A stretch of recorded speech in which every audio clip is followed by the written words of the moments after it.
happenings in Nigeria, as it has to do with politics, as it has to do with the economy, as it has to do with the state of the nation since Tinubu came in. A lot has been happening, apart from the so-called fuel subsidy removal, which we know everything before was a scam.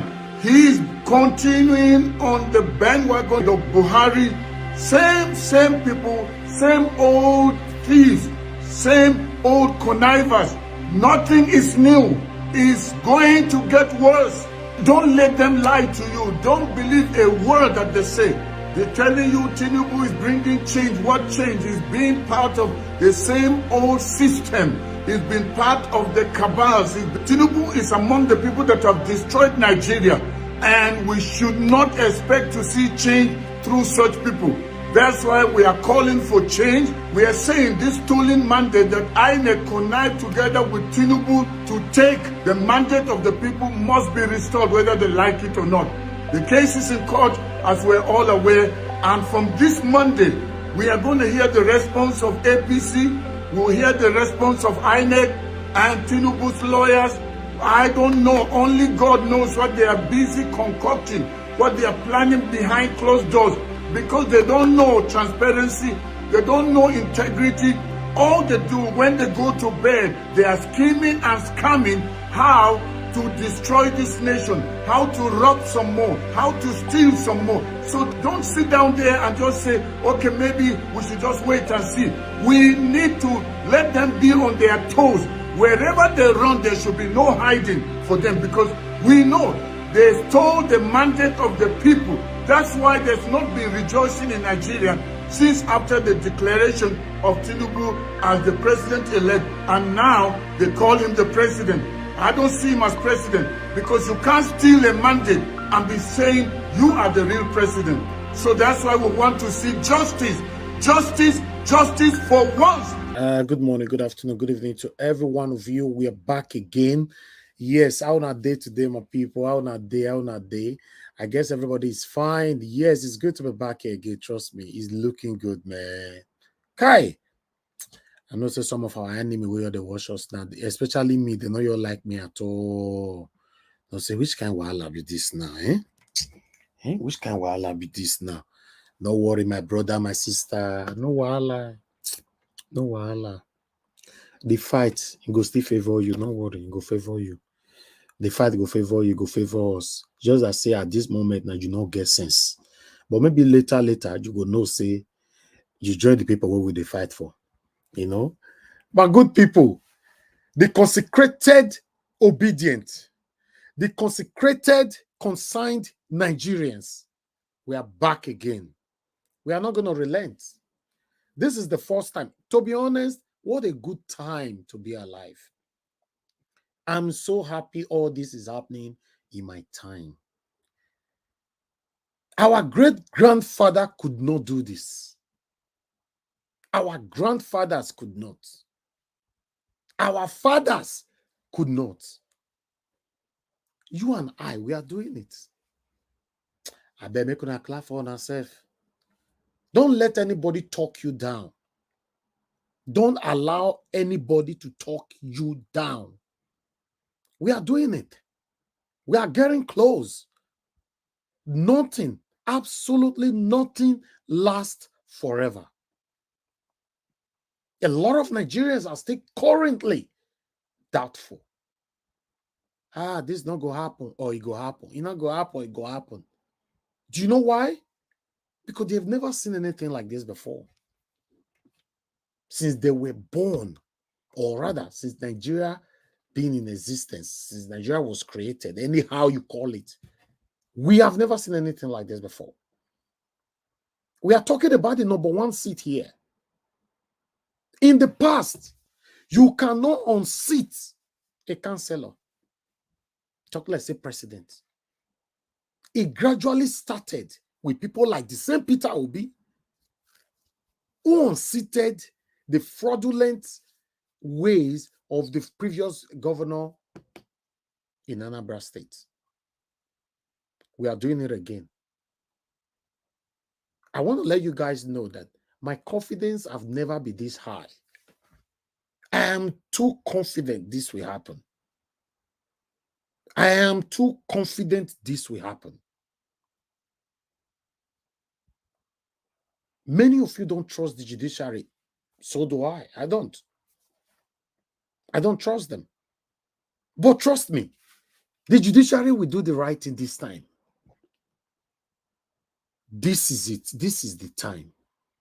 Nothing lasts forever. There's an end date to everything in life.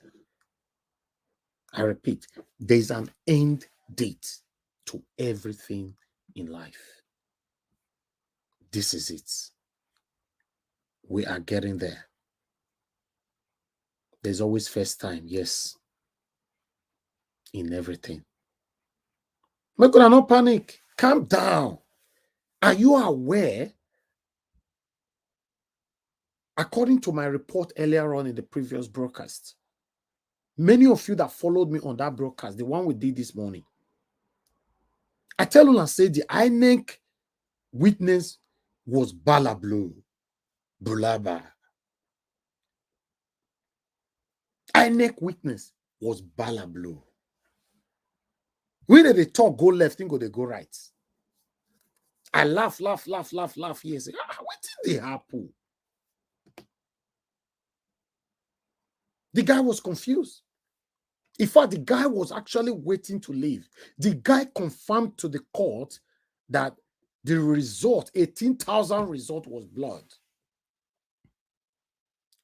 We take everything here now. Now they here with us since now. As we they talk, so court orders Tinubu to defend election victory. They don't say and now say, the way it be so everything don't. So court themselves don't say, Tinubu, come here, come defend yourself. Because INEC could not even defend Tinubu anymore. What a life. What a best time to be alive, God. Nigeria will be better in my time. Nigeria will be better in your time. Nigeria will be better in our time. Nobody's paying us to do this. Is anybody paying you? If anybody pay any of now, they watch me, someone will tell me. All obedient and all consigns Nigerians all over the world. Who is paying them? Who? Because we are tired. We all are tired. Say, no, we can't do this anymore. We can't take this anymore. We can't continue to smile and be suffering at the same time anymore. We are close. I have a lot to present to you today, guys. I don't have the post link yet. Make una just hold on. Let's continue with our presentation. Because if I post link now, una not go let me talk. Make I post link because I still have more presentation. Should I post link now or wait till the next 30 minutes? Let's see. Let me go to the comment section and acknowledge God, all of you right there if I can. Because I know say they're not full. Marvis Omono say, thanks for joining us. Amaka Afujabi, thank you very much. Mike Akionbare, Festus, Igbinomaya, God bless every one of you. Tony South, Rosie, Yosh, thank you very much. Osagbovo, Okonrai, Osara Daddy, thank you. Zelo, thank you. Mother of all, Mommy the Asbora. Good evening to you, Mommy. Thanks very much. I appreciate you all. Good evening to everybody. Peter Inegbe, thank you. CXL, thank you very much. Appreciate you all. Jude King, thank you. Discussion Channel TV, I appreciate you all, my good people. Continue to press on the like button and help us to share. Miracle B, thank you. Wisdom Lucky, Black Voices TV, Mother Patricia, Tag with Jimmy, thank you very much. Michael Organ Emaro, thank you very much. Good evening to every one of you. Festus Immunis, thanks very much. Austin Prince, Nikki Oko Ogo, Ogolo, Emmanuel Chooks, thank you. Love God is my strength. Thank you. Adelaja Ogumbi, thank you very much. Oyinzi Omodia, God bless you all. Angel Adams, thank you very much. Peggy Modi, thank you. Thank you. Lucky Yamu, Glory, thank you. Chris and Menike Obi, Ade Adobo, Atu Vincent, thank you very much. Good evening to you all. Father Evangelist, man of God, good evening to you, sir. Thanks very much for joining us. I appreciate you all. Ivazek Bere, can see right there. Ashegbu Collins, thanks for joining us. Howdy, thank you. Ilelogi Helen, thank you very much. Paco Barrison, Ivy Jack, thank you, my good people. Henry Gabriel in the building, thank you very much, my wonderful people. Nature is life, Lady G, thank you. Ivy Jack once more. Christiana Passion, Muki, Ovia Jai, thank you very much. Grace Cantudi, I can see all the Queens Valerie, God bless you all my people. Lucy, pepper them with love. I can see Jacko Obedient, Ejidima, UC Kingsley, thank you very much, my wonderful people. Do your part by hitting on the like button, man. Hit on the like button, press on the subscription button as well. Subscribe with us, hit the notification bell to be notified whenever I'm here or we are here.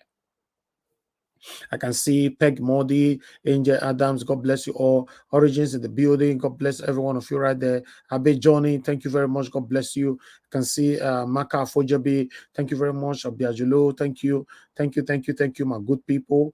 Phone Doctor Palmer, I can see you right there. Thank you. Yes, I can see Atu Vincent, and many more. Okay, I'm seeing double names again. All right, I can see Eros 76. Thank you, Iman Frankly. Thanks for joining us. God bless you all, my people. Charity Kuku, thank you. Yes, so God bless you all. Mother Rita in the building. God bless you all, my people. Henry Gabriel, God bless you all. Thank you. Continue to press on the like button. I'm just trying to fast to quickly do this because I have a lot of presentation to take today. Okay, I know the way they fast, so I go miss some names. Juliet Holland, thank you very much. God bless you all. Oh, love of God is my strength. I already super chatted me. God bless you. I really do appreciate this. Thank you. Okay.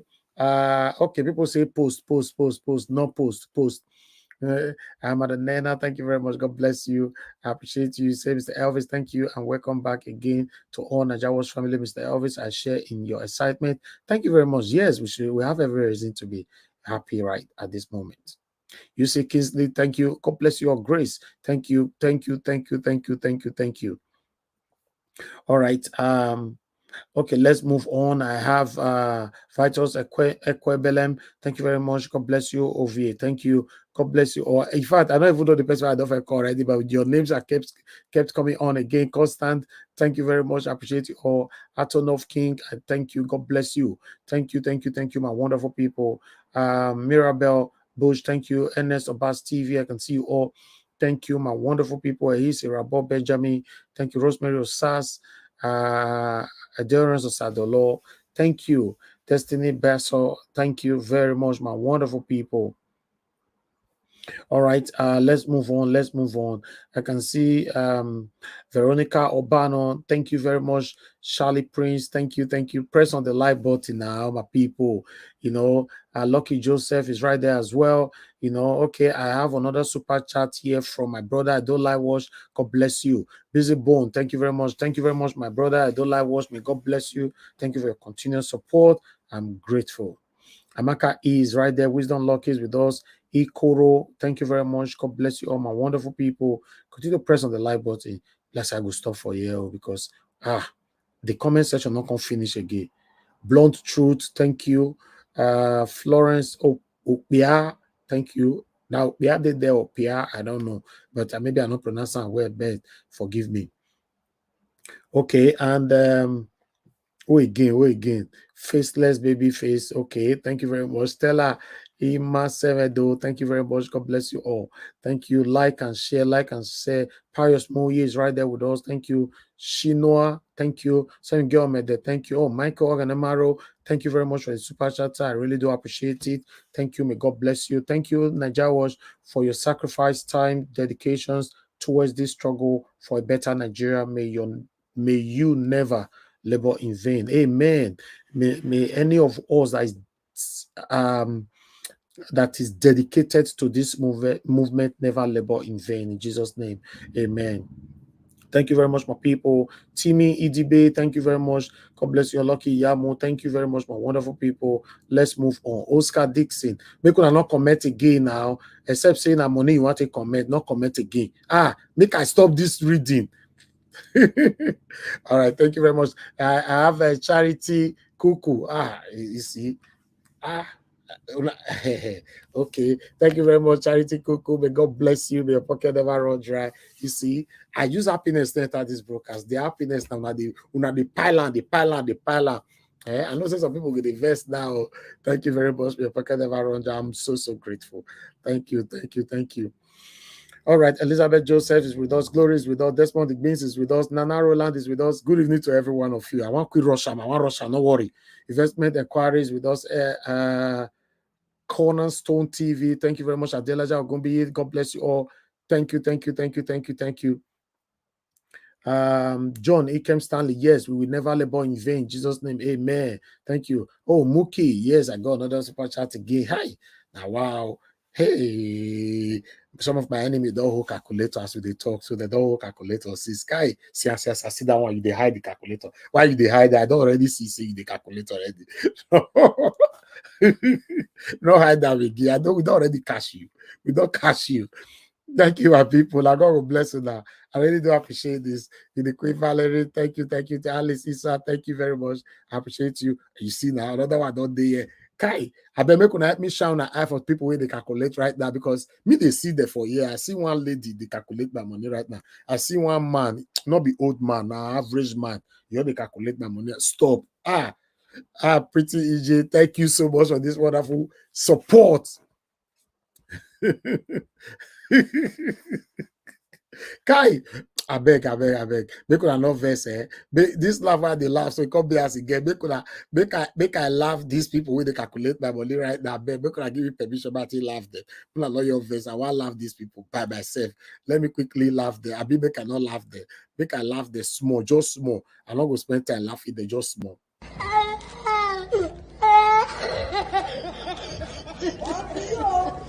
Oh my God, oh my God. Oh my God.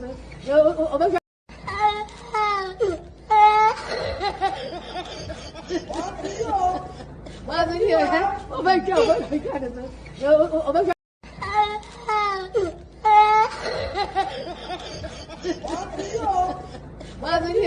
Oh my God, oh my God. Oh my God.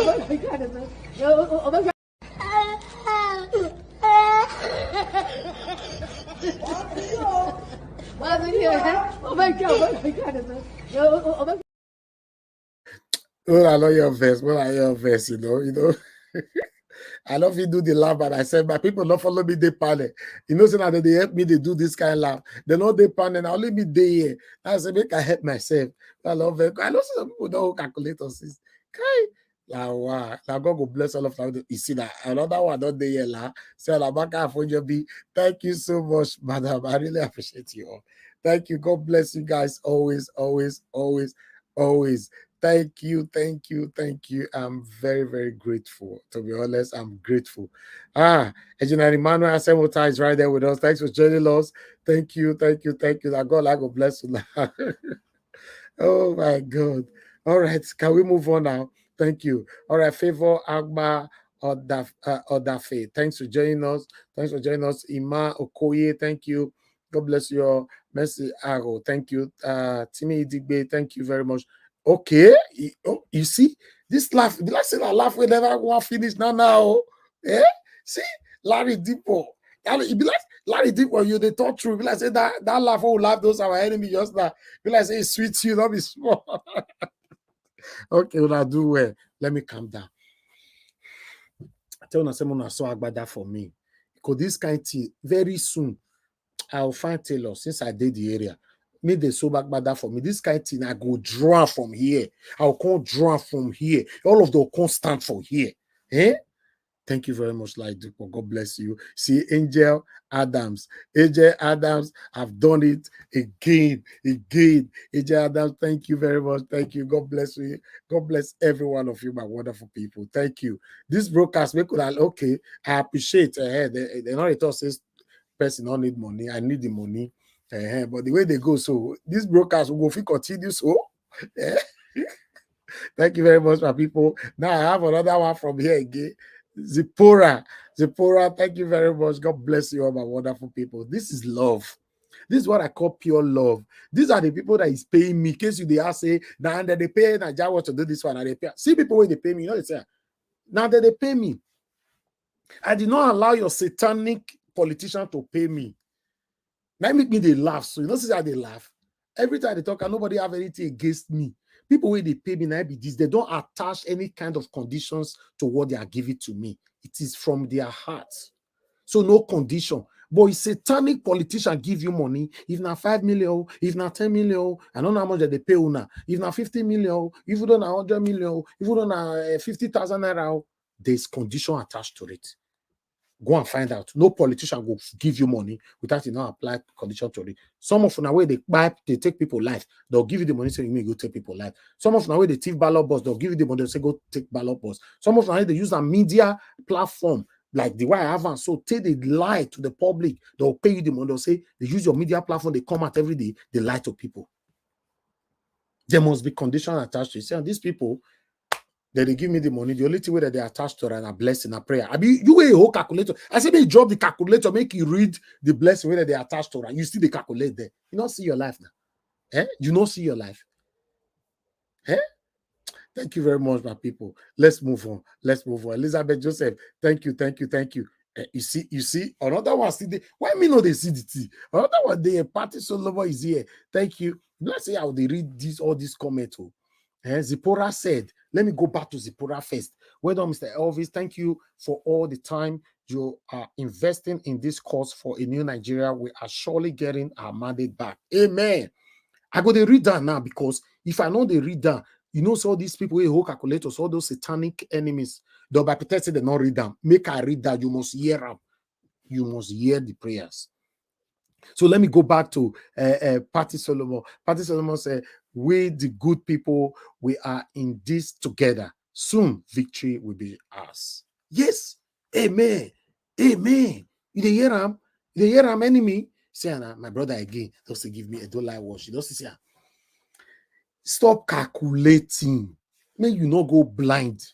See,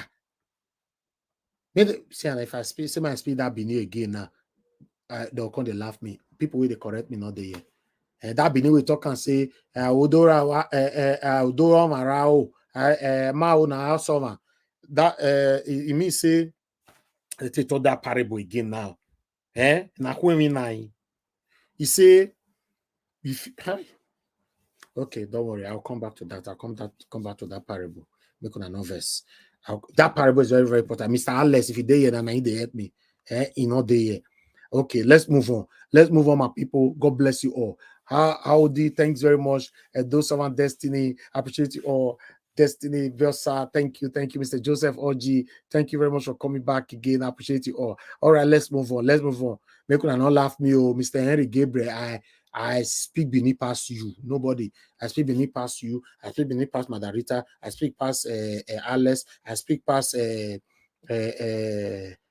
Kona. I speak past Mother Irene. I speak past Martina Abasui TV. I speak past Mother Patricia. I speak past many people for here. I speak beneath past now.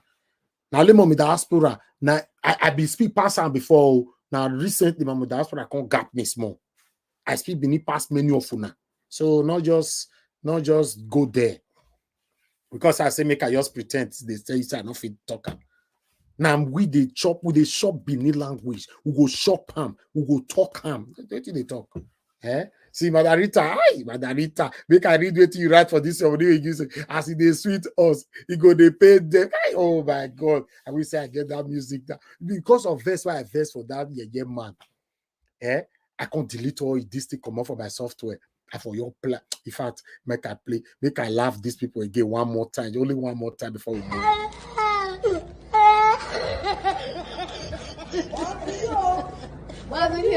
Oh my God, oh my God. Oh my God. Oh my God, oh my God. Oh my God.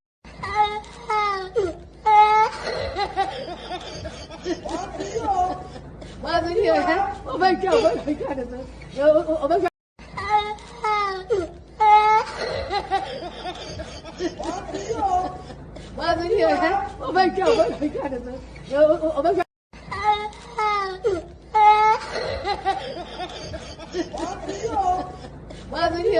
Oh my God, oh my God. Oh my God.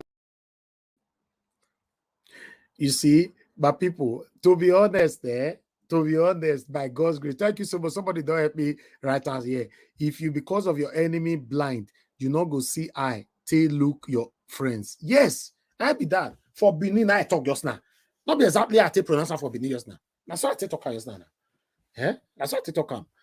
God bless you, Patty Solomon. Thank you very much. You see, just imagine Just imagine, just they think, just they reminisce, for example, say, if they declare Peter Obi, say, Peter Obi is the president of the Federal Republic of Nigeria, they remove that man where they there. So just how you think say the world go be?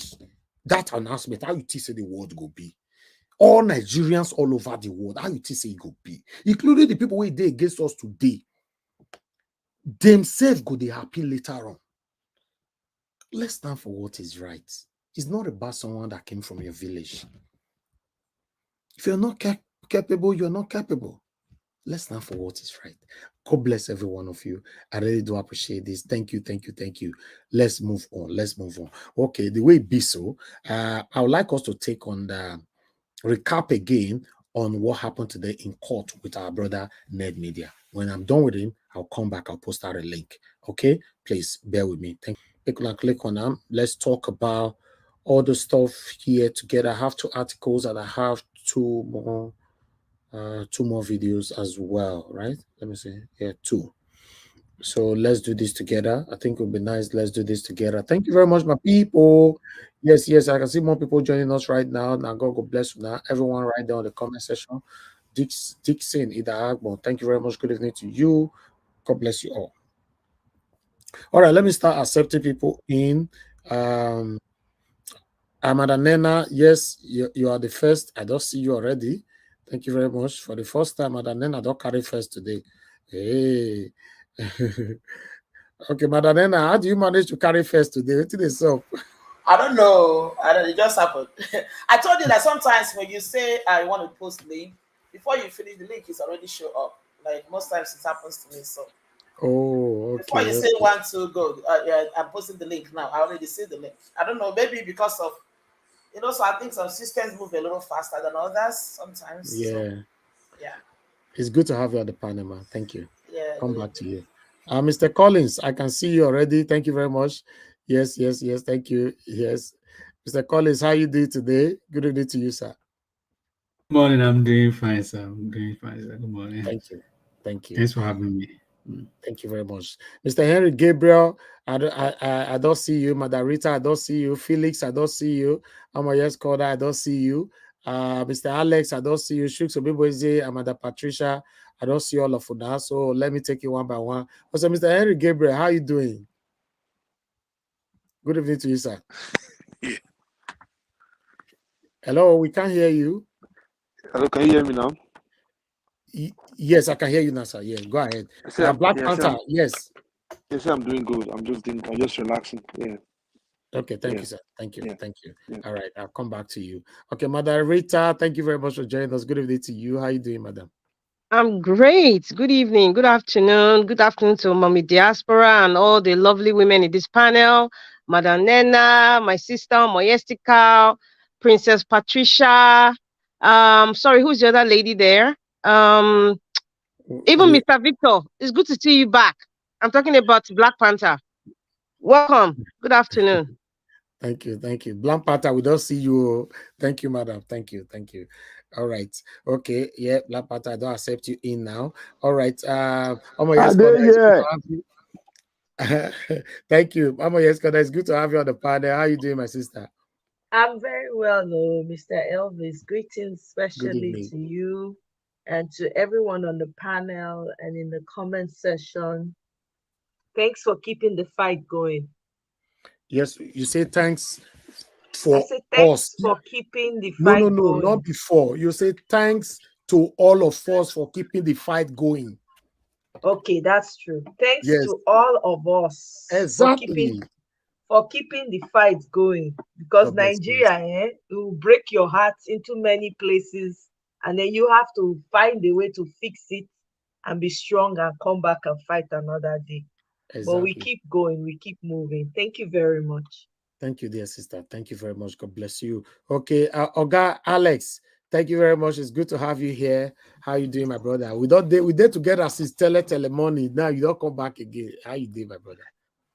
Revelation evening to you, Mr. Elijah. I greet everybody on the panelist table here. I salute everybody. Those are the comment section. Viewers worldwide, thank you for keeping hope alive. Thank you, everybody. Thank you so much. No. I don't understand. Who should be celebratious again? Good evening to you. And George, I believe me. Say me I utada lao. Say me I no my Alex. Who shall be celebratious evening again? Revelation. That's a good evening. Revelation. Good evening. It means good. It's an Hebrew. He's trying to turn us around. We don't know where they carry us go again. Nigeria was lao. Thank you, my brother. Thank you. Mr. Chooks of Bibways, it's good to have you on the panel. So how you doing today? Good evening to you. Okay, you are not there. No, I did here. You know, sometimes this our devices is messing about when you're pressing, you know? Oh, that's true. Yeah, good evening, Mr. Elvis. Good evening, fellow panelists. Good evening, everyone watching us. It's a Mr. Elvis, any day when I see you, they smile, they do this thing, you know, I not get any yawa. Make I just they smile, they follow you, they go. Now waiting with there today. Thank you. Thank you, sir. God bless you. I appreciate you. Madam Patricia, it's good to have you on the panel once again. How you doing? Good evening to you. I'm doing great, Mr. Elvis. Thank you so much for all that you do for us. We love you so much. Thank you for the strength. I thank God for your life. Thank that you. will continue to strengthen you, because this work is only by God's grace. It's only by somebody that is anointed to do it, because it's really, really tedious, you know. It's very energy draining, because it's not just what you do here, it's also what you do behind the scenes, which many people don't really understand. So I salute your courage and all your efforts. I'm really, really grateful. Thank you. And also, I want to thank all our panelists. Madarita, I heard you. Thank you. So you are also, should I say you are the Madam Said? Uboriri. Okay. I bet that was the struggle. That one is good. That one is good. Yes, that's a strong. I beg. I'm not going. That's a good title. That's a very good title. I beg. I'm just Rita. I beg. Madam Rita, it's not a bad, you know. It's a word that means that you send shivers into the spines of your foes when you are around. But me, I just like my name to be called Rita. I don't like titles. You are sending shivers to the camp of APC. Naija Watch. Mo give Alex title. The Ogboligi of Naija Watch. She really needs us. Ogudugudu of Naija Watch. Ogudugudu. Mother Rita. Ogudugudu. The reason why we should confirm that title.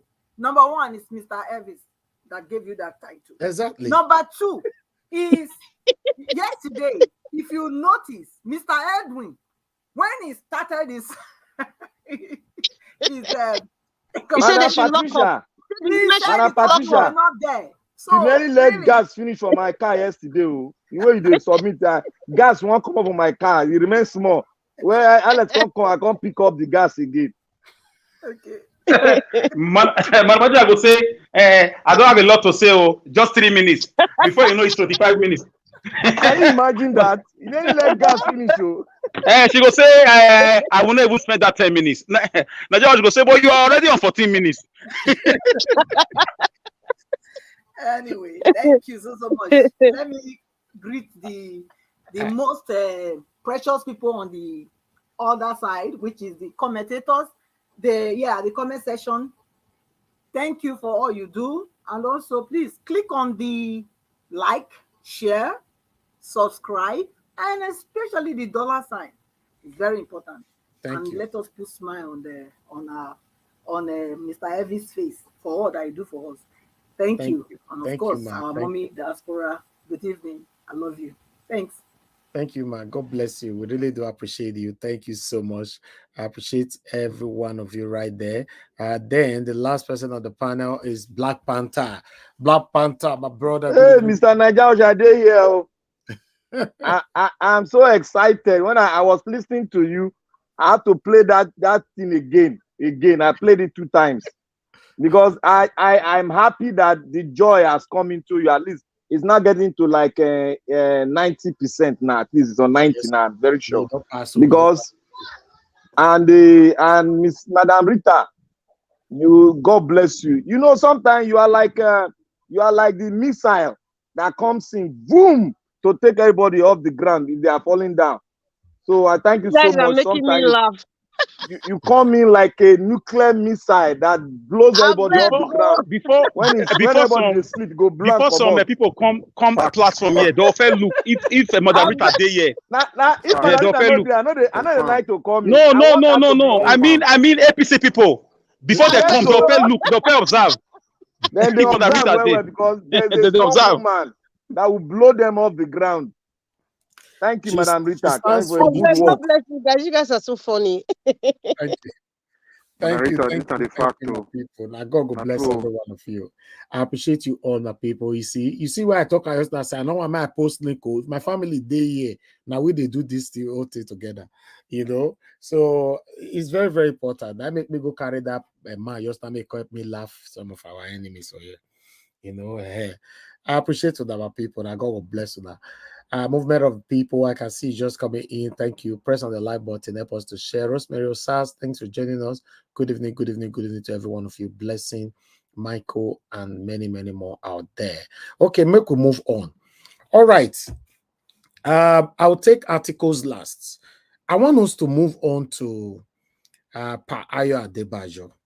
You know, yesterday I could not present this video here because we're already packed with informations. When you put so much informations, then people don't know how to start anymore. Although it came on air after we're already on air. So I would like, because there's some part I want us to listen to. You know, then you yourself, you know, I don't know how old you are right now. You are listening to me. What is that kind of decision that you are taking today? You know, an elderly man stood firm, say nothing they happen. This is where I belong. Don't cajole me. You can't push me. You can't confuse me.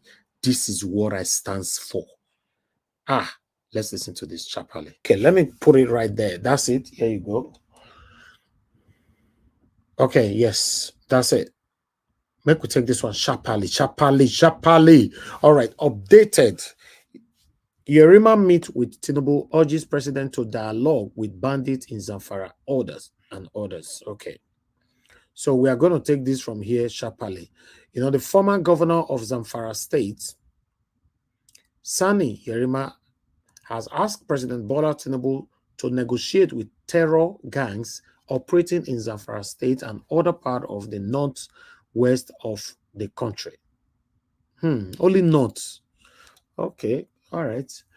Mr. Yerima, who was addressing journalists after meeting with President Tinubu in Abuja on Monday, said the government should negotiate with the terror gangs locally called bandits for a lasting peace in the northwest region.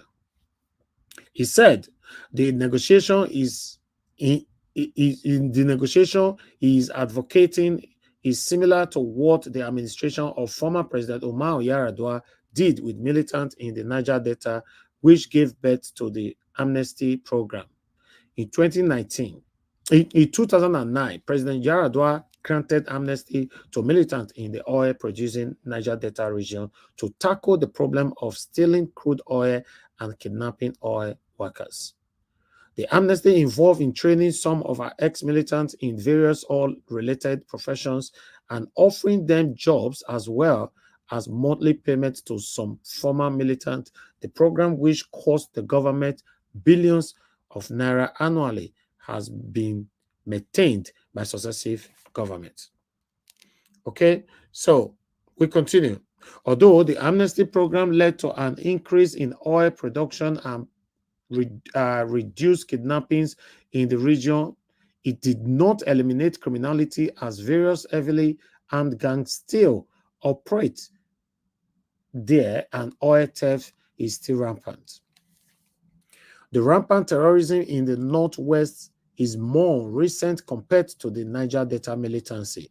Terror gangs operating primarily in the northwest and north-central regions have sacked several rural communities, killings and abducting thousands of people. They continue. Despite efforts by the state government in the region and security agencies, the gang have continued to attack communities, killings, and abducting travelers and other residents.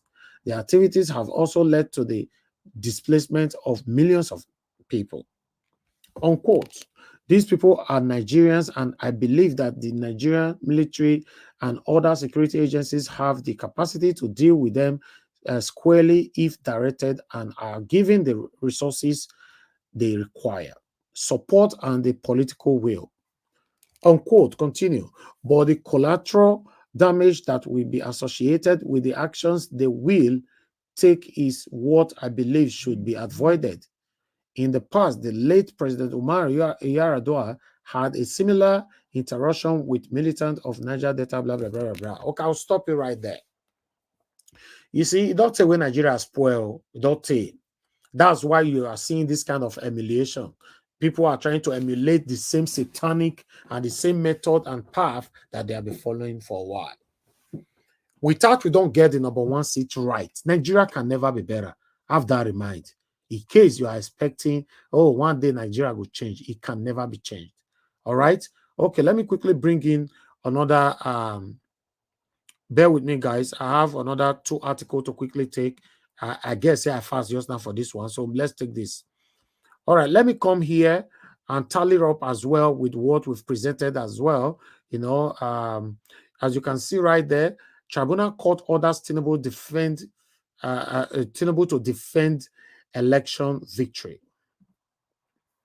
Okay, let me continue. The Presidential Election Petition Court in Abuja on Tuesday ruled that President Bola Ahmed Tinubu must present a defense in a petition filed against his announcement as the winner of the February 25th, 2023 presidential poll. The petition was brought by the Labour Party LP and its presidential candidate, Mr. Peter Gregory Obi. New Telegraph report that the court decision came after the Independent National Electoral Commission, INEC, unexpectedly concluded its defense in Obi's petition. INEC had initially planned to court 3 witnesses, but its lead counsel, Mr. Abubakar Balarabe Mahmood, abruptly announced the closure of the defense during Tuesday proceedings. 1 minute, guys. Okay, it was reported that Tinubu's late counsel, Wole Olekmikan, Senior Advocate of Nigeria, assured the court that his client is fully prepared to commence his defense on July 5th. According to Olekmikan, they would present witnesses and documents to substantiate Tinubu's victory in the presidential election. During the proceedings, Dr. Lawrence Bayode, INEC's witness, acknowledged that the electoral body encountered technical glitches during the presidential election. However, he maintained that these glitches did not impact the conduct of the election, the collation of results, or the declaration of the outcome. Addressing the allegation of blood result sheet on INEC portal, Dr. Bayode, the Deputy Director of Information and Communication, stated that clear result sheet can still be obtained upon request. The court has scheduled the next hearing in the petition for July 5th. So I'll stop that right there.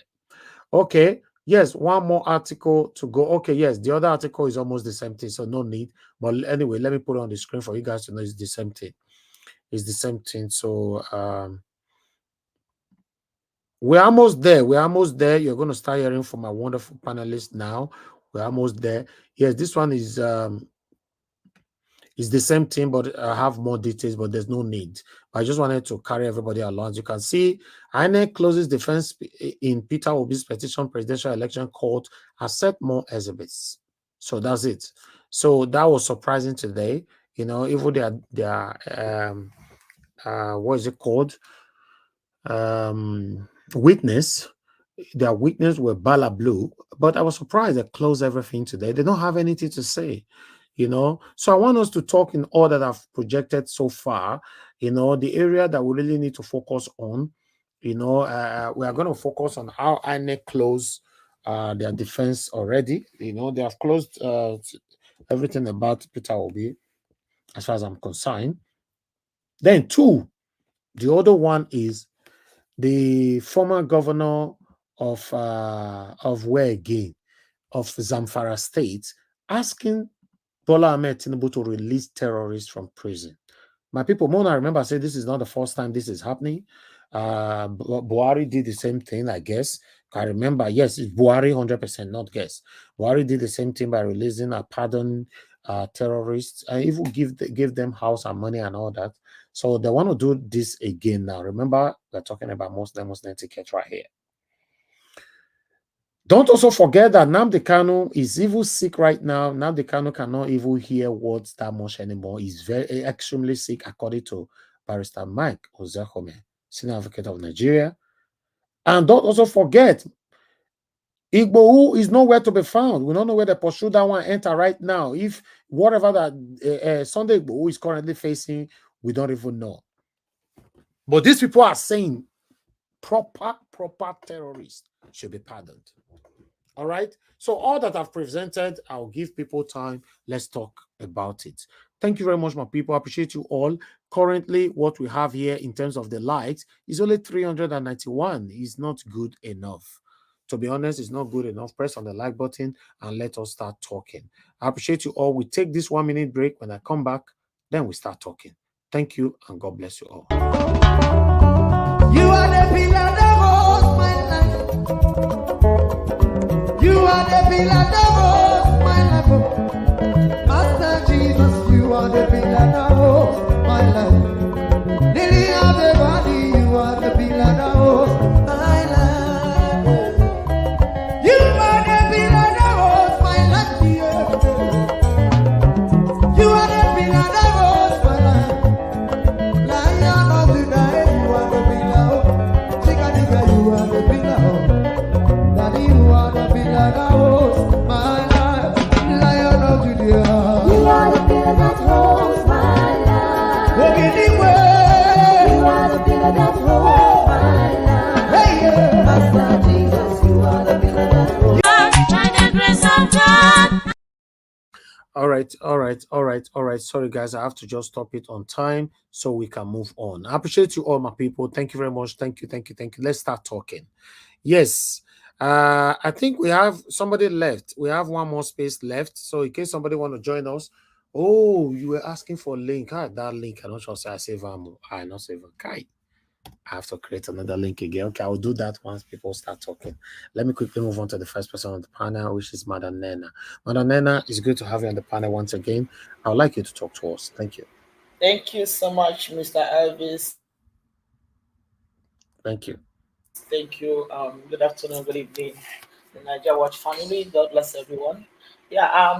First of all, I'll start with the court. The way they abruptly ended their defense or whatever I'll call it. I mean, it's obvious that INEC doesn't have anything to defend. If you don't have anything to defend, why come waste your time to defend what is indefensible? So, from every indication, it's very clear that these people know very well that they don't have the case. In fact, I think that what they even did in the first place was just to fulfill all righteousness, because it's very obvious. First of all, they called three. They said they had three people. The day they were supposed to come, they said they had domestic issues, and eventually this one came up, and this one came and could not even answer any question. And then abruptly they ended because they don't know what else to say. They don't know what else to do, So like we keep saying it, everybody's eyes is on the judiciary. I said that before. I do not know what the judiciary will base their arguments on, not to give this mandate to the person that it really belongs to, because everything shows that these people, they don't have a case. They don't have nothing to defend. Everything that happened in this election is a fraud that even a blind man can see it, even a deaf man can hear it. It is very, very clear. So I don't know what they are going to do at the end of the day. The whole thing is because it's very obvious. What else can we say? They don't have anything to defend. That's why they did not defend nothing. That is absolutely what it is. So it's going to be very interesting. I'm looking forward to tomorrow to see what APC will will bring their own to come and debate, come and do their own defense. These people have ended their own abruptly. I mean, I know that like we say, when they told Peter Obi to go to court, they thought it was going to be business as usual. They didn't know things are going to take it's going to take the turn that it's taking now. And again, when Peter Obi said, "I won the election and I'll prove it," people thought he was joking. This man is actually proving it that he won this election. Because before a man will come on national air and make such comments, he is very confident of what he says. He's not just mincing words. He's not mincing words. This is a man who is always very vocal, telling people, "This is who I am, this is what I've done, go and verify." This one, he said is, "I won this election and I will prove it." He has proved his case beyond all reasonable doubts that this election is a no-brainer. He won it. It's very clear. It's very clear to everybody that INEC did manipulation. Like I said, let's wait for APC. Let them come tomorrow with their own defense. Let's see what they are going to defend. Let's see what they are going to defend. That is it. So there's nothing much to say on that one. That is just my own take on that. It's very. I mean, they've shown the whole world who they are. And then come to the case of Yerima. It's so unfortunate, where we are in a country where we say that we are one Nigeria, and then some people think that they are more Nigerians than the others. That is just what we are seeing playing out here. I remember there was during Buhari's time, like you said here, this is not the first time they are granting these people amnesty or whatever they call it. I know there was a time they said they released some of them and they were giving them some rehabilitation money, giving them some amount of money, if I'm not mistaken. I heard something like that during Buhari's regime. These same terrorists, and then somebody trying to compare the terrorists with the people that were doing the Niger Delta. Honestly speaking, irrespective of the fact that none of them, was that good, because these people were kidnapping and whatever, but the cause they were fighting are not the same. First of all, what exactly is the cause that the terrorists are fighting? What are they fighting? What is it? Because at least for those people in the Niger Delta, one can understand that people are fighting to protect their territory. They are fighting to, because they feel like the oil is ours and we are not getting anything from it. So we have to. They started doing what they were doing. They started doing what they were doing. But then this other terrorists, nobody knows what they are fighting. What exactly are they fighting? So for somebody to say that you should bring people who are going about, kidnapping young girls, taking care of, getting rid of people, going to villages, wipe villages out, take over people's farmlands and everything, making people run away from their homes and telling people that you just have to bring them out and rehabilitate them, telling us that they will repent and all those or whatnot. It doesn't even make any sense. Just like you said, Nnamdi Kanu is one man. That man is there. That man is there. Michael Ejikeme has gone to the point of even kneeling down in the public to beg, please let this man out. This man is not feeling well. This man is not feeling well. Nobody is listening to that. And now, I won't be surprised if Tinubu, because Shetima is the father of Boko Haram and terrorists. Maybe tomorrow you see that they started releasing the Betin Namdekan is there, while gradually going down for no reason. So you see that it's unfortunate that we're in a country where some people feel that they are more Nigerians than the others because they have the opportunity to go to the Aso Villa, have their conversation with Peter Obi. With their president. So they feel that they are more Nigerian than others. I wouldn't be surprised if they start bringing those people out tomorrow. It is so unfortunate that we are in a society like that. People who did all the atrocities that people did, and they are still doing all the atrocities that they are still doing, even up until this time, and somebody is begging for them to be released, and they come out and start doing what exactly? At what point in this country will people start to pay for the crime that they commit? At what point? How much can people do that they start being held accountable for their actions?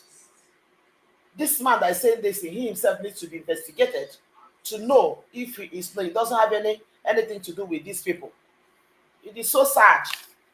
It is so sad that we can just think of letting these people just go like that. They come out and they start doing what? The ones that are outside, have they stopped what they are doing? No, they are still doing every single day. We still hear stories of the things that are happening. We still hear the atrocities that these people commit every single day. And yet somebody is saying, bring these ones out. That we should practice forgiveness and everything.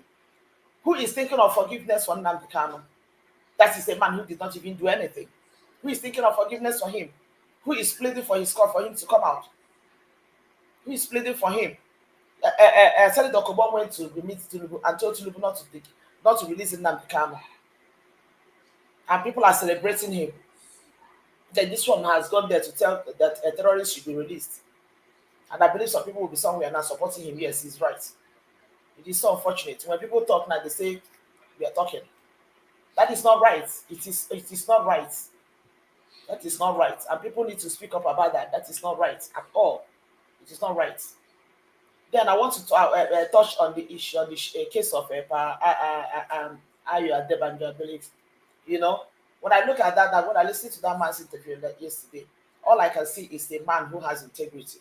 That is just what it is. Even at his age, he's a man who knows what he believes in and who is ready to stand and die for what he believes in. This is a man of integrity. He's standing as much as they try to maneuver it, go from this angle, go from this angle, for the man to say what he's not supposed to say. This man stood his ground and he maintained his point. He maintained his stand. This is who I am, and I cannot waver for any reason. He cannot shake to the left. He cannot shake to the right. This is what integrity looks like. When you say a thing, you stand by it, irrespective of what is happening around you.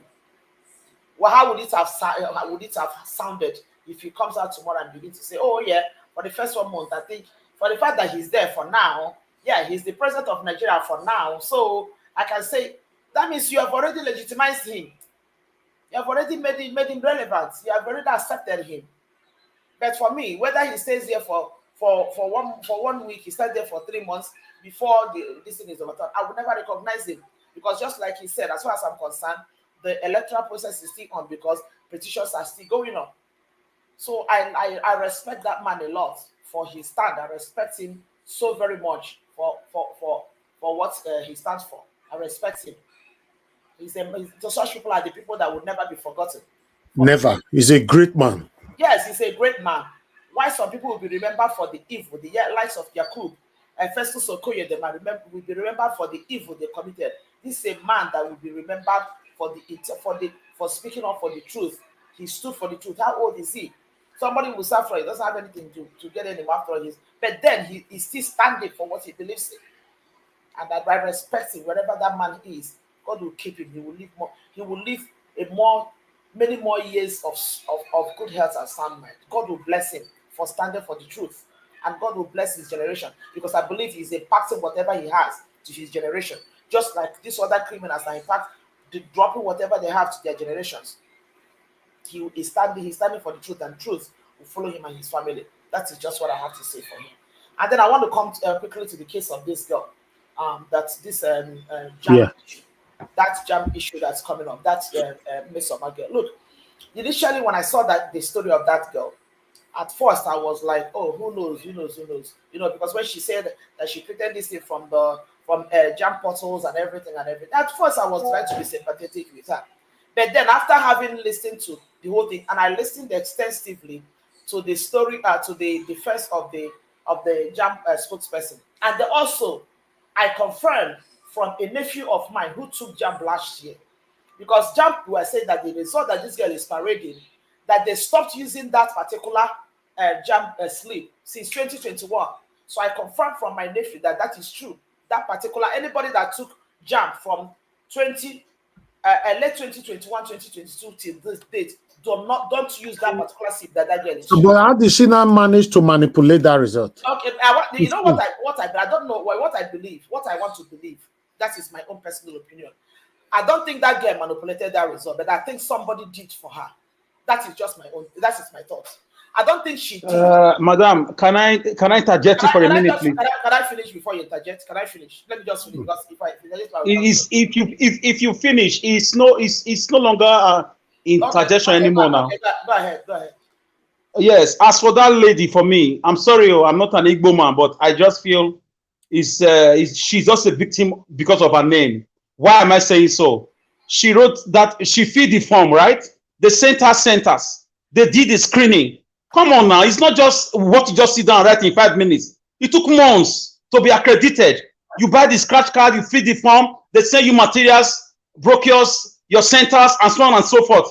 Why is it that it's after the result is out, suddenly she manipulated and she used a fake form or something? For me, it's a fight against the, for me, madam, let me round up. It's a fight against the Igbo race that is still at work.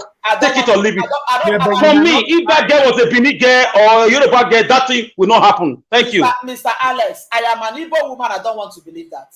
I don't believe that. I do not believe it. I do not believe that this thing has anything to do with tribe. Do you know why I don't believe it? The person who actually has the highest score, 260, is still an Igbo girl. Nobody is fighting her. The person who scored it, because this girl I heard they've already replaced her with a Yoruba girl now, one Bimbola or something. That is not true. That is not true.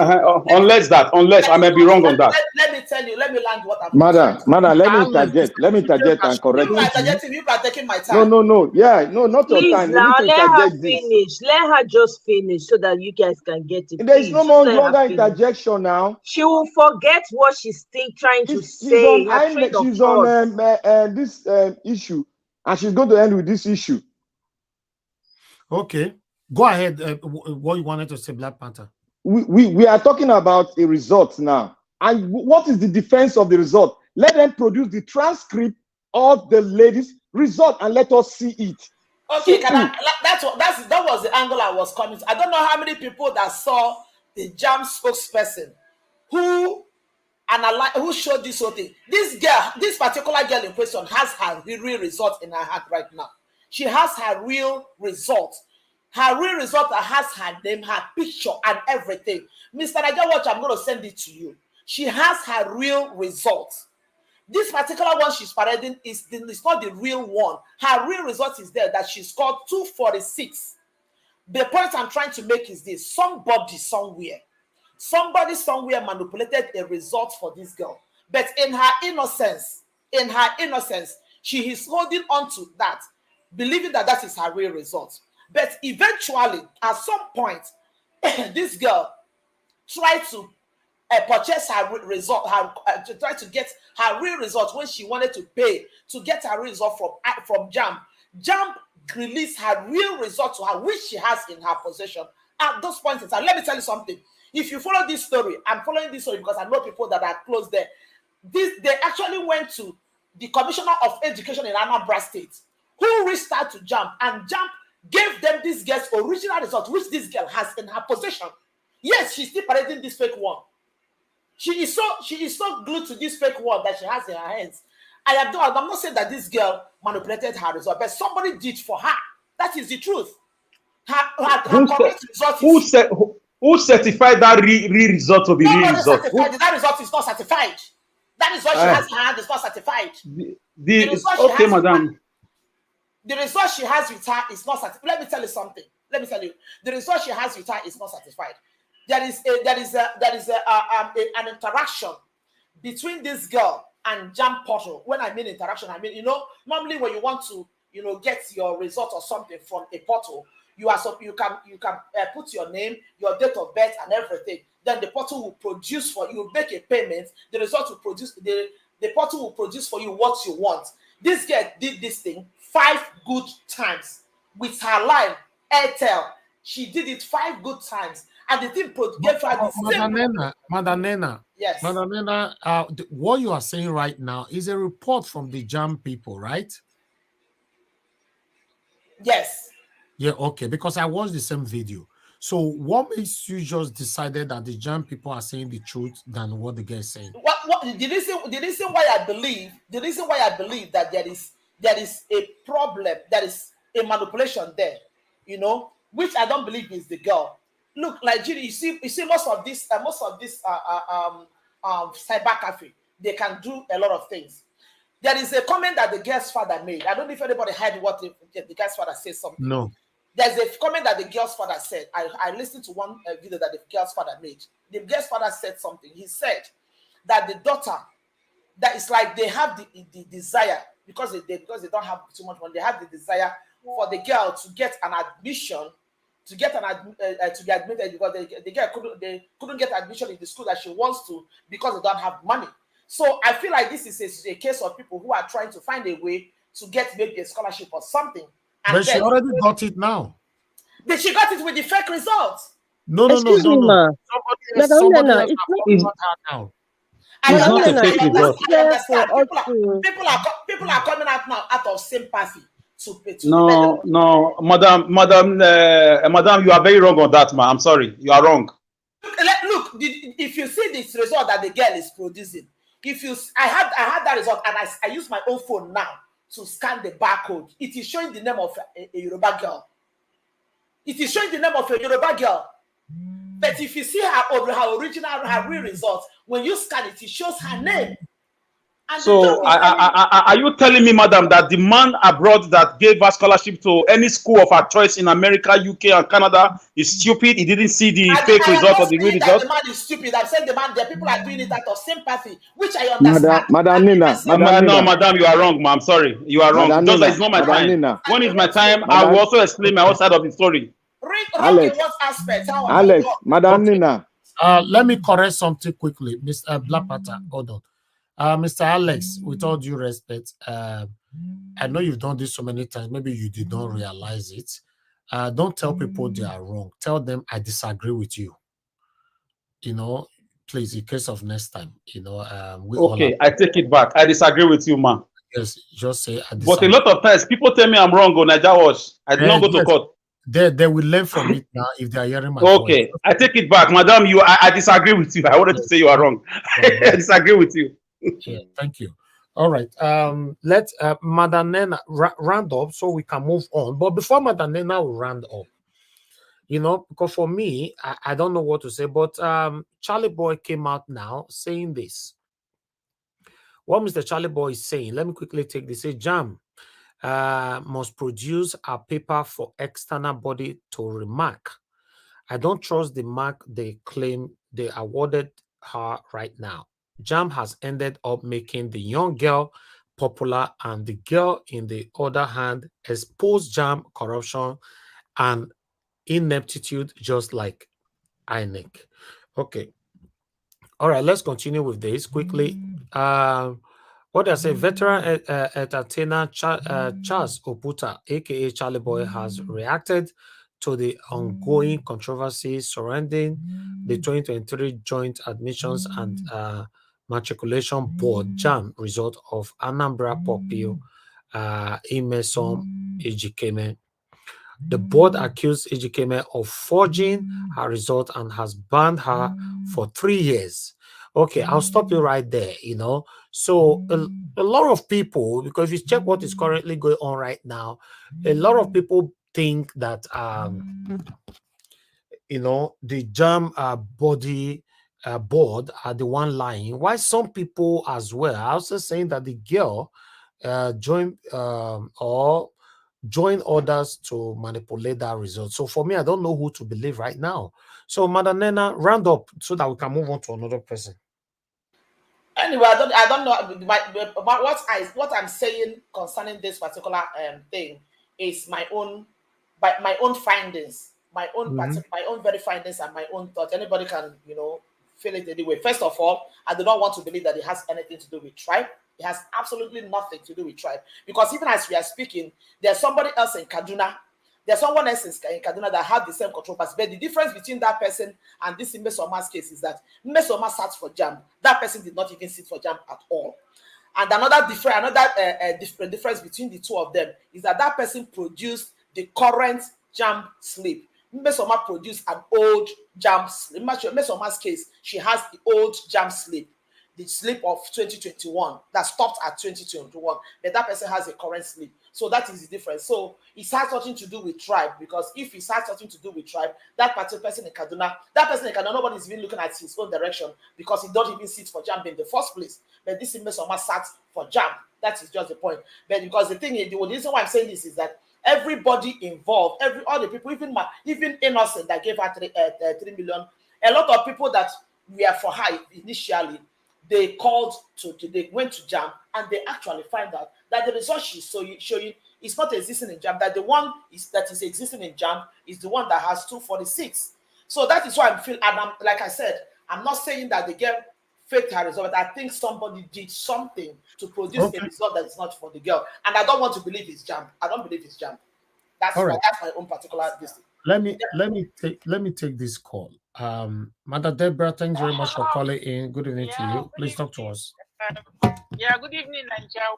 Good evening to everyone. I just want to quickly Madam, we can't hear you. The current conversation about the JAMB. Can you hear? Okay, you are good now. Go ahead. Yeah, I said I just want to make a little. We can't hear you anymore. Conversation regarding. You are cutting off. Talking about. My own take on that. Can you hear me? You are good now. Go ahead. Yeah, my own take on that. I agree with Madam Inena, because the current, at least what I know before I left Nigeria, even with the WAEC results, the real result slip shows the picture, must show the picture of the person on the result slip. So on the other hand, let's not bring in sentiment into this conversation. It's not because of tribe or anything. We just want to know the truth. And if JAMB want to be fair and want to be transparent, they can bring back, they can recall the script of the girl, the script of the exam, and let somebody, an independent person, go through and see what she actually scored. I think that would that would bring more clarity to the issue.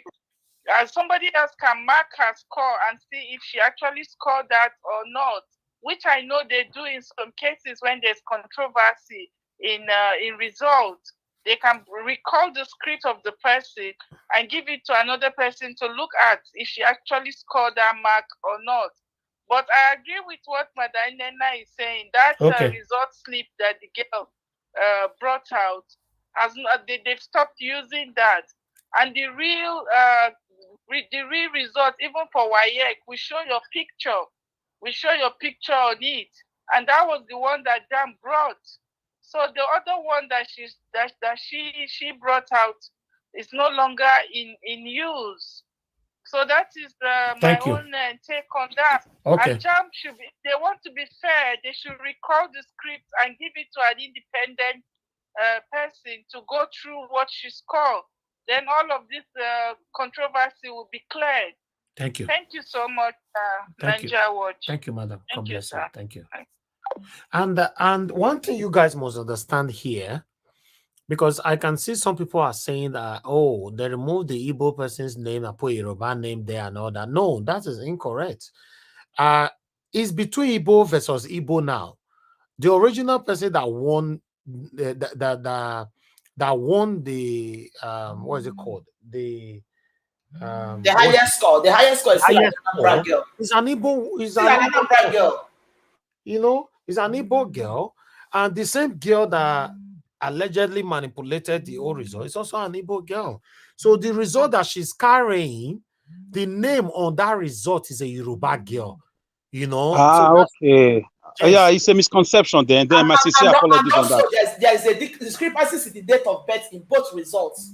Her real date of birth is April 2nd. I was thinking that they replace her name with a Yoruba name. No, is what I saw in the newspaper. Sorry, when you scan the barcode, I'm going to send it to you, Mr. Nigeria Watch. Now, scan the barcode, the name of the person, Yoruba girl, will appear.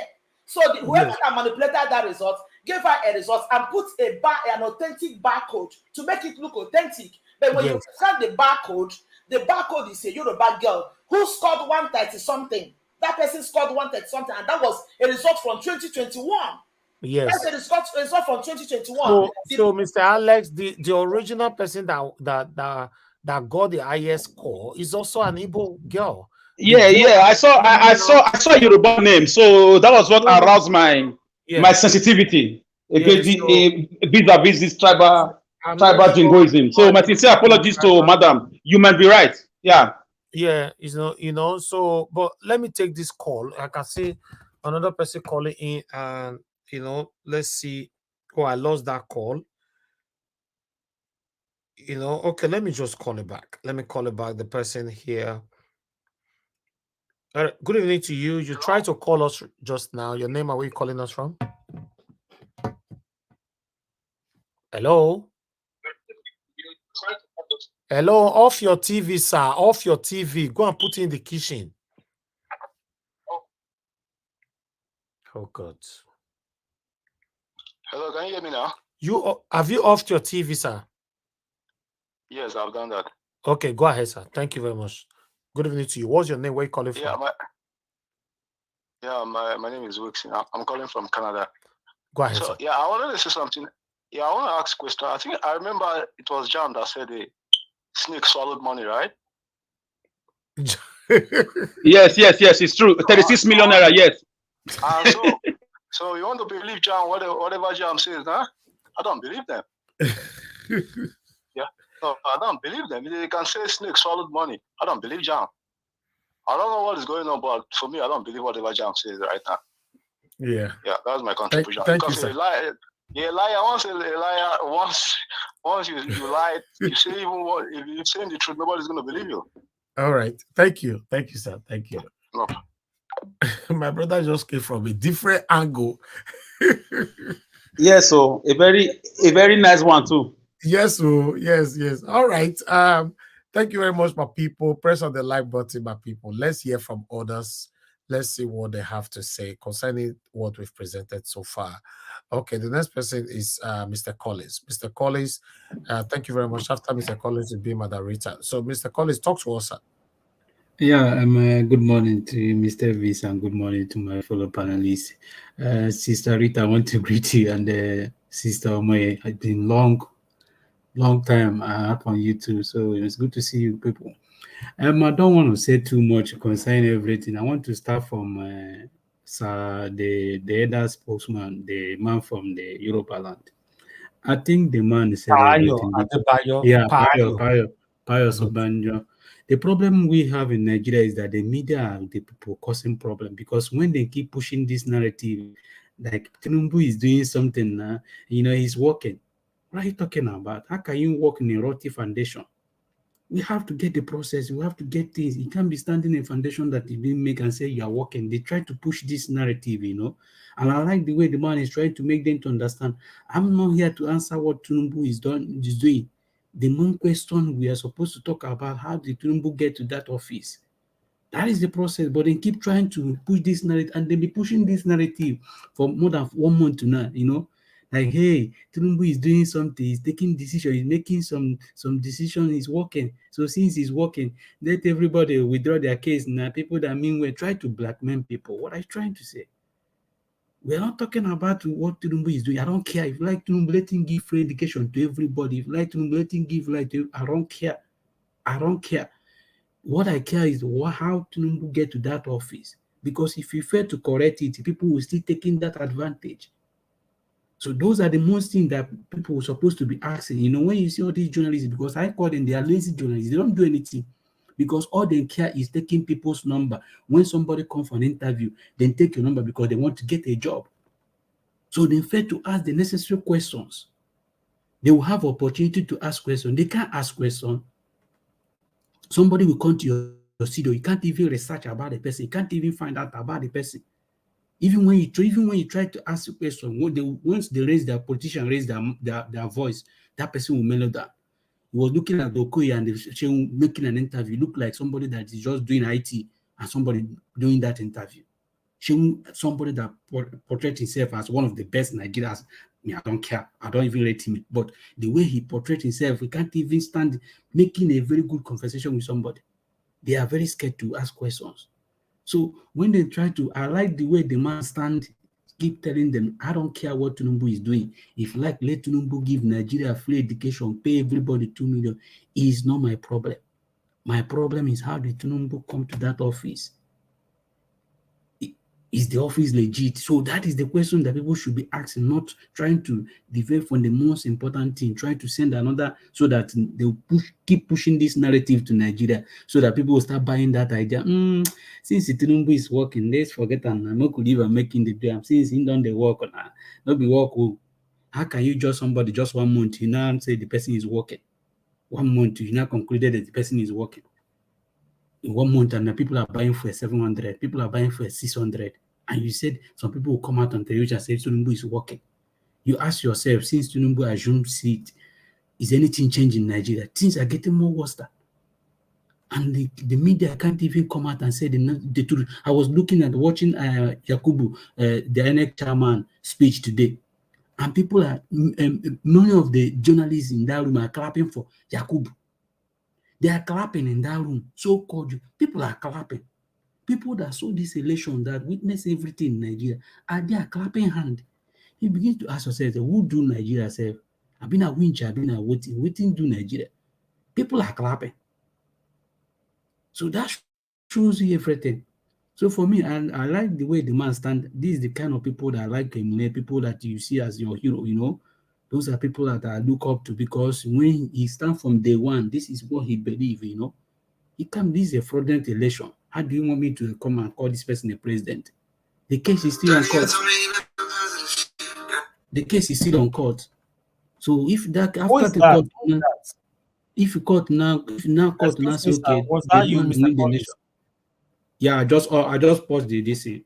No, please just off it. Those things give us copyright. Off it till you finish your contribution. No, I'm it's already off. I'm talking, it's already off. So now people are not saying that we should agree on what Tinubu is doing. I don't care about what Tinubu is doing. It's not my problem.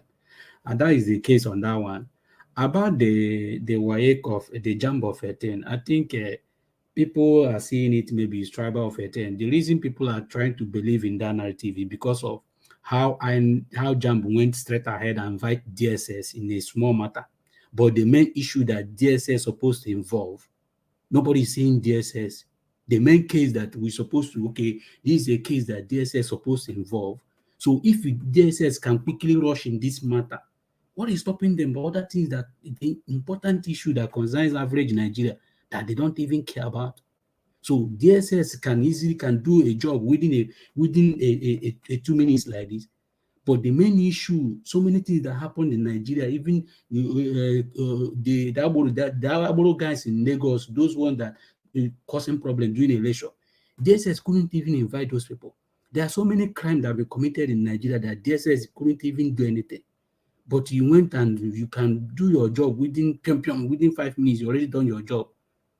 I think even INEC, JAMB is not supposed to involve INEC in that kind of DSS in that case. Police is supposed to be the one to take that case, not DSS. But for you to invite, that's where people are not seeing it that is another thing. People now begin to see it in another direction because you are giving them that narrative for them to believe it. So if you had done it in the normal way, maybe call police, that would have been, people won't be looking at it. But you inviting DSS on something that is not inviting DSS, that's heavy. And for DSS to even to carry out the investigation without even fast, now people now say, okay, if DSS can do this job within a short period of time, what stopped them? Other things that happen in Nigeria, other places, why are they not doing the same thing in other places? That is now giving people to believe in this tribal of a thing. I don't believe in it, but people have to, because not everybody think the way I think. That people will think in that direction because you are pointing in that direction. That is why they are thinking that way. Because there are some certain things in investigation that require every other people to do. But first, you just invite DSS. That's a very big. Any case that involves DSS, that's a very big case. So I don't see this case as a big case that requires a DSS. I think this is a police matter. Police can do that investigation. So that is why people are not seeing it. It's a tribal war. It's a tribal stuff. So you don't blame people that are thinking in that direction. If people are thinking in that direction, the government are pointing them in that direction. They are the one pointing people in that direction. Because you are now making people to believe in that. And people that already have that kind of mentality, you are trying to push them that the same way. So when people start thinking that direction, people shouldn't maybe get angry with them because government are the one pointing them in that direction. So police should be the people to do that investigation. If police is the one doing that investigation, trust me, nobody will talk about that because it's police. But now you're inviting DSS. Now other people from the East will now say, we have seen so many incidents that happen in Nigeria that DSS couldn't even do anything. Now this concerns an Igbo people. They invite DSS. So you now begin to point them to many things. They begin to remember things that they forget that okay, if things happen in the East, people react very heavily. But if it happens in other places, They try to do it in another way. So when people think that direction, I don't think any average Nigeria should be angry with them, because the system is pointing in that direction. So I think for me, the issue, whoever that legit for the result, like the caller said here, for people to believe in this, there are so many ways to prove yourself innocent. That INEC, the JAMB person that came to television to speak, you have to bring there's a result sheet. You people have that result. You should bring it, come and say this. If it's hard, you can bring. You can call the guest, okay, come and receipt for the exam or anything to prove everybody say, okay, this is the real result. So, but to come in out and say this is the result without any proof, people won't believe it. You can get something and say this is the result, but the sheet is there. Carry the sheet and say this is, because I believe that sheet is not is still with the system. Bring it and say this is the result. This is how the result is being marked. You can give it to other people to mark. So now people now can believe it. So, but for me, I think they should find a solution on that. So concerning the issue of Boko Haram of Eten, somebody's coming to say people to they should release banditry, release the Boko Haram people. And I want to make one comment here, please. People shouldn't get offended. When people keep using IPOB and the Yoruba agitation as terrorists, it keeps offending me. Those two things are not the same. They are not the same. Terrorist is different from what IPOB stand. It's different from what Oduduwa Republic stand. It's different from what Yoruba Nation stand. These are different things. So when people try to bring them together, it kind of offends some people. These are people agitating for their own freedom, not by violence. They are doing it in a way that is supposed to be done. But the other people are kidnapping, killing people, bombing places. Those are different things. These are terrorist organizations. I can stay where I am here in News and I can practice IPOB here. Nobody come and arrest me. You can't practice banditry here. People will arrest you. You can't practice Boko Haram here. People will arrest you. I can go to IPOB meet. I can do whatever I want to do here. I can walk on the street to carry my flag. Nobody will arrest me. But they can't do that with the Boko Haram here. So when people try to use IPOB or Oduduwa Republic, Yoruba Nation as dissenting combined with the Boko Haram and the banditry, it gets me like I'm thinking, say, what are they smoking Igbo or are they smoking weed? These are two different things. So I don't see people should compare that, okay, if you are releasing Boko Haram people, you should release Nandekar. These are two different things. They shouldn't even bring two of them close because they are two different things. So for that man to have courage, that is what, because that is the country we find ourselves. And now somebody even, that man supposed to be arrested. That is where now people are getting angry. Imagine DSS couldn't even arrest that man to utter that such rubbish. DSS couldn't even arrest that man.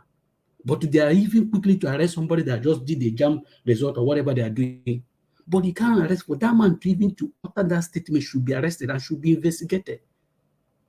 But they are not doing the necessary. All right, Mr. Collins. So Mr. Collins, before you go, because you see, for me, I like people to pass their submission in a fair manner, like the way Madam Nena did earlier on. I guess you are seeing the viral videos that is currently going on right now from some of our Igbo brothers destroying people's stuff and that they shoot and all that. In fact, very gruesome videos, which I can't show all of them here, but only one show. They said because Nnamdi Kanu must be released, according to their statement there, Nnamdi Kanu must be released. If not, blah, blah, blah, this is what is going to happen to the people they ordered to sit at home. Now, watch this video here. This particular one, I thought I should bring it here. And before you finish, I want to hear from you. What's your take on this? Watch this.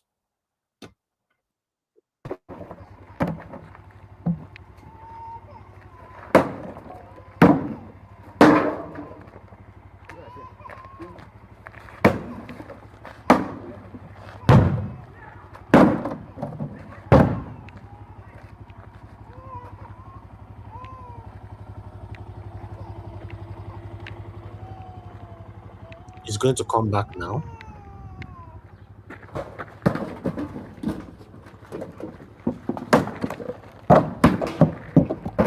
All these are vegetable that a single mother is putting together to feed her family and everything, selling them to live. Then you are destroying them. You are satanically destroying them just because of what?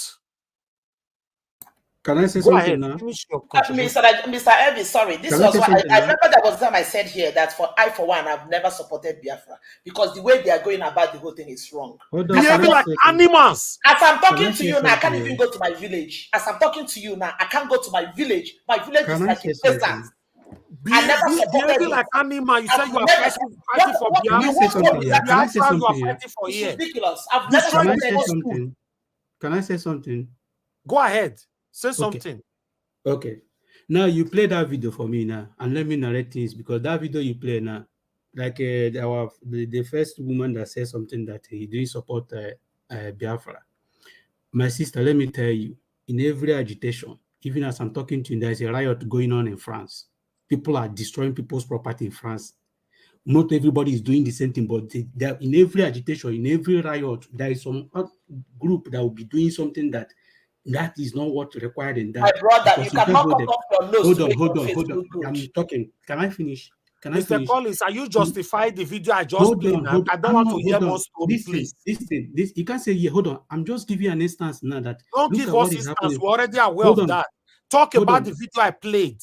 The video, I'm just giving the video you played now. We know Because the one now, instance you are hold giving. on. Talk The about video this now, the video you played to me now, because one now, the reason why these people now, because in that video now you played to me, some people will take their own agitation in a different way. Some will take it in a different way. Now, people that are agitating this, they're all calling for one thing. If I'm agitating for something and this person agitating for something, we're all going for one thing. Now, people are saying, okay, there is Nnamdi Kanu on this. And they said they believe that if you can sit at home on that day, paying that respect to Nnamdi Kanu on that day. People believe in it. Me, I don't believe in it. I believe that because Nnamdi Kanu have said that people Mr. are Collins, free to go. the video you justify it is right?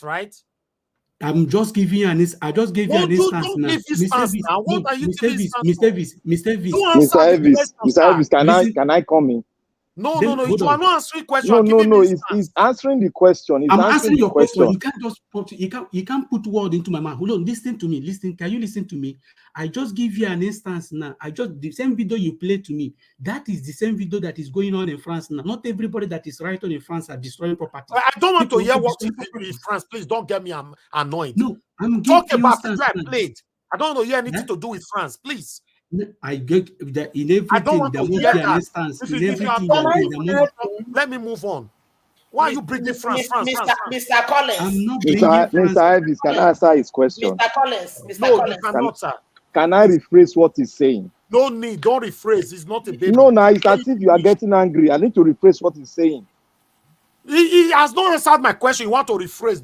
Don't, sir. I just tried to answer my question. You are not allowing me to because you want me now to say what I'm saying that what I do said you to you think that of the what video those people I said to you that listen, I said what those people are doing, those people are doing the wrong thing because that is not the way value. But at the end of the day, whatever when it comes to this agitation, there are some people That's who all I go want in to a hear different from direction. you. People who go in different directions. Doesn't right? mean that people that are doing it. Mr. Collins. Mr. Collins, they've never done anything different from what you saw now. Since the agitation for IPOP started, they have not done anything different from what you have seen. IPOP is a different IPOP. When I'm an IPOP now, have you seen me spoil anything? Can I interject? Can I interject, Mr. Alex? Mr. Whatever. You see, Mr. Elvis. He's trying to Mr. Elvis. Sorry. Go ahead. You have 1 Mr. minute. Elvis, 1 sorry. minute. You see, what we should note here, what he's trying to say is that, and what we should know. You don't know what in our anybody heart is trying to say. I don't like the fact people say what somebody is trying to say. Wait, Mr. Elvis. iPod is divided into two. That's one thing I want to note here. There are this other group that are going against the rules of what they are doing, agitating for. They are destroying people's things. No, you should know now. Do you justify this video? What they are doing is being done by the other group that are That's what I'm doing saying. things. Do you justify Black Panther? I said to you that these people. No, that's wrong. That's wrong. When people, I just told you now that people that are doing this thing is wrong. That doesn't mean that everybody that is in IPOP is doing the same thing. That is what I'm trying to tell you. That this video now doesn't maybe project the way you want it to project that.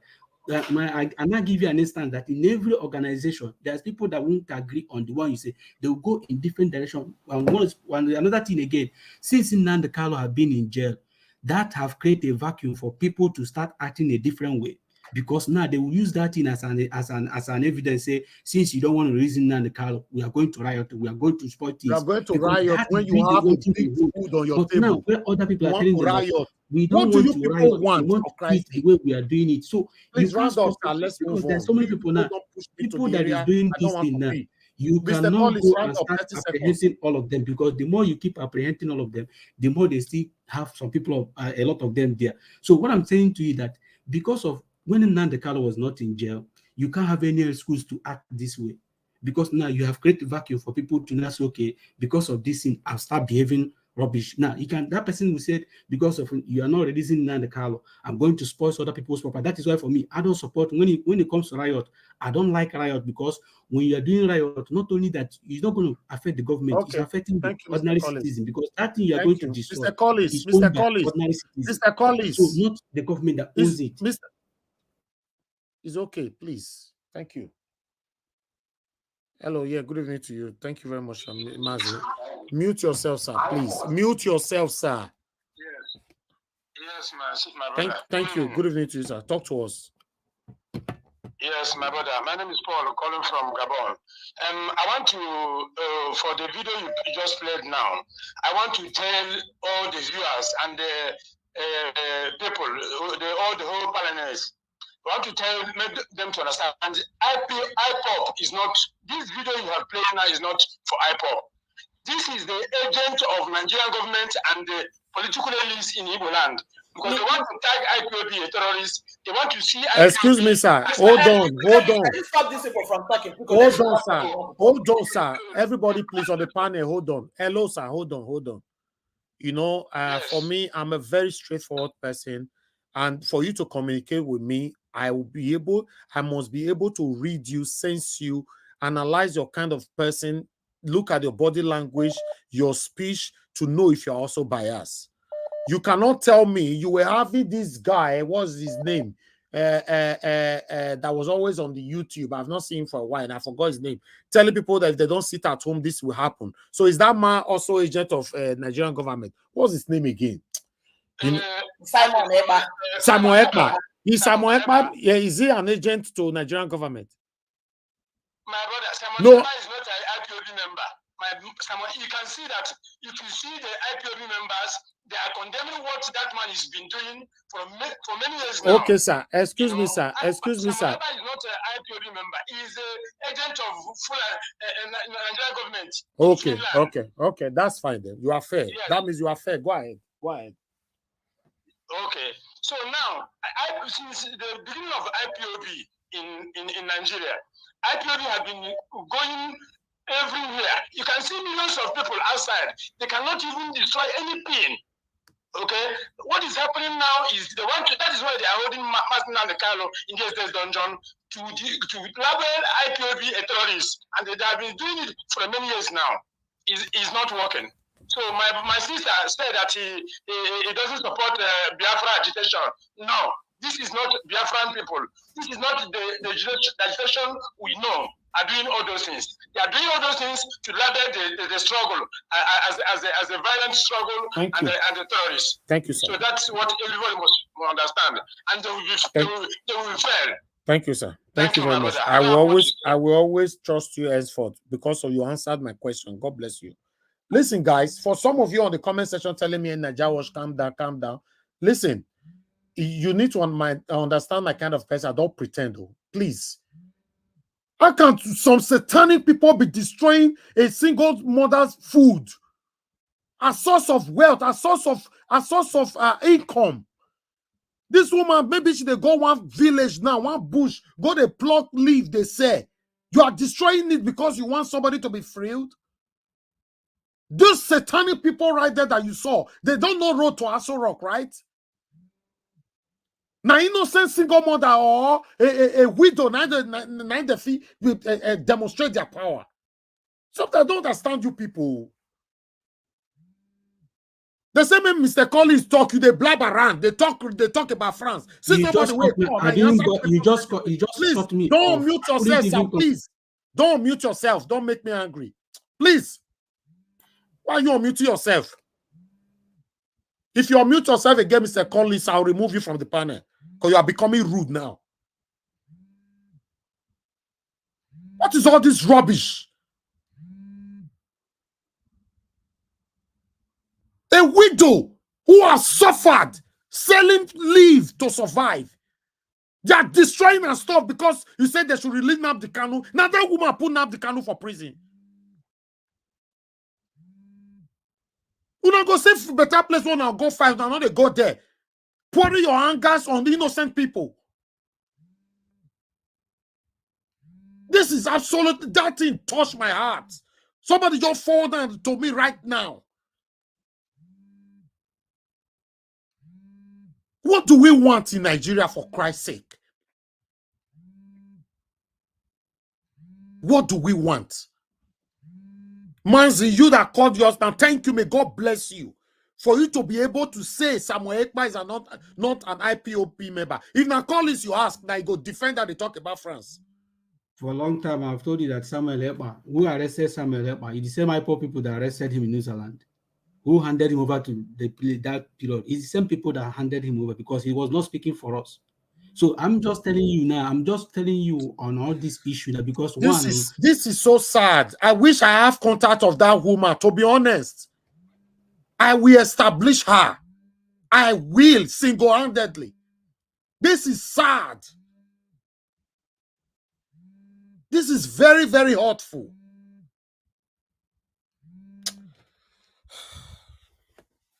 Hello, good evening to you, sir. Please talk to us. Good evening to you. Hello. Hello, Travis. Yes, sir. I can hear you. Good evening to you, sir. Talk to us. Mr. Elvis, thank you so much. God bless you. But first and foremost, this is CJ. Please, I want to use the opportunity to thank everybody on the panel. I haven't been coming in for some reasons, but I want to appreciate every one of you. You guys are doing a wonderful job. I listen and I try to participate, but it will not be easy. But Mr. Elvis, please, I'm not here to be rude with you. I'm not here to try to object innocent anger, you know. But I have to put it this way. I'm an Igbo person, okay? And I have to make this thing understandable. You see, Ojukwu once said that my people are too hard to be led, okay? Igbo people, those people, see, let us not bring sentiment in this thing. That video, there's nothing satanic. I will explain to you this now, saying there's nothing satanic about what that guy is doing. That woman, those people that went to their farm today, I don't know. Now there's a mission in here because it is believed that they are poor, right? But they know that on the same day is a sit at home. They went to their destination. Why are they sitting at home? What sit at home? What are you saying? What do you mean sit at home? Sit at home for what? Are you the one feeding them? Why are you telling them to sit at home? That's what I'm saying. Why are you explain to the world? Why are you telling them to sit at home? Are you feeding the people you asked to sit at home? Hold on, please. I have business both poor and the rich who are these things are affecting, and constantly whenever I speak with them, I tell them, please, you sit at home on Monday and please apply to the rules. What rules? What you explain the rules now? The people you asked to sit at, you hold on, sir. You can't be talking, I'm talking, or I'm talking, you talking. We are not making any sense. You ask people to sit, grown-up people to sit at home. Are you feeding them? Do you provide how they will be eating? Okay, let me answer the question, okay? Now, when this No, you didn't answer. No, sir. I don't need story. Do you provided how they will eat? You ask them to sit at home, not to go to work. Do you provide how they will eat? Answer my question. We have 5 days in a working day in every week. Okay. Now we are talking about sacrifice. In every situation, all of us have made sacrifice in this issue of Biafran emancipation. People must have to learn to make sacrifice, no matter how little, no matter how big. You can't, even if it's my mother, even if it's my sister, you can't stubbornly go to your farm to go and pluck things there and take it there. When you know that they have the this holding them, that there's a start for. All right, sir. And you go and you know that some people are angry over the fact that Nnamdi Kanu is still dying in the prison, and you took your you that was praising Nnamdi Kanu. So I should be praising Nnamdi Kanu for others to die. Is that what you are telling me? And you go and display your goods on the street, and something happened to it. Come on, that's facade. Wow. That's facade. So that means you justify the video, right? Let's move on. That's fine. That's fine. There's nothing satanic about that. There's nothing. As Okay. long as they didn't go kill anybody, as long as they didn't hurt anybody, there is absolute nothing satanic about that video. I'm Okay. not a person. Let us stop dispensing the Facebook. That thing, people, some of my people are very, very stubborn. Okay. Thank you. Thank you, sir. Thank Some you. of my Wow. We have a long way to go. Mr. Elvis. Yes, sir. Mr. Chooks. We have a long Yeah, way to go. sorry for my intervention. Can we move on from this place? You know, we've taken time for this. It's already part of the discussion.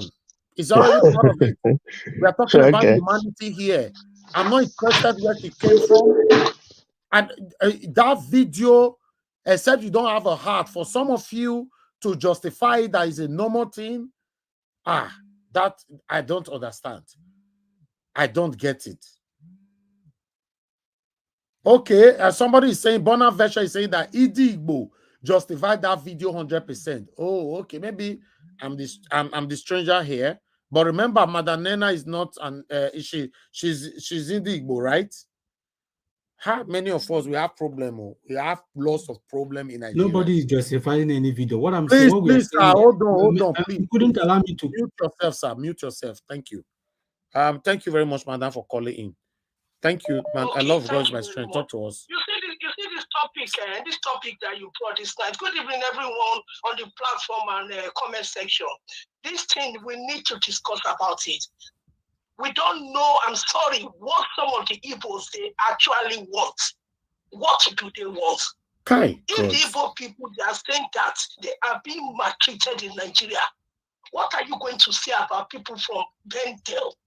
What are you going to say about people from other places? We are still calm.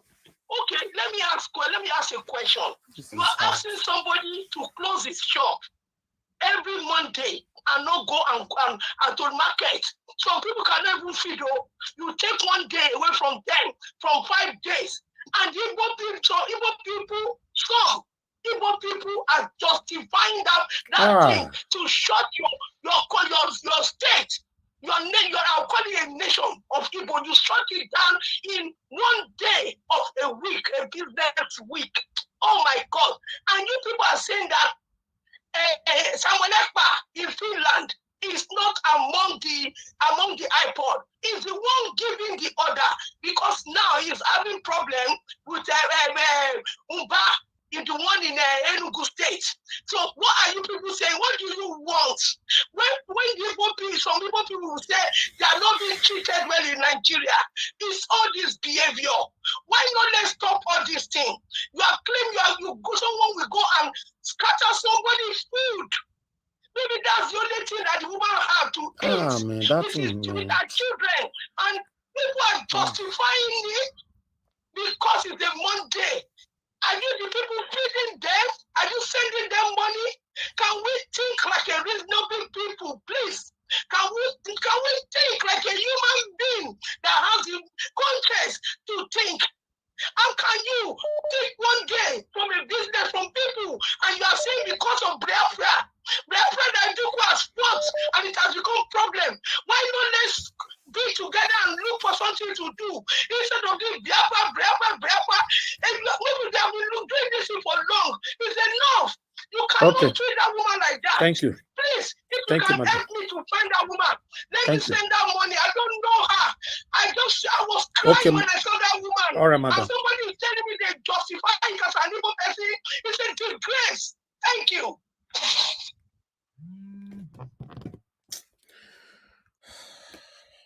Hello, yeah, good evening to you. Your name and where you're calling from. Hello. If you don't off, I'm sorry, I'll pick another call now if you don't off your stuff. Oh, this person is not ready, man. Hello, Mazi. Thanks for calling back again, sir. Please talk to us. Hello. Hello, sir. Go ahead, talk to us. Yes, my brother. Is the same thing. My name is Paul, calling from Gabon. But the same thing these people are saying, I want to tell them, let them to understand very clearly in the position of Simon Ekpa in this struggle. Simon Ekpa is not fighting for Biafra. Simon Ekpa is destroying what the Biafrans they have in Biafra land, in Igbo land. I want to tell them that this struggle is the work of IPOB. IPOB have said that there's no seat at home anymore. IPOB have made the press statement that there's no seat at home unless the day Nnamdi is going to court. So people cannot take this type of nonsense video to justify what IPOB is doing. Please. Thank you. People should understand that. Thank you, sir. IPOB remain peacefully. IPOB remain legal in the front of all over the world. Thank you, sir. Want to target us. All right, sir. All right. During the war. Okay, sir. During the war, All right, sir. It's okay. It's okay. Thank you. Thank you. Thank you. You know, I don't want to look for it, please. Madam, please just hold on. Let me pick this call first. 1 minute. Okay, thank you. Justin, thanks for calling in from London. Talk to us, sir. Yeah, hello, Nigeria Watch. Good evening, and I want to say good evening to the panelists over there and the viewers. I want to urge people to like, comment, and share. If possible, join and become a member and follow the shine so that other people can have a view and see the beautiful stuff that you do. I will take this last subject that you're talking as a priority, and I will probably ignore every other thing that is going on today and just concentrate on this particular video that you just played now because of time, so that other people can still chip in as well. Now, Nigeria Watch, you know, I'll take exception to this. You know, see, this is one of the problems that we're having. This is a very big problem. You see, when you ask simple questions, most of the time we like to be biased. We want to beat around the bush and leave the technical questions inside what you are asking. Now, if somebody is telling you that the woman should understand the rules, what rules? What rules? Now you ask a question: are you providing food for these people? It's a simple question. Now, if you want to go into this tribal, Nnamdi Kanu, everybody love him. But there are certain places that you will get to where you say, okay, no, you're not doing this thing right. You just played a governor, a former governor, telling the present government now to release his own people. The place that these people have to channel their energy to, the same thing as Ari Dogupo is doing. They will not channel their energy to that place. They will be looking at the less privileged people, the poor people. They will be listen. It's just heartbroken. You see your widow, like you said. You see your younger sister, brothers, people in your own people. The best you can be thinking of is to be thinking of how to support them. Even if you're going to do anything, you will educate them. Just the same thing that you're doing with the program. Thank you. Thank you. Brother, before you go, please, before you go. No, please, let him. Please, no need. I don't call. I have not. Mr. Collins, what's happening now? You want to push me to remove you? You people want to call me a bad person this evening? Why can't you just respect the rules? We have lots of people. We have full panel here. Why are you always unmuting yourself? You've contributed. You've gave your submission for more than 16 minutes. So I've not called you. Please stay mute. Go ahead, Mr. Johnston. Thank you, Nigeria. My brother, I don't have any issues with you and the struggle. Listen, I'm a very, very easy go guy. Anything that will liberate the Southeast, the South, anything that will bring those people from that bondage of captivity, I'm all in for it. But I'm just saying that when you watch videos like this, the Nigerian world just shoot, there's no way, me, for example, if I were to be like a bad person, there's no way I will go destroy there's no way I can do that now. All right. I can educate those people. You can call them in another level and educate them. Thank you, Mr. Justin. This is a very delicate issue. I'm not going to lie to you. Today, I think this issue will just take over the whole program. Thank you. Because this is not right. And when people call in and they try to make it look at it like it's just normal, the rules. Can't you just make a good rules that will benefit people? You people live in foreign countries. If you live in the foreign countries and these people are start treating us like this, what they say is the rules. Do you going to say that is fair to you and me? Thank you. Come on, man, we can do better. Thank you, that sir. is the only thing Nigeria is saying here. Thank you. Thank you guys anyway. Nigeria, thank you very much. I'll take it easy. I'll talk to you guys. God bless you. All right, guys, before I call on the next person, let me put this clear. I'm a human being. You can't change my person. You cannot. It's so fortunate to see somebody call it to the show to justify that video. That is 100% right. Somebody on the comment section saying the same thing. I would have advised, even though you support that kind of maltreatment, that kind of, how do I describe this kind of sin? For you to justify, you'd have just stayed silent. Don't call in. Celebrate in your living rooms. Thank God say they destroy this woman, source of livelihood and all that. But you can't call in to justify things like that. Regardless of who she is, Igbo or no Igbo, if the person that is doing it, Igbo or no Igbo, I'm not interested. My only concern is that that woman, that is our source of living. You destroyed it, and some of you justified it. Some of you on the comment section are saying that, oh, you should know what the Igbo people want. I'm still confused. Because if what I'm thinking is right, then what you want is number one standing right now. Except what I'm thinking is wrong. Any kind of agitation that is going on now, when you are about to celebrate victory. Now wow, I feel good ones all over me. I don't know how to, I can't take this. Please, I wish you did this, you guys did send me that video.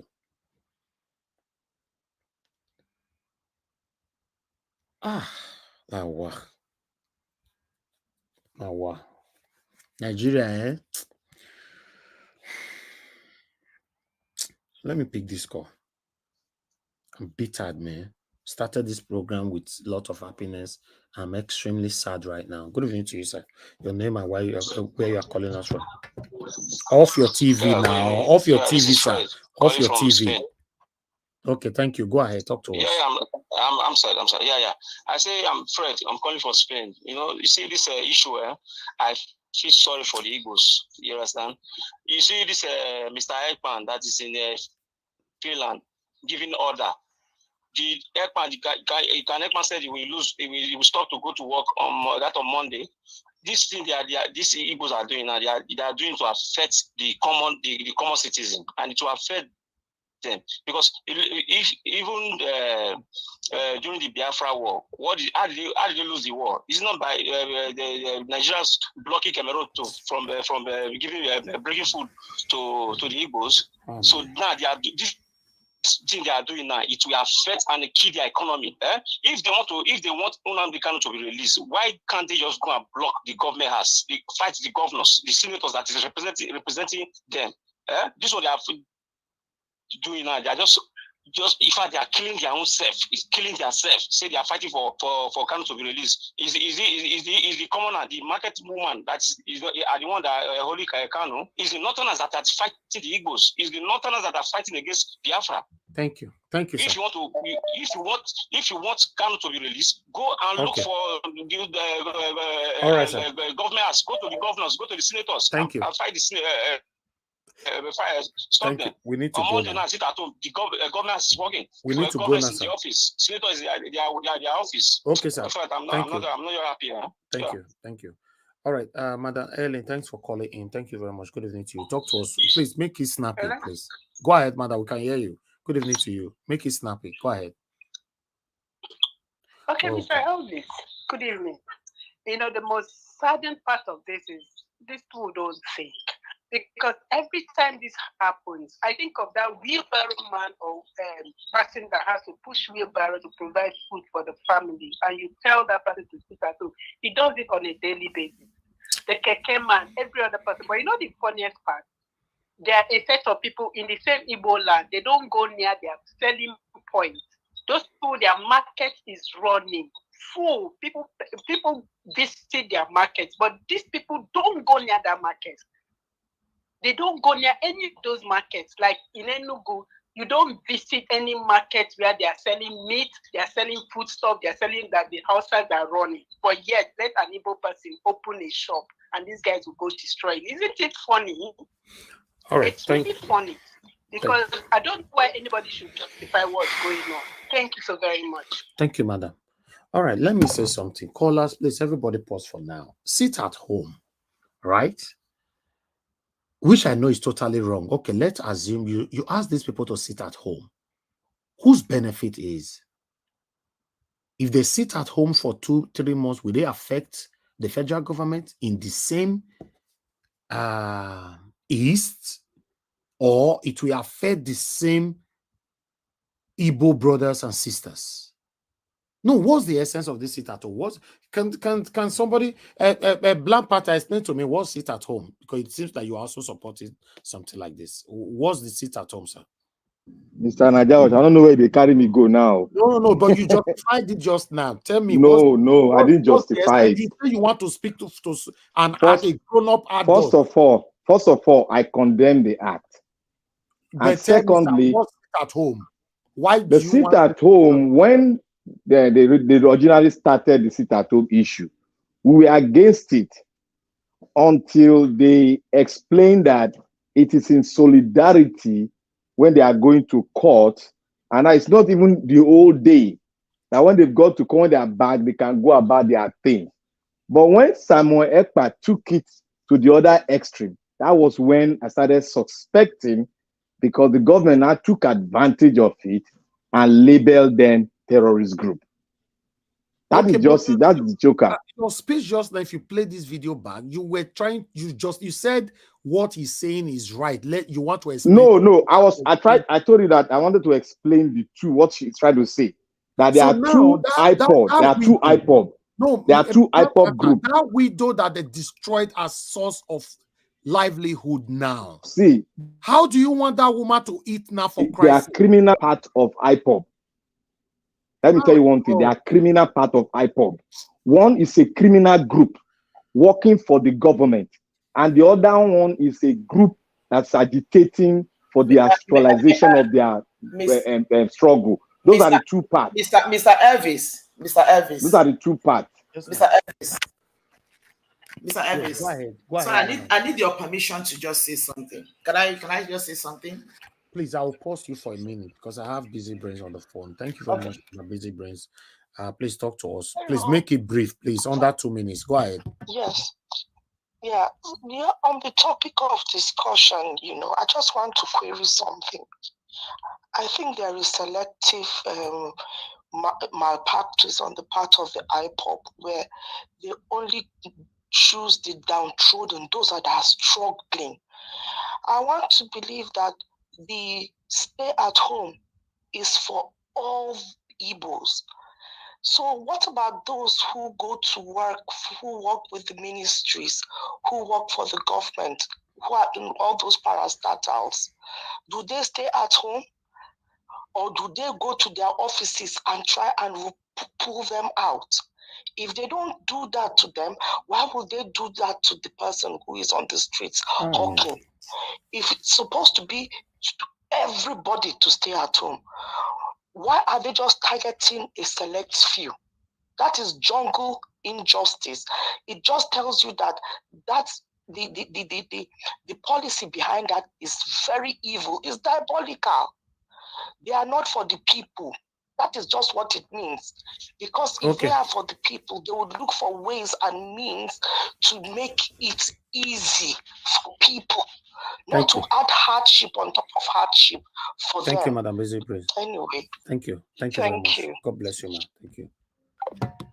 To be honest, You guys don't make me believe that this journey that we all are fighting for, some people are wearing masks, some people are wearing a deceptive garment, some people are, because I don't understand. It's an agile watch. I will be, please hold on, sir. Please, please, please. I don't want to be targeted. I don't want to forget what I'm saying. We are fighting for a better Nigeria. A Yoruba man contested. Igbo man contested. Hausa man contested. Or rather, Fulani man contested. Different tribes contested. Amongst all that contested into this now, the number one man that not just only Nigerians are clamoring for. The number one man that not just only Africa are clamoring for, but the world is an Igbo man standing. But the sad part of it is that some Igbo people are asking others to sit at home fighting, using the word agitating, when God is about to wear you a garment of joy, a garment of everlasting celebration. You are justifying sit at home. You are justifying they not the hear word. You are justifying they don't listen. They are too stubborn. Let them sit at home. You are telling us, oh, yes, it's IPOP. You are telling us, yeah, oh, if you don't know, we are agitating. What are you agitating for? What are you fighting for? God is about to crown you. Ha! I'm sorry, guys. I didn't see this coming because many of you can testify that I started this broadcast with so much joy. Today I have to run out for me to get my happiness back. I understand some people try to calm people that way, but it doesn't always work like that. The only thing I can use to help myself is just calm down, but I'm sad. I'm sad. I wish I know that woman today. I will bless her forever. I promise I will elevate that woman forever. She will never suffer again. Single-handedly. I'm sad. Somebody have the mind to call into the show to say, I support that 100%. Are you a human being? Somebody commented on the comment section to say, I supported it 100%. God is about to wear you a garment of celebration forever. Then I'm confused. I don't know what you want. This is sad. This is sad. It's extremely sad. My heart bleeds for that woman. See those vegetables. My heart bleeds. Even the baby was crying in the background. That could not stop these guys to say, because of the baby that is crying, let's leave this woman and go to others. Why? Nigerians, why? Why? Why are we doing this to ourselves? Why? Some of you that live abroad, you are passing orders from abroad and you are in abroad. You are asking people to sit at home. Why you did not provide them money to feed?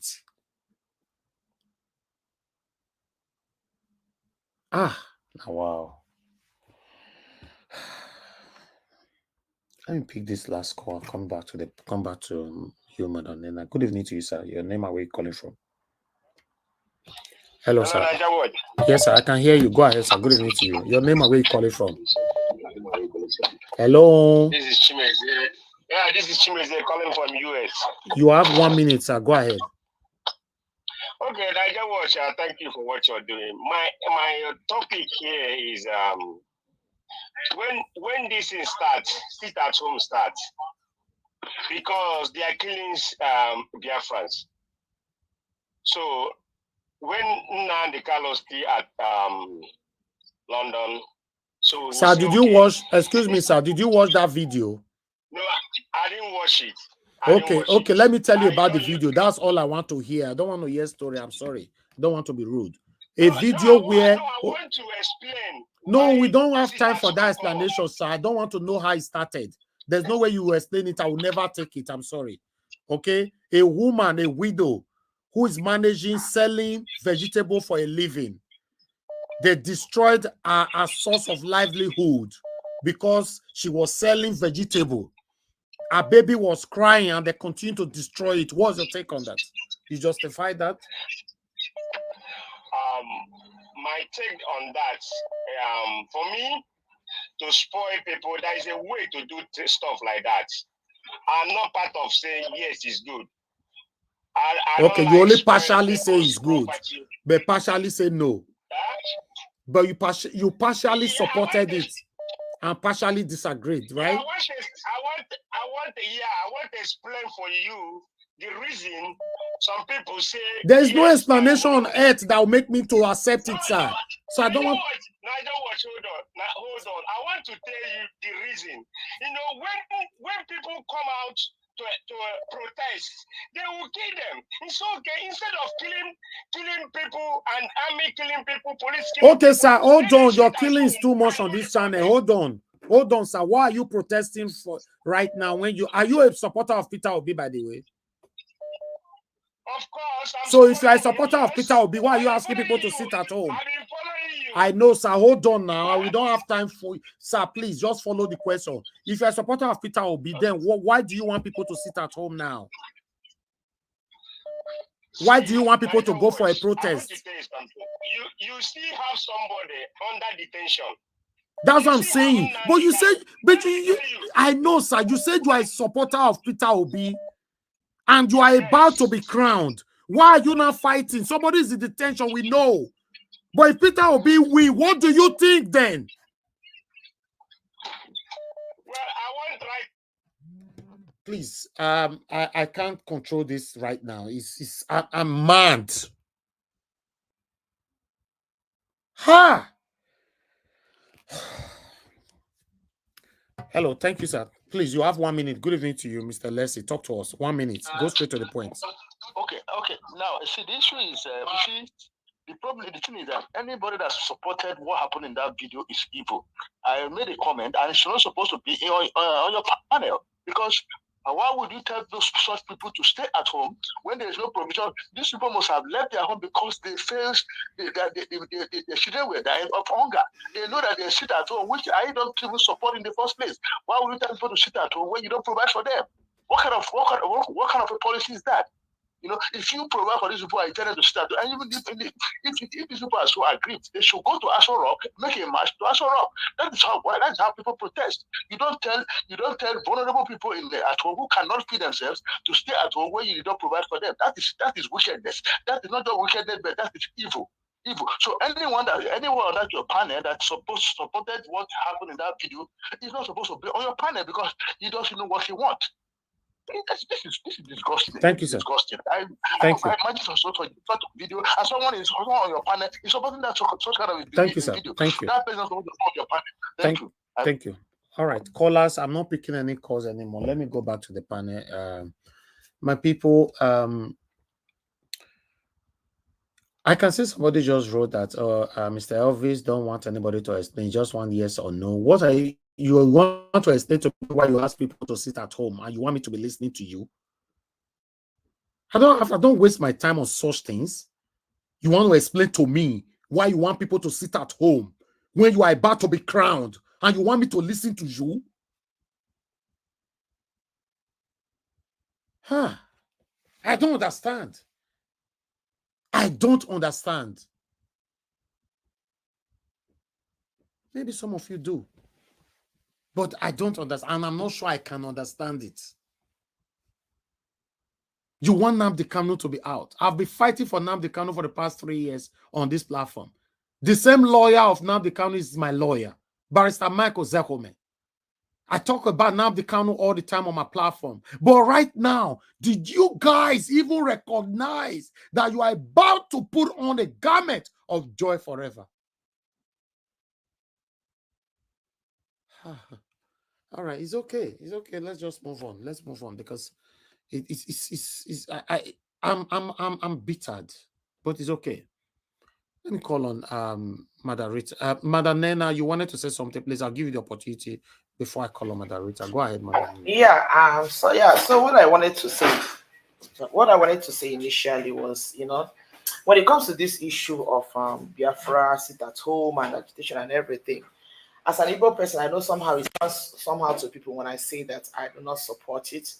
In as much as I can say, once in a while you can say, okay, maybe some of the things that they do to the Igbos are not good. If I tell you the truth, you see, my family, I've had a lot of fallout with a lot of family members because of IPOB agitation.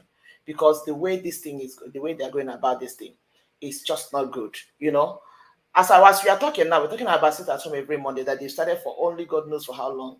As we are talking now, they've been sitting at home for a whole week. You cannot tell me, I always tell people, you cannot cut off your nose to make your face look good. It has never happened. And that is why it seems as if people are not taking the Igbos serious, because I feel we, the Igbos, sometimes we act like we don't understand what we're doing. Nnamdi Kanu is being held wherever he's being held, and people are in Igbo land. And I don't like it when people come to make the argument that, oh, there are good IPOB and there are bad IPOB. The question I always ask them, because I've heard that a lot from family members, the question I always ask them, where are the good IPOBs? Where are they? Because things are going back. As I'm talking to you, it hurts me, it's very emotional, and it's very personal to me. As I'm talking to you, my brothers and sisters on this line, my village is deserted. My village has been deserted for a very long time. We can't go to the village because these guys, the supposed bad IPOB, and the question I ask them is, where are the good, so-called good ones? Where are they? Where are they? Because things are going. These people would come into the village market. They will shoot in the air. They will do blah blah blah. All these market village women will run. They cut their foodstuffs. They go to bushes. They camp. They take over farmlands. We are talking about people coming to terrorize us. We are the ones terrorizing ourselves. They go to family. They go there. They cook people's states, grab people's things by force. They grab people's land, but they've turned this thing to something else. And I get so angry when people come to say there are good ones and there are bad ones. I don't buy that nonsense. I don't buy it. I'm disappointed. I don't buy it because the question I asked them, where are the good ones? In fact, there was a family member who was having a very heated argument. In fact, I tell you, there are many family members that are blocked. I blocked them. I told them, I said, the beginning of our problem, sorry, let me just round up with it. The beginning of the problem and insecurity in Igbo land started when ESN was formed. Whether the person wants to believe it or not, that is the beginning of our problem. When Nnamdi Kanu was held, you are in Igbo land, stopping people. Even during the election, they try to stop people from voting. They do all sorts of things to our own people. Whereas Nnamdi Kanu is being held in Abuja. Does that even make any sense? Our students can't go to school. People can't go walk on the streets freely. I have my relations that had businesses in the east. All of them ran away. Young boys, they'll fight you. It's either you come join them or they will hurt you. Some of them had to run away from home, abandon their businesses and run away from home and came to the same Lagos. And that's why when I see the things they do to our people in Lagos, it still hurts me that we cannot even stay peacefully in our own home. Yes, the place we run for safety, they are still terrorized. So if anything happens to us, where are we going to run to? So let's no Igbo person come here to tell me there are bad IPOB and there are good IPOB. They shouldn't. I don't like to hear that argument. My question is, where are the good ones? People are saying that Simon Ekpa is not fighting for. Yet he dishes out all that, and people believe, and people buy, and people obeys it.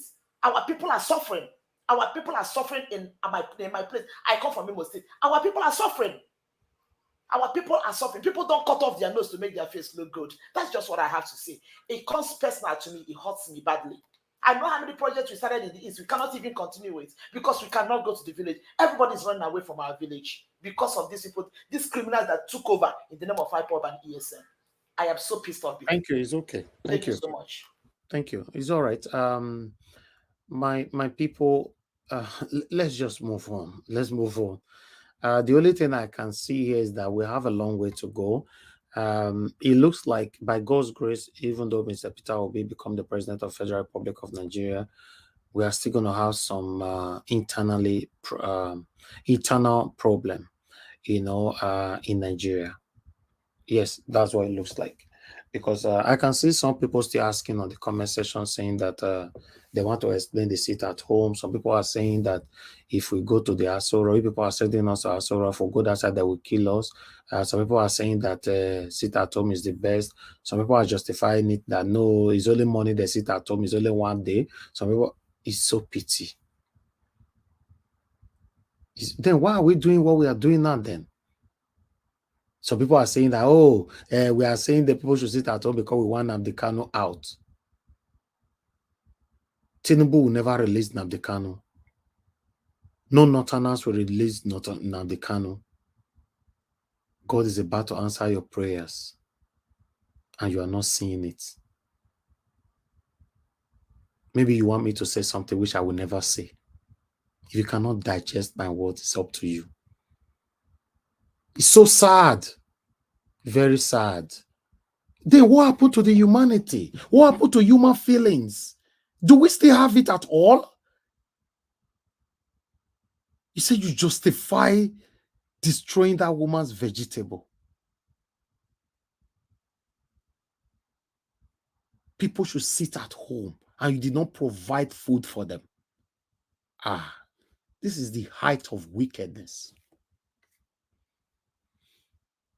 It's just that 4 days ago I discussed similar things here, that whenever we go for a riot, we end up fighting ourselves, destroying our houses, our cars, instead of going to the right place. I said it 3 days ago, if some of you can remember.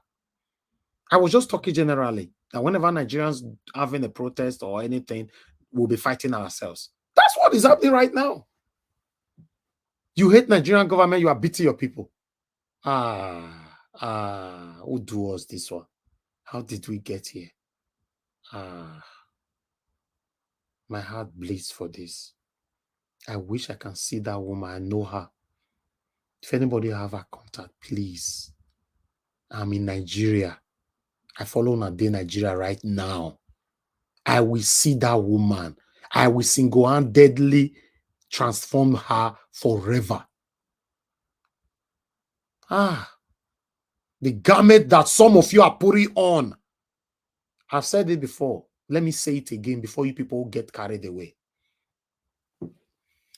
If you are satanic and you are following me, please stop following me. I prefer to stand alone than stand with multitudes.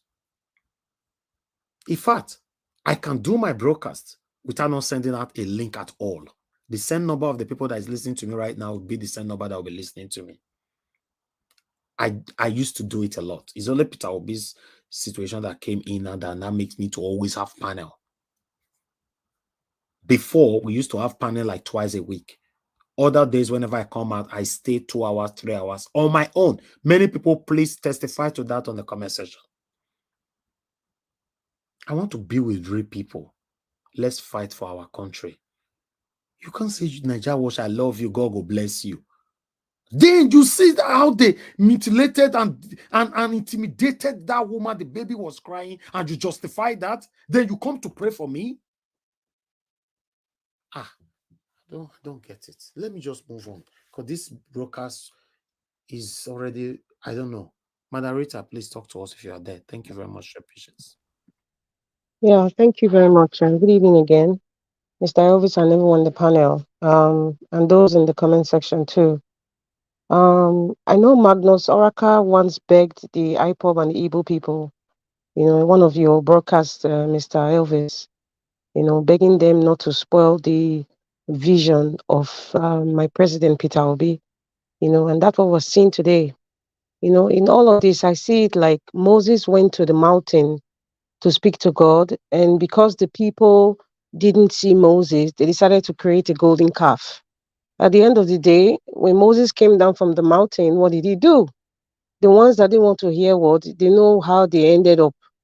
So therefore, I just feel that at this point, there's a lot of confusion and people are looking and doing certain things as an excuse because they didn't see Moses. So they want to build their own different golden calves. IPOB, Igbo, Wazirike, or whatever, I don't know. I'm not so, all these in different cells under the name of Indigo or IPOB. Get yourself together. Because to me, it seems they're just like a confused, a bunch of, with all due respect, a bunch of confused leaders, hiding under the umbrella of Nnamdi Kanu, that is the one that's even suffering more than all of you.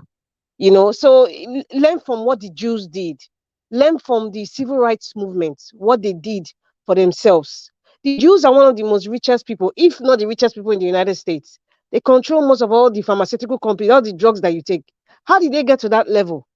You think it's by intimidating their brothers and sisters? How did the Italians of New York get to that level? They have so much power in New York.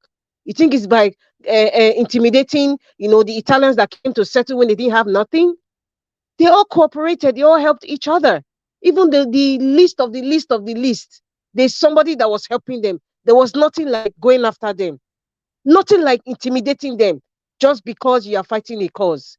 Please, all of you that, whether you are in support or against, especially the ones that are against, or especially the ones that don't want to reason because your ideology is just fixated. And have you ever sat down to say, you know what? How can we do things differently? Times are changing. One thing we don't realize, times are changing. Systems are changing. We are evolving as human beings. If you don't go with the times, it's like you'll be in a maze. You think you are progressing, but you're not progressing. You're just moving and you think things are happening with the progress. Our name is out there. You are not progressing. I'm saying it with my full chest. You are not progressing with this kind of behavior. You have to evolve. You have to evolve with your ideology. Even Nnamdi Kanu now, I can bet today, if that man he gets released, and I pray he's going to be released this year in the mighty name of Yeshua. If that man is released today, the ideology that most of you have, his ideology would change. Trust me. It will change. You have to evolve. And that's how, and that's why I see people disrespecting the great Igbo tribe. And that disrespect annoys me. I have no lineage with Igbo people, but when I see people disrespecting other people, I detest it. Because they are human beings. They're like my brothers and sisters. They can marry your son, they can marry your daughter. Your great-grandchild can be an Igbo king or an Igbo queen. You don't know. So that's why it's not good to hate people. But coming back to this issue right now, it's just, it's sad that I don't see real leadership. Start evolving. Learn from apartheid. Learn from the segregation in the US. How did they get to that level that they had a black president? They didn't intimidate themselves. The NWACP says that so many groups, they came together and they say, we're going to support. Although we will have some deflectors and traitors, but it cannot be more than the people who are together, that have one goal. And that one goal is not to intimidate our people. It is ridiculous for anybody who lives in diaspora. It's so ironic that some of the people who live in diaspora are supporting this nonsense they did to this woman. You are in diaspora. Don't go to work if I don't go to work 1 week, they see DPO for abroad. There's nothing like DPO. There's nothing like a beg. You pay your bills because the people you are paying their bills, they have to pay their workers that work for the companies that give you the service that you need. So, this is what the Italians did. This is what the Jews did. Till today, they're still doing it to their people. They're still sending money to the people in Israel. The Jews in America, they're doing it. I see programs, they're still doing it. Now, people who are downtrodden, the ones in the village, as a matter of fact, now, if not that this is, there's so many people on the panel, it's like a topic to really talk about. I know some people say, oh, you're not Igbo. What do you know? I don't know nothing. But whatever I'm saying now is based on the information I've heard and based on what I've seen. It's not what we just saw a video now. Was it doctored? No, it's based on what I've seen. It's based on what has been happening over the years. Get yourself together, evolve. This stay-at-home thing is dated. And it is not with any due respect. It is dated. Stay-at-home is dated. Rita Adams said so. Stay-at-home order is dated. When I mean dated, it is old, obsolete, backward. It's not progressive. And that's why you are being disrespected. And it's annoying me that they're disrespecting you because you don't deserve to be disrespected. A lot of issues that we are going through in Nigeria, it stems from bad leadership. It stems from wicked people. We have inherited the worst of the worst and the evil demons right from the 60s till now. We are still dealing with it. Why should we pain our people that are pained already? Why should we? Desmond Tutu said, if you're on the side of sitting in the fence of what an oppressor is doing, it means that you're on the side of the oppressor. So anybody who is sitting on the fence and supporting that what these people are doing, not just on this matter, even to the ones that we don't even see on social media, you are in the side of the oppressor. Open your eyes, evolve, change, start supporting your people. Every Igbo person right now, what IPOB or all these groups should be doing, if they really want change, let it be seen around the world that even if Nnamdi Kanu is illegally taken into prison, but they are helping their people, they are supporting him in the anticipation that when this man comes, it will be like icing in the cake. But when this man comes out now, everywhere is in ashes. How is that progressive? Can't you think? Can't the leadership think? If the leadership is not doing well, the young ones that know what it is, listen, if people are confused right now, there's no leadership.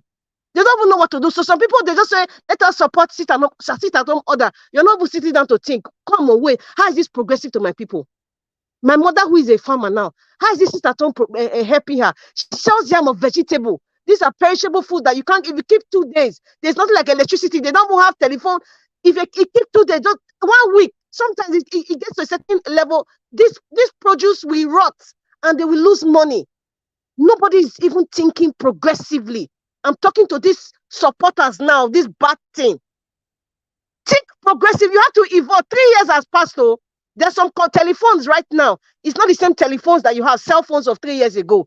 They are progressed. There's some cars that they had 3 years ago. They have upgraded. In case you don't know. So it's the same. There's some rules in the government of the country where you are living now. 3 years ago, some of them changed their constitution today. Some of them changed the rules of engagement today. Same thing with the army. 3 years ago is different now. Things have changed. So you have to progress and evolve with your ideas, with what you want, whatever it is that you're fighting for. You have to evolve and not be so stagnant, holding on to something that is not beneficial to your people. Let me just go further because I'm just a little bit miffed. I don't want to expel my energy on people that that need to, that don't know that they need to evolve. Mr. Yakubu is a fraudster. That's also Okoye, the chief transmitter of lies. I don't know. You know what?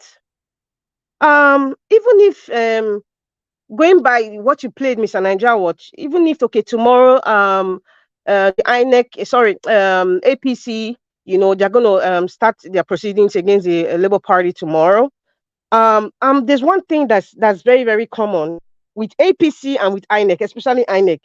They keep saying there's this technical glitch. None of them have been able to conjecture or explain in simple language what this technical glitch is. They've never said it. It's just a statement that they just need to say as an excuse, just like what Festus Okoye was saying. It's just that sentence has to be added to whatever they have to say as an excuse of what happened.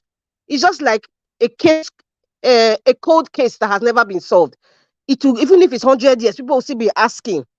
People will still be asking what happened February 25th. Why was the presidential results not uploaded? If they don't answer the question, they will never have peace. They cannot have peace, and that is the scratch that they don't even know where to. That is the itch that they don't know where to scratch until we get answers. No, there's no peace for the wicked. And another thing too, in all of this that's happening, in all of these exposures, all this information that we are hearing about glitch and the technical whatever, what is? I'm just thinking, will any of these INEC staff, Yakubu, Festus, will they ever be persecuted? I think at this point they will not be prosecuted. Whatever it is in the electoral law is just electoral law. I remember Femi Fanana last year said when it comes to, and I think Festus Okoye also mentioned it one time, when it comes to persecution of electoral offenders, there is no set guidelines really and truly on what to do, on what should happen to them.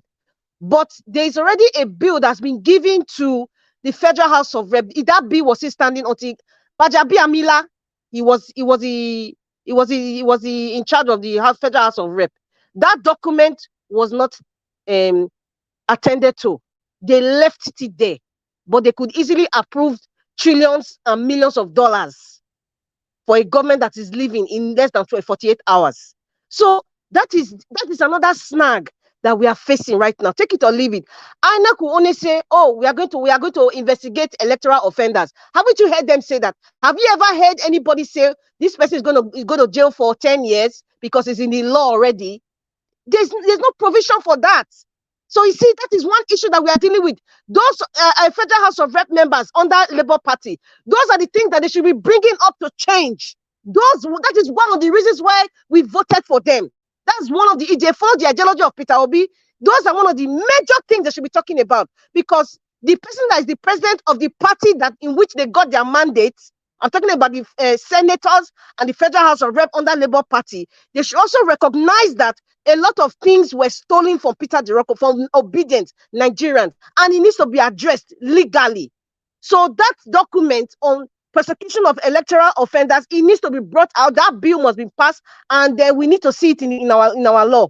Now, going to Pa Adebanjo, it is good that as all of us are alive today, and we are inspired by someone like Pa Adebanjo, there's one thing that I learned, as you get older, whatever you're doing, it will help you when you are old, especially when it comes to your sanity, your mental capacity.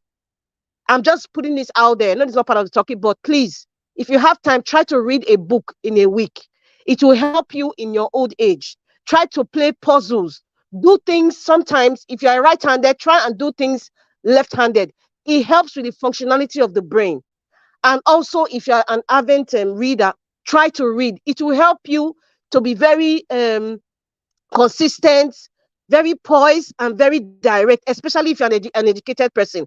If you went to university or you have a special profession, reading is very good. And I think that also played a part in how eloquent and astute Pa Adebanjo is. He's a very sharp-witted man, and I respect, in fact, he's a living legend, when it comes to the history of Nigeria, as well as J.P. Clark, men like that. There's a lot of them who are still alive today. May God give them good health and long life. Another thing too, what I see, Adebanjo, he just exemplifies what it is to be an original. Everyone, that's what I preach, or even younger people that are younger than me, or teenagers. Try to be original. Try to be your authentic self. Even if you stand alone, Nigeria wants you to say something. I don't care if I'm the only one standing. And he still is the only one standing. Since we started this obedient movement, is only Nigeria watch it today. Try to be the yellow flower in the garden of purple flowers. Even if you are the only yellow flower, you are standing, it means that you are special. It means that you are somebody that is standing for the truth. And you will not be in that position of truth in vain.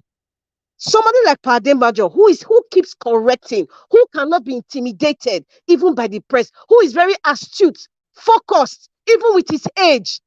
I praise that man. Some people in their 60s are not even very eloquent and very sharp-witted as the way this man is. And I think it's the blessing of God and the prayers people are praying for him. And I think it's because he's a very truthful man. So the blessings of God is still with him. His brain, he's set in the right direction. You cannot intimidate that man. He might be old, he might be slow, but he's very sharp. And I want to appeal to Arise TV or even the media, if they don't have common sense. When you have a host, you know the history of this host, especially a host who is above even an octogenarian, somebody who is above 80. This man is, I think he's 96 this year, or 95 this year. He's 96 this year.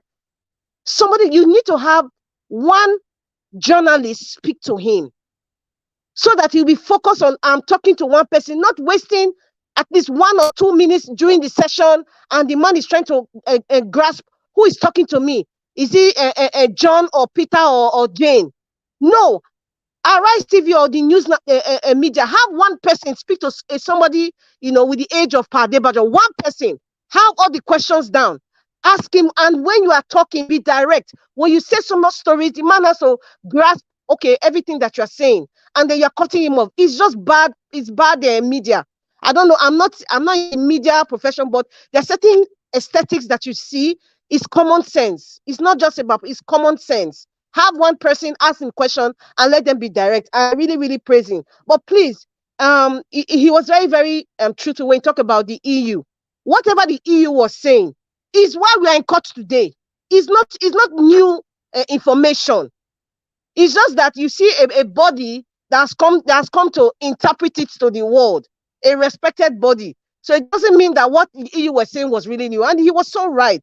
He was so right. God bless that man. And then going by the young lady, Miss Ejikeme, by the JAMB issue, I think this hula baloo was unnecessary. I think it's been handled in a very, I think on the part of JAMB, just like the gentleman who called and said, JAMB that said they got missing. Somebody swallowed some millions of naira.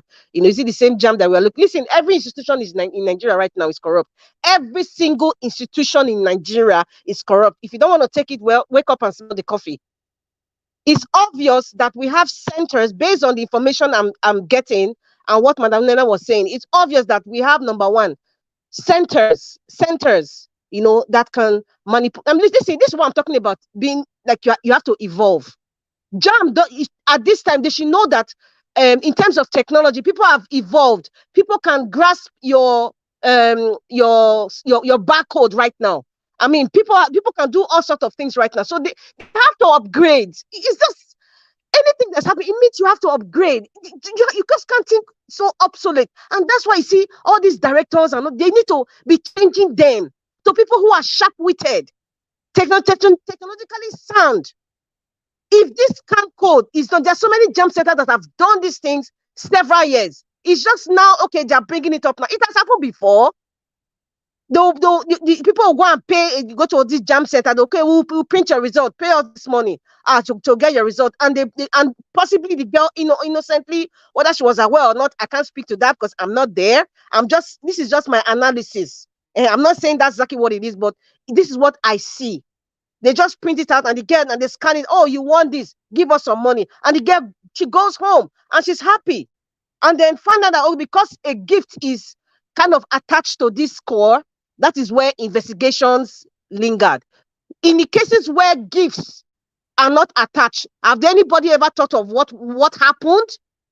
People are in school right now. You see people, you're in medicine, or you don't know what your real JAMB score is. So everything is corruption is the bedrock of all this nonsense we are seeing. And the way they went about it about a young girl was totally wrong. Completely wrong.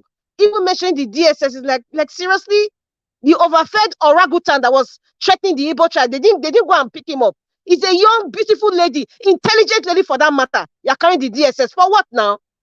Did she pipe somebody? For crying out loud, if you want to suspend the girl, but hey, investigate properly. Investigate properly. I don't know why we just make a hula baloo about certain things that are very simple and very direct in Nigeria. I don't know. From collecting passport to collecting PVC to collecting even birth certificate from school is like a hard knock life. Father in heaven. Now coming to Yerima. I think this will be my final submission.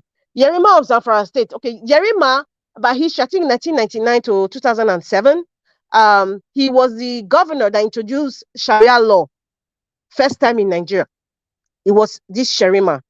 And the only thing I would say that it's an insult. I think Mr. Collins has said, people should stop comparing the Niger Delta agitation, mixing them together with Agbado, what's his name, Iboho or Nnamdi Kanu or whatever, banditry or Boko Haram. You should stop mixing all those things. Niger Delta agitation is completely different. So anytime these people come to Aso Rock, they always bring the issue of Niger Delta agitation. It's completely different. Hello, the Northerners. Hello. If you go to the Niger Delta, you don't know all the creeks are polluted. People are having cancer, sickness because of pollution. They can't swim, they can't fish. Their livelihood is down. I'm not even saying that even some people of the Niger Delta who are partly the cause of this and who are traitors because of their selfish issues, they cause this issue. But listen, it is not the same as Boko Haram. Listen, Niger Delta people did not kidnap 100 and something girls. Did not attack the train in Kaduna. Niger Delta people didn't do that. So please, Yerima and co, if you want to fight for your people, focus on your people. Leave us Niger Delta. Don't compare what you are agitating for. It is different. If you don't get the education, go and read Yerima and Co. Go and read. Najawo, thank you very much. Thank you. Thank you, Madam Rita. Thanks for your submission. Omoyeskona, thanks very much for your patience. Please talk to us. Thank you very much, Mr. Elvis. And once again, greetings to everyone on the panel and in the comment section. I'm going to start with sheep without shepherd. What's going on in Nigeria is just a microcosm of the bigger issues we have in the country. You know, Mr. Elvis, when you were speaking earlier, you mentioned that, you know, you're saying that people should sit at home, but where is the structure in place to ensure that they're fed and their needs are taken care of? If that's the angle you want to go, this is a problem I see happening that we all know. Actually, everybody knows the structure is rotten in Nigeria. The people that are calling for certain actions to take place in Nigeria, most of them don't live in Nigeria. Most of them wake up, they would say sit at home, but they wake up and they are feeding their families. They eat wherever they are, you know. So it's, for me, everything that has been mentioned is just a spin-off from what's going on in the country as a whole. It's like a sheep without any shepherd, no direction. So everybody's just doing whatever they like. And of course, even if there are genuine agitations, I mean, I cannot pretend about the video that was played, that you played here, I think many days ago, Asari Dokubo, where he was making certain threats. And when he was saying that he was going to go all out and wipe these people out. So I'm not going to ignore the fact that the government also has something to do with it. I'm not taking sides with anybody, but I cannot ignore that aspect of it. The way Nigeria is, you cannot have any real agitation without these people taking over. It's not possible. If you're going to call your people to sit at home, make sure you have the structures in place. And why are you trying to do that? But at the same time, in the same breath, you're hurting your own. Of what use is what use is it then? Of what use is it? It's like taking, you know, you're taking one step forward and 10 steps backwards. It doesn't make any sense to me. And we have a goal that we're focusing on. Everybody is looking to getting our mandate back. Why don't we all channel our energy towards that? Because that's the only thing that makes sense in Nigeria right now. Nothing else makes sense. I don't care what's going on, what they're trying to do, whatever it is that they're trying, it's not working. You cannot build a house on quicksand. It cannot stand. The quicksand will suck the house and everything in. That's what people try to do in Nigeria. It cannot work. You cannot lay foundation with lies and expect the truth to suddenly spring up. It's not gonna happen. That's why we're having this problem. This is just a distraction from the main things that we should be focusing on. It's just a distraction, and these people are very, very good at causing distractions for us as a people. We have a matter in court. We're focusing on that. That doesn't mean we shouldn't talk about the issues, that absolutely, but we shouldn't spend too much time focusing on it, because these people are always looking for ways to cause a distraction. With all the distractions now, we don't know what they're cooking up. Thank God, you know, we're getting larger and larger by the day, and we're able to dispel a lot of these distractions. But let's not forget that these people will always come up with something, whatever it is. Whoever is available for them to use, they will use. They use people against themselves. They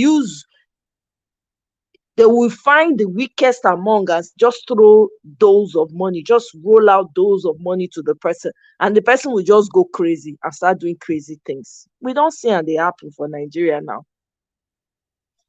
You know, Coming to Pade Banjo, I watched that interview yesterday and I was, oh my God, it gave me joy. That man's, may his life be blessed, may his generation be forever blessed.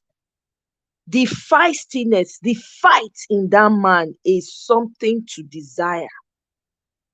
No matter how they try to couch the questions, to twist, they were trying to untwist the man at some point. That Aaron guy, he was trying to untwist him when he came back and he was asking, now we cannot deny it. He's now the one there. The man said, the stand of our own political group is that there's nothing happening until we must see it to the end in court. Oh my God, it gave me joy. Oh my God, they tried again. The man, first of all, corrected them. My organization is a political party. It is not a social group like you mentioned. Look at how he was giving them knocks on their head, teaching the journalists their work. In the same breath, putting them straight, telling them, if you had read the Ways document during Yaradwa's time, you will not be asking the same questions. It's the same issues that happened then that is happening now, even in a much more visible way, because everybody can see what happened during the election. I thoroughly enjoyed that man's interview. The brilliance of the man, the fact that he stood firm and he spoke his truth with courage and boldness. We are in court. The judgment has not come. Until the judgment comes, then we will decide. We are in court to dispute the fact that a sham election was conducted. The process was rigged with all manner of inconsistencies. You want me to accept that and say, even when they were trying to get him to, at one point, Aaron removed glasses. That part made me laugh. He asked questions, so he removed, he said, God. He tried. They probably gave him a script and he knocked it out of the ballpark, each and every one of those questions. May he be filled with strength in his old age and continue to speak boldly as he is. I really appreciate what that man did. I hope a lot of young people are looking at that man and really and looking up to him as a mentor. That man has a lot. If I were in Nigeria, I would go and sit at the feet of that man. I want to hear stories. I want to see how he fought. I want to know what happened. I'm telling you, those are the kind of people that you should be looking to emulate as a child, as an adult, whatever stage you are in life. You should look to people like that who can speak the truth without any fear of favors. I thoroughly enjoyed it. Honestly, I actually played back at some point in the interview process. I played it back to listen again. It's crazy. And then with regards to this young lady, you see, I have a problem with the entire thing. That what happened in the scenario that I played out with this girl, it broke my heart. It really did. I don't care, even if the girl, let's consider the worst case scenario, even though she cheated. Is that how you treat your young ones? Which mother, which parent, what parent will want their child's face to be out there for the whole world to see, and a grown person writes as a title, young Yahoo person on it? What parent will be happy? Assuming the child did wrong, look, we assume. Is that the right way to go? That tells us where we are in the society in Nigeria. It tells us that the system stinks. Children are not safe. How old is the girl? Worst case scenario, she's probably 19 or 18. 18 or 19. I thought she looked 16 to me. Okay, well, let me push it. Maybe she was 18 or 19. She's still a child. Which parent will be happy? that they will just put your, now they got DSS involved in a child's life, in an action that could have required administrative disciplinary action. You call DSS. It's like bringing a knife to a gunfight. Sorry for those words, Mr. Elvis, but just to capture the description of it. Somebody, instead of, this is something that you can resolve within the school, assuming, let's say, that the girl do it, because I don't know the details of it. I can't sit here and say, yes, I know exactly what happened. I am against the way and manner that they did this. This is wrong in every way. Wrong. There's no parent that I know who want their own child's face to be plastered all over the world. Do you know how traumatizing and damaging it is for that child? We talk about it now. We think, oh yeah, maybe she did. No, the process and the way. This is what Peter Obi is talking about. Rascality. The process is faulty. You cannot do that to a child. You can't. This is a young adult coming up. She's going to spend the rest of her life keep repeating and replaying this act. This is traumatizing enough. Even if the girl cheats, is this the best way to handle it? And a doctor for that matter, you bring the child out, you print the girl name, put her picture. Please tell me. You and I, we've heard stories from Nigeria where kids go to school, they go to secondary school and they've done terrible things because they come from wealthy homes. You do not see their names or their pictures online anywhere. You do not. That is my problem. Because I tell you, I don't blame her. I blame the institutions. JAMB is not better. There's fraud going on in JAMB. Who is to say that people are not paying for their children to have high cutoff marks? Not be Nigeria. Who is to say? Anybody, if he put hand now, beat in chest, talk, say yes, JAMB. No, there are people who are paying. That particular barcode that the girl scanned. She said one time, one name from the Yoruba got 138. The same, they scanned it again. The same girl got 338. Please explain how the increase from 138 to 338. It's madness. You cannot trust the process. You cannot trust what happened. Who knows what they did behind the scenes?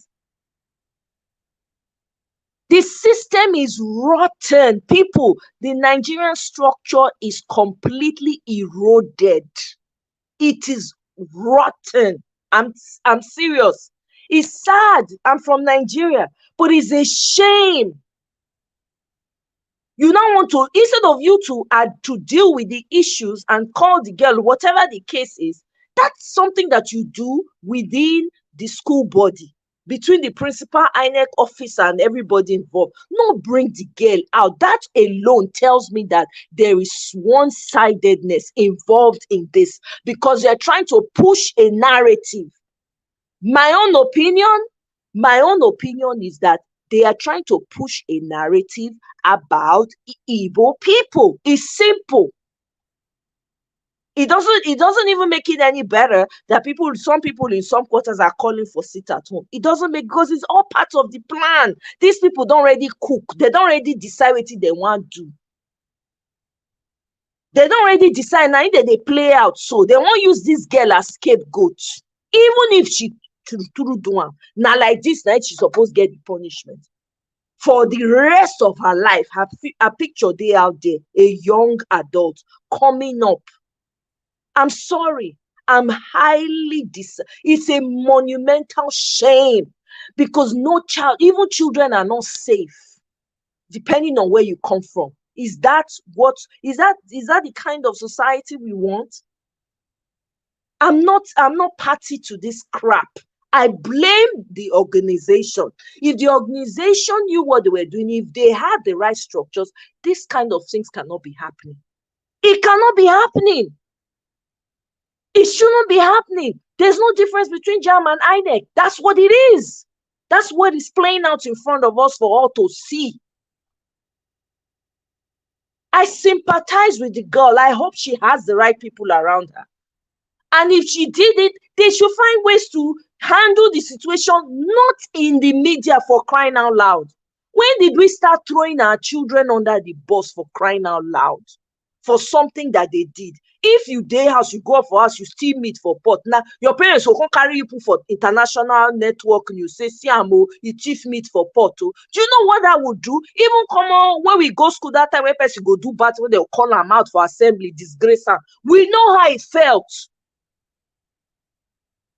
I'm not even going to go into, and so I'm not ready to go into whether she did it or she did not do it. I blame the institutions that are supposed to put the right things in place, the right structures in place, so that things like this do not happen.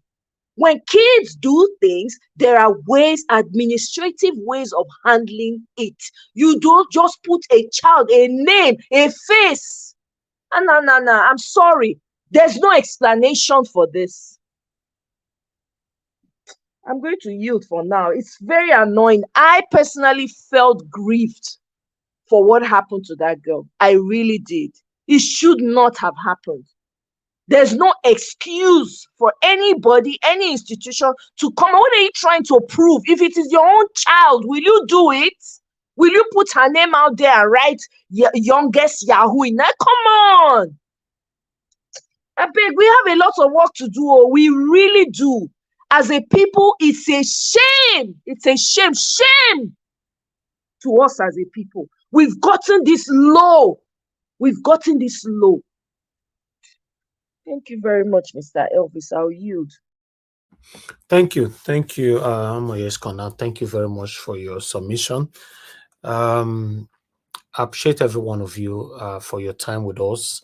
Please press on the like button and share. I can see some people asking for link. I will post it shortly. Thank you very much, my people. Thank you. Press on the like button. What happened earlier on, I think I've managed to calm myself down, although my heart still bleeds. Maybe the reason why I feel that way because the woman was involved and the baby was crying in the background. I will ask the same question again. Sometimes I don't know what we want as a human being, but I just pray God continue to direct every one of us to have unison amongst us, to love ourselves, because the way Nigeria is going, many of us don't love ourselves, and it's a big problem. I feel for that woman. The baby that was crying in the background is enough for anybody, to retract, to return or to change their mind in the reason why you went there, and anybody that called in or on the panel or on the comment section, I don't know if you heard the baby crying and you look down on that and decided to say yes, you supported that 100%. So I've got to realize that every one of us are different as a human being. Some of us have a deep heart.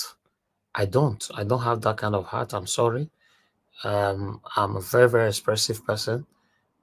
I don't have anything to hide, and I cannot pretend over that. I cannot. I'm sorry, I cannot. If it was a man that was there, or for example, was a mechanic or something, maybe I'll complain a little bit and move on. But I'm talking about a woman with a crying baby.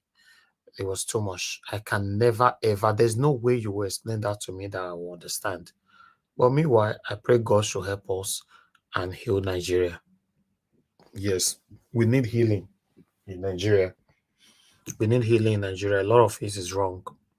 Good evening to you. Your name and where you calling us from? Hello.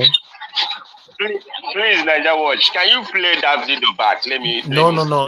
We are not playing it again. We can't stand it, sir. We don't want to play it again.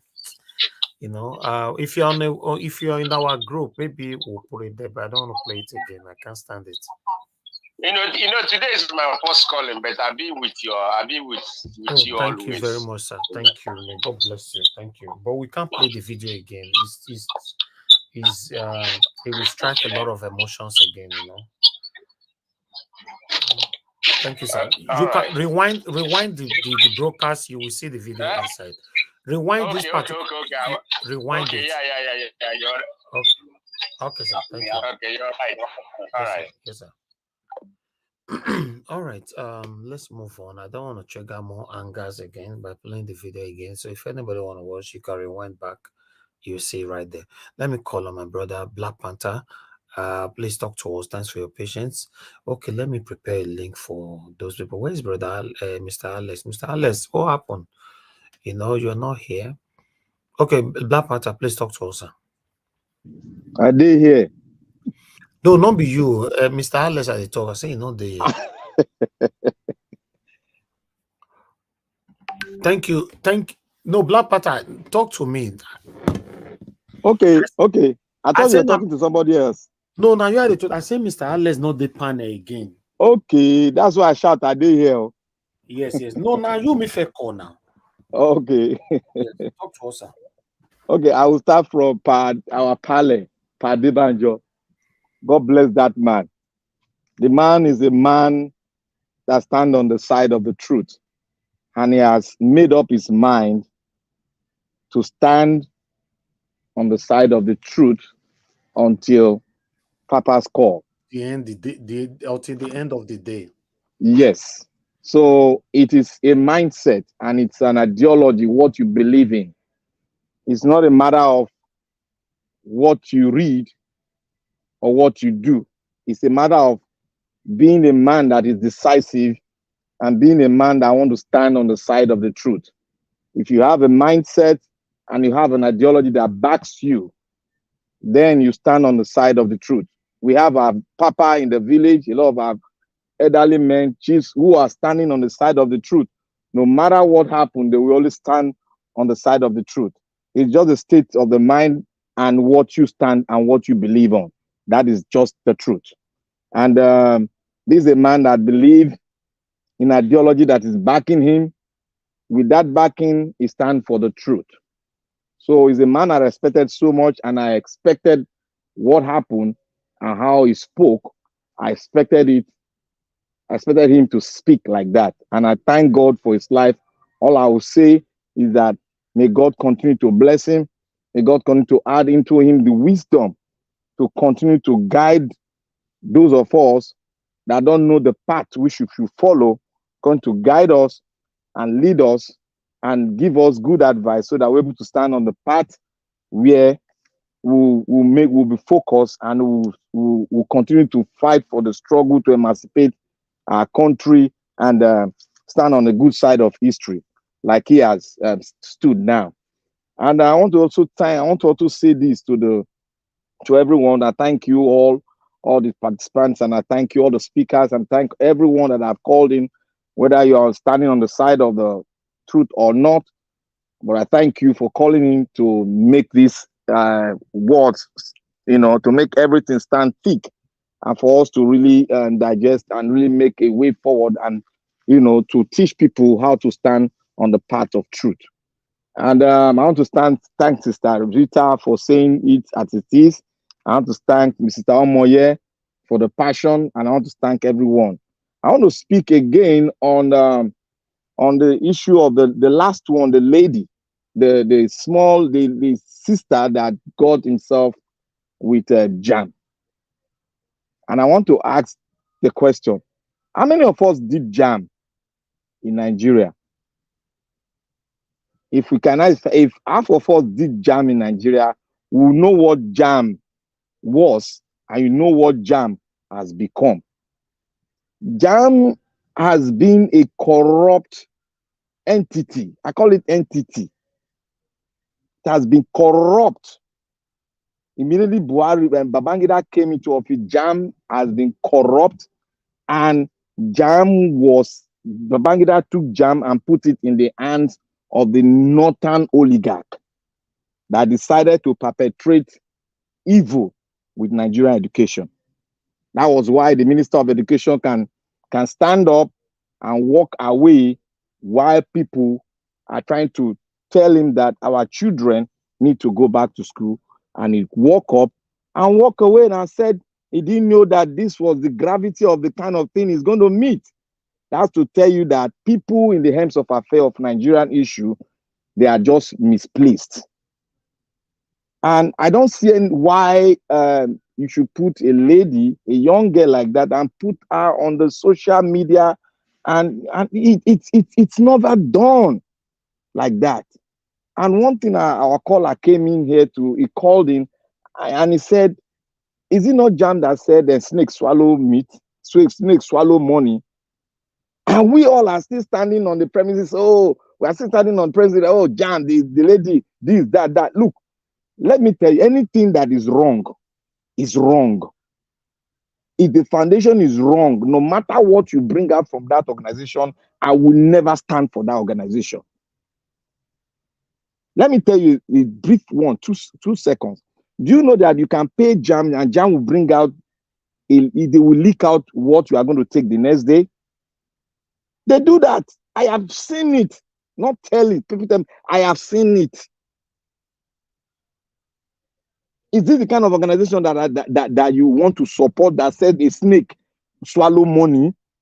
Okay, now, why should you involve a state security service in such a case? What did they come in to do? Now, okay, now, have you investigated the lady? What that corrupt, that let's say it's a corrupt act, have you investigated it? What is your finding? What is the involvement of the police? What is the involvement of DSS? You see what these people are trying to do? They are trying to scare people away and try to say, oh, they are saints. Look, everything that has happened against on that issue, it is all bound to JAMB is trying to make something that we have not really sat down to really get the true story of all what has happened. They are telling us, you scan it, you do this, you do that, you do this. Let JAMB come out, bring the transcript. I've collected my transcript from a lot of institutions, even from my wife. I've collected it to my institution. Let JAMB come out and bring the transcript and the sheet. Let them show it to the public. It's not something you can hide. Let us see it, point blank. And then they will now investigate where the corruption came from. Was it from her? Was it from JAMB? So nobody should come and hide himself and pour out the blame on this lady. It's wrong. The lady scored I think they said she scored 240 something. That means that girl is bright. That means there's something in her. She's the future of tomorrow. There's something. Why now you carry her out and blow the whole thing? Are they telling me that lady sat down and pressed on computer and bring out the result? Let us really go deep and let them investigate this issue. And I want to go on which other one that Mr. Naja, which other one did you bring up again? Because this iPod thing turned the whole thing upside down. Which other issue? I can't fix it out again. We talked about INEC ended their case against Peter Obi. Okay. INEC issue, like I said before, I said when the substantial key file, evidence gets into the hands of the judge, then we are going to see a volcano of the old facts that are in there. Do you know that when I went and heard that there are some other evidence that were written, that were put in as evidence from LP that we don't know, that they wrote in and put in as evidence, which is more even stronger. And one question our LP lawyer asked was like this: he asked the man, I think if you scan something into a system, the system will bring out exactly what you scanned. And he now asked the man, okay, can you see this blunt sheet? Was it scanned from using your system? Was it scanned into your system? He said yes. Then why is it blunt? the man couldn't answer it. I think that there's a conspiracy somewhere, and we are going to continually bring anybody they bring forward to us, to the court, standing for them as their own fact. We continue to work together for our own good, for our own case, because you can't defend corruption. You can't defend an action that demeans the principle that you've laid down for an election. You cannot walk. This is a different election. It's not those elections that you write and say this man has won. You are employing a system. The system is not even, it's backed up. Private firm is involved in this system. And there's no way you can manipulate the private firm that is involved in the system. So, but they tried, but they couldn't do it. That's to show you that the evidence is getting clearer, and what Agbado and the rest will bring will make it more clearer and clearer and clearer. Everybody can participate in it. And I want to say one thing. One thing about the picture Mr. Najawa played that almost got all of us, trying to argue a lot of things out. That issue is that act is a no-go area. Is evil and satanic. But there's one thing Madam Nina was saying that I wouldn't agree with her. You cannot say one particular thing. If a group is set up, there's no balkanized group. There is, and there's no way you can stop it. There is, and you ask a question: what is this other group saying, and what is this other group doing? Why this is perpetrated? That is what you are saying. That is why Mrs. Rita said there is no leadership. I brought this issue out when they buy one guy at Aba. This same thing, sit at home. They buy some Igbo boys at Aba, young men, 4 of them, because of this issue. I raised it up in one platform, and you know what happened? Oh my God, I was almost eating raw. They said I'm not an Igbo man. I don't understand this. That was when I went and started. Even when the agitator started with Nandi Mazu, I did not support it. But what did I do?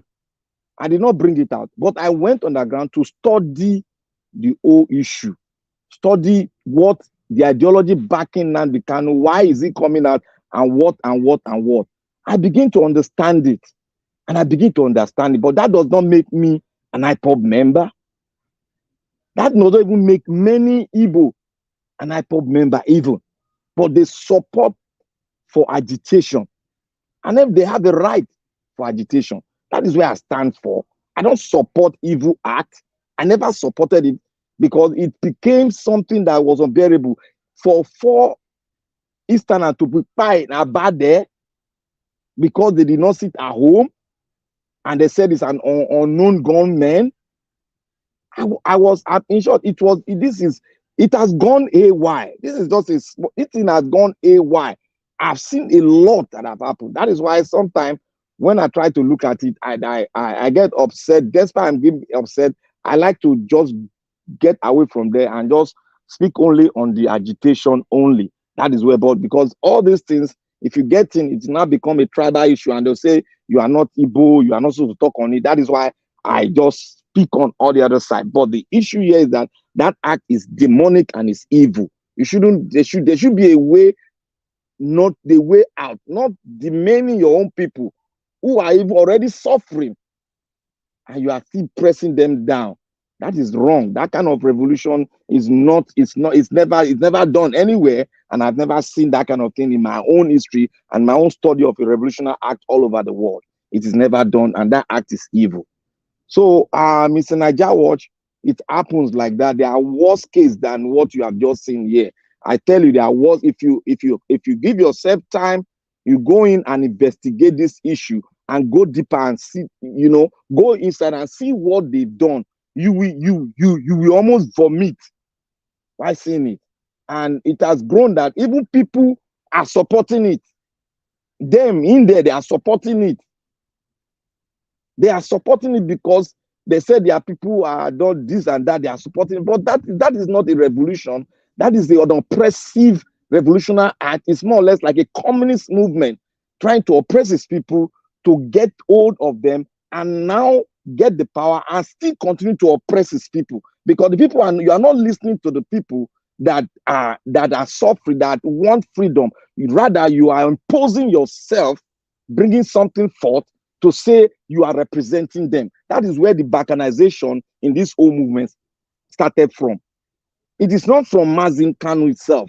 It is from the officers in there that balkanizing and tear it apart, because some of the group are working for the government, while some are for Nnamdi Kanu. Those that you think that they are for Nnamdi Kanu, they are the one working for the government of Buhari that balkanized and made them to label them what a terrorist group. So we know how these things happen, and they bundle it up, and they bundle it up for other people to see it in a wrong dimension. But for agitation, for a sovereign stuff, I am in support of them, because they need to be heard. But for what they are doing now, the balkanization and killing, buying their own people, making them to suffer more, I am totally in disagreement with it. And anything that comes from there, I am still in total. There's no way you say it that will make me understand, because it is never done. And that kind of a revolutionary act has never been done in the history of mankind, which I've seen. I've never seen it before. Even when Hitler was doing his own thing, he was calling for people, he was calling that they were following him. But don't oppressing your own people in that form. How will you carry everybody along? Because now they are turned it into different dimensions. So nobody will come, but they still need a true leadership. And the true leadership is in Peter Obi, which they have found. They should hold on to him, and we are holding on to him. We are not seeing him as a sectional leader, but we are seeing him as a national figure that will take us to where we want to go. And that is what they should focus on. They should focus on it.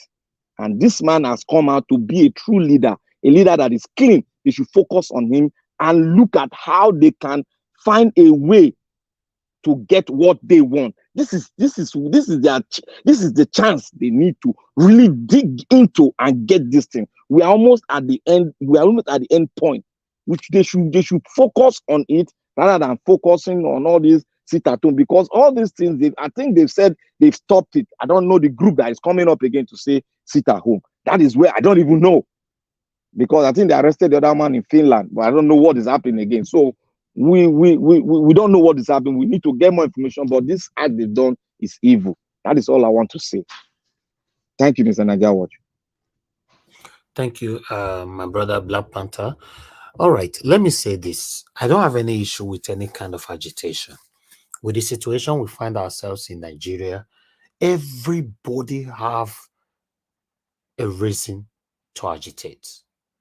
In fact, there's a different kind of way you can agitate. Me coming here every day to call out the government, some people might see it as agitation as well. So I don't have any single problem with agitation.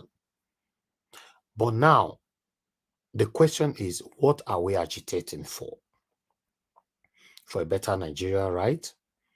Because I believe the reason why we are finding some people want to leave Nigeria today, or division, or we're fighting ourselves, is because of the way the country is going. But if Nigeria is better tomorrow, you see 80% of the people that is agitating will change their mind. It's not compulsory that everybody must change their mind. And there's no way it's going to be possible for everybody to change their mind, no matter how better Nigeria would be. Some people are like that. But let's say 80% will change their mind. Now, you are agitating for something. And what you are agitating for, and the reason for the agitation, is because of the situation of the country. But by God's grace, we are almost there. For example, do you think, I've never wanted to say this, I want to ask some of you there, do you think by God's grace, our principal, Mr. Peter Obi, wins this case in court? Do you think Mr. Peter Obi will allow Nnamdi Kanu to continue in prison? If you think it's yes, that's fine, because I don't know. Everybody have a different ways of thinking. You might be right, you might be wrong. So when we are agitating and we ask why are you agitating, say because now the Kanu is a prison. So are you going to agitate now to destroy people's properties, asking people to sit at home? Then you think Tinubu will release now the Kanu? Buhari did not. Last minute before Buhari left office, Michael Zekome begged. Many other statesmen begged. I don't know how to pronounce his name. That big man from Igbo land begged. I played the video here. Did Buhari, did he listen? So what's the agitation for? For Tinubu to release him, right?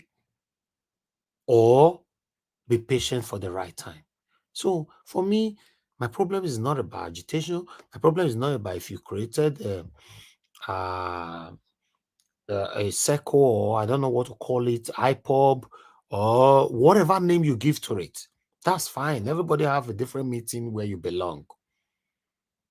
And everybody have reason why they're agitating. But anybody who saw the video I played earlier on and justified that video, that is what triggered my anger. If you guys saw, when I played the video, I was not angry.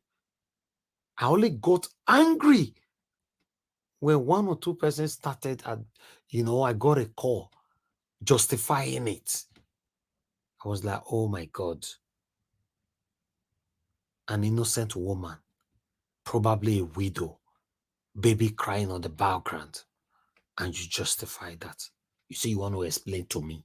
Explain to me what? Let's love ourselves, my people. Please. We all have one life to live. That pride, that ego that is making you raise your arms like you own the world today. God forbid, my brothers and sisters, if you fall tomorrow, you die. It's gone forever. Let's love ourselves. Let's take humanity as a priority, a primary priority. Number one. What are we fighting for? What are we even looking for? Are you even aware that today a lot of people died? Are you aware a lot of people died yesterday? Day before yesterday? You are alive. You are hearing my voice right now. You should be grateful to God.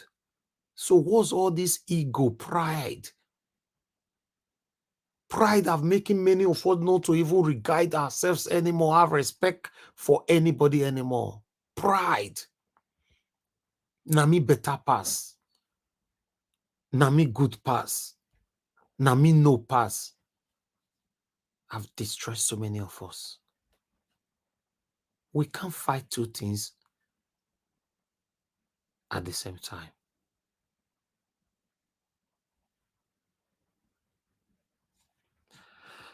Thank you. Let me call on the next person. I would like to call on Ame Bright is here with us. Thank you very much, madam, for your patience. I'd like you to talk to us.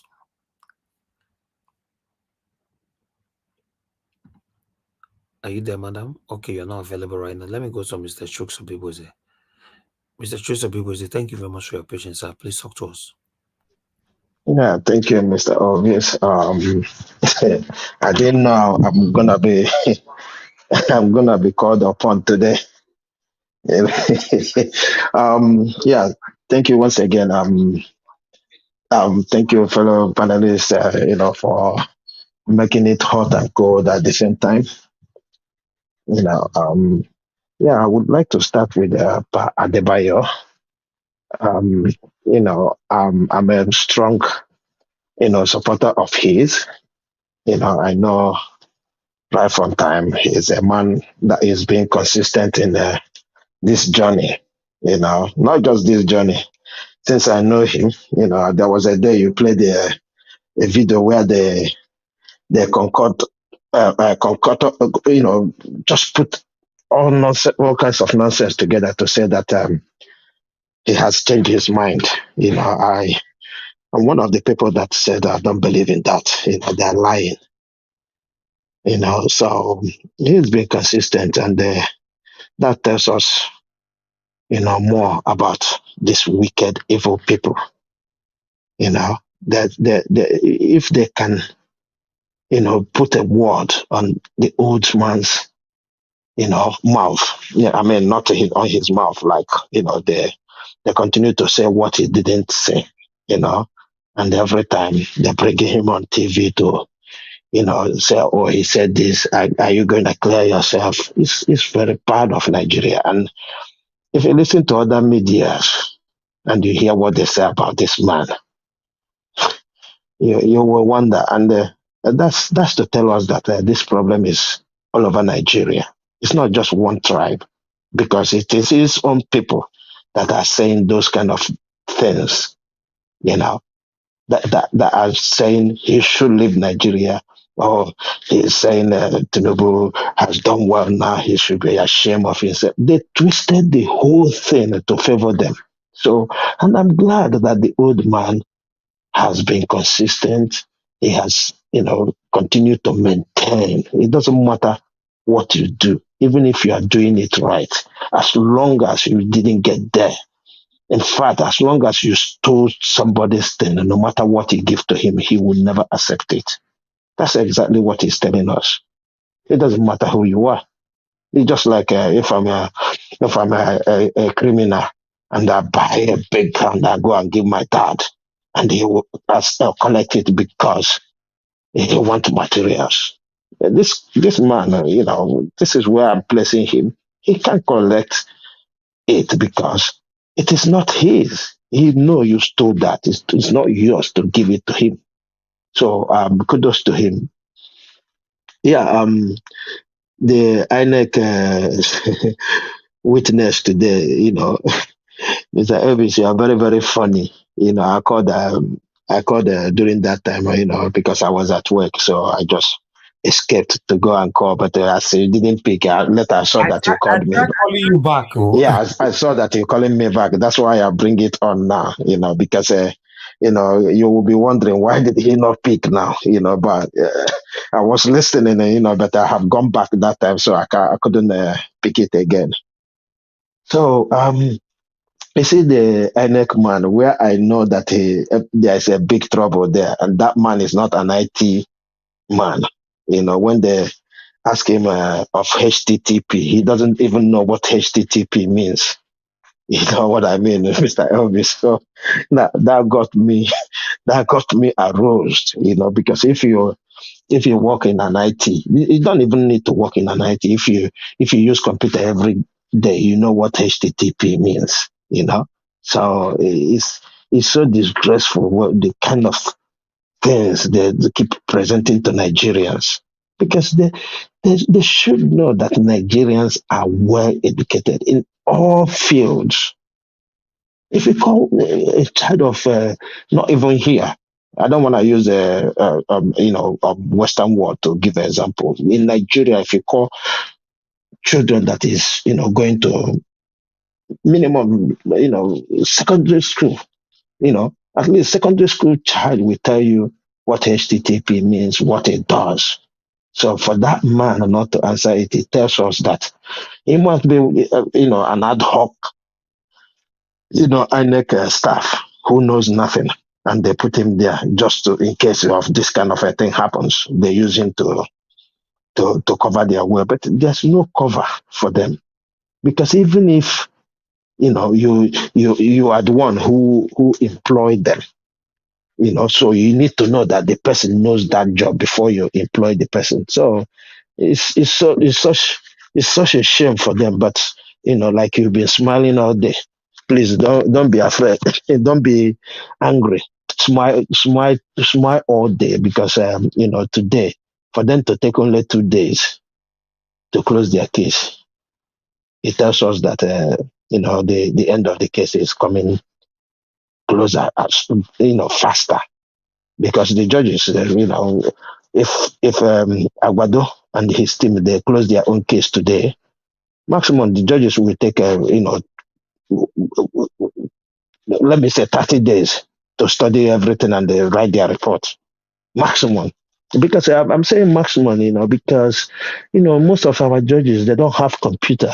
They don't have things that will help them to put all these things together. We are talking about chat GPT now. These are the kind of technologies all these people need to get to help them speed up all these things. But these people are doing this intentionally. We had Mr. Ejikeme said it here, that there's a lot of cases for these judges, and they are doing those things intentionally so that, if a poor man bring a big man to the court, they will keep that case for 20 years until you get tired, you go home, so it's coming to it's fast coming to an end. We will see what they're gonna do. And I like what Nigerians are doing. So please, anybody listening to me now, what is going on now is hashtag our eyes are on you, INEC. This is what is going on now. So please, wherever you are, keep hashtagging that. Because we need to let them know that we didn't take our eyes off the ball. Our eyes are still on the ball.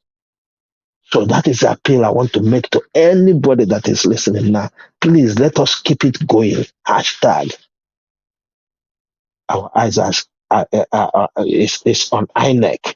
We can never take our eyes off INEC. Yeah. Let me talk about the lady. That I don't know if she's a minor, but I think she's about 18 or 19. Mmesoma, of the JAMB. I remember yesterday I said, in as much as I'm concerned, because where I'm living, you don't come and say something in defense of anybody until you see the investigation. And that is why I called for the investigation yesterday, that the only thing that can, let me have a concrete stand is when I see the investigation, and knowing more about this thing, no matter what they do about that case, JAMB is in the wrong. First of all, we know this person is not full-blown adult. So you need to keep, her away from the public. Investigate that until you find how or what happened. I'm not in defense of her. Like I said, whatever does not, happen in Nigeria does not exist. Anything that doesn't happen in Nigeria does not exist. So because of that, I have that mindset. I'm sorry. I have that mindset, and that is why I don't exonerate anybody until investigation says so. So in her case, INEC is wrong. First, INEC were supposed to keep that in-house, make their investigation, know actually what happened before they take the case up. If it happens where I'm living today, there is nobody apart from the school. And if they hear it outside, they must get to the root of who leaked that, and that person will be in trouble, big trouble. Because at the end of the day, if this thing wasn't her fault, how much are you going to give her to clear her name? What are you going to do to her to clear her name? That is exactly why I'm saying it is INEC's fault. They should have conducted investigation before blowing it out, because I believe that whatever that happens there, it's all about software. If you plug one or two softwares to INEC portal, it will tell you exactly what happened. There's spots there. Excuse me, sir. JAMB. You're mentioning INEC. It's actually JAMB. Oh, sorry, your JAMB. Oh, thank you, my sister. Thank you, my sister. So if you put one or two software in that thing, it will tell you which port leaked. Is it internal or external. So these things are not rocket science. It is there. So why are we making noise about this? Why is INEC going this? I mean, sorry again, not INEC. Why is JAMB going this way? If they don't have anything to hide, they should have conducted their internal investigation, then come out with this thing. And for the DSS, I just want to use this opportunity to thank Madam Omoye's for saying it as it is in this particular case. Because this thing that happened, happened in Kaduna, was DSS there? So let nobody come here to deceive me. It is my own opinion that this has to do with where she comes from. I have no apology for saying it that way.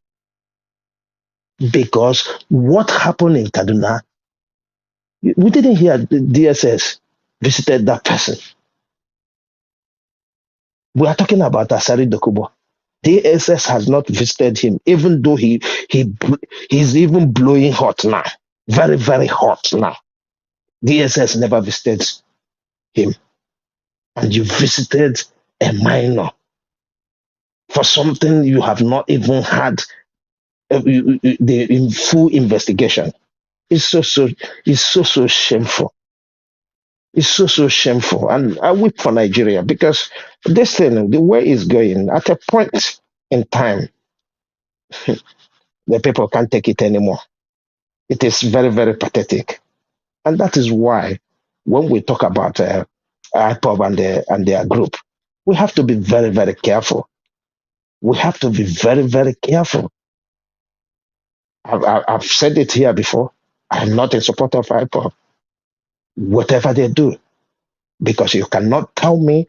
I remember the day one of these platforms brought Simon Ekpa and Mama H.O. asked him this very important question that Mr. Elvis asked tonight. He says, what is your arrangement for these people? Because this person is living abroad. He's sending money to his own family. And he said, what is your plan for their feeding and other thing for these days? You said they should be at home. And he went ballistic. He went mad and just exit the platform for you to know that they don't have any, I don't know how to put it. They don't have any sense for them to even, think about that. And for those who called in to say they don't hear words. I mean, if you said we the Igbos have assented to that, why are you forcing people? Why are you forcing people?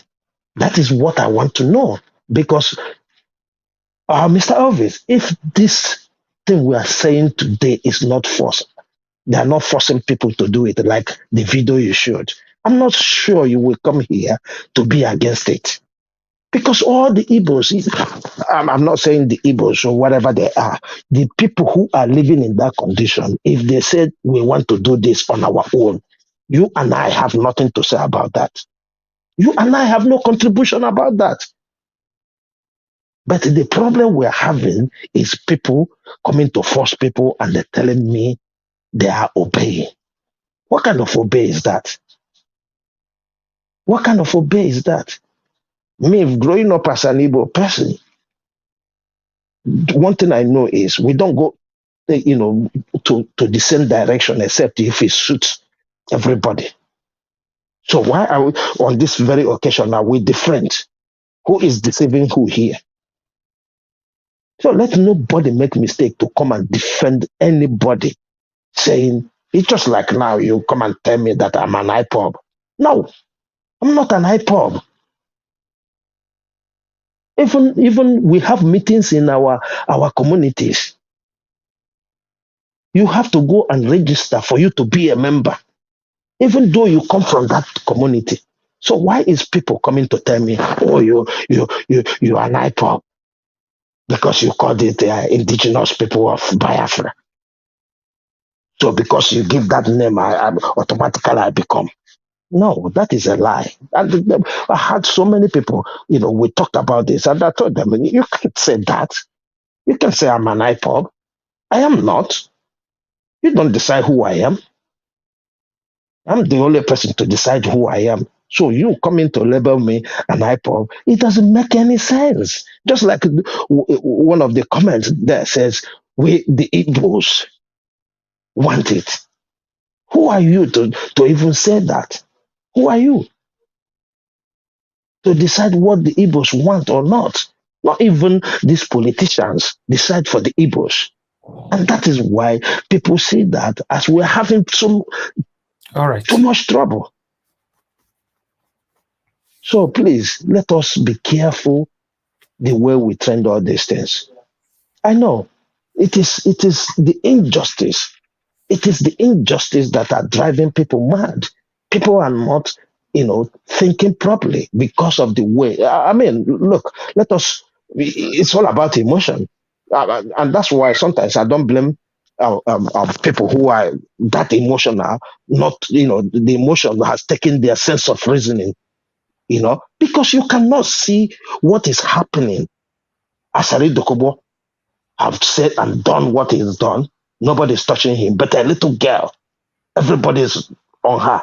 That is why some people can't control their emotion. But let us be careful the way we parade those emotions, because, like so many people have said already, what is on the table is bigger than those things we are pursuing.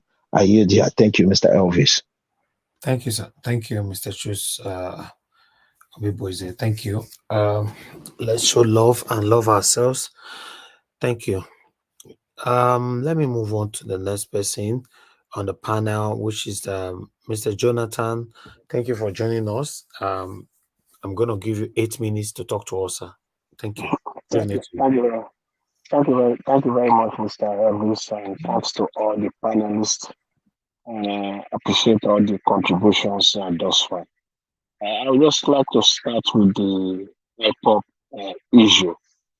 And I would like to my own is just an admonition and an advice to the hip-hop supporters, especially the hip-hop supporters.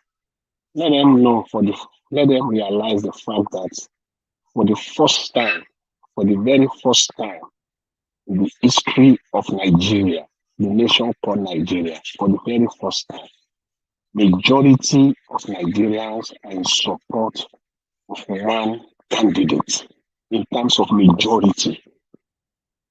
For the very first time.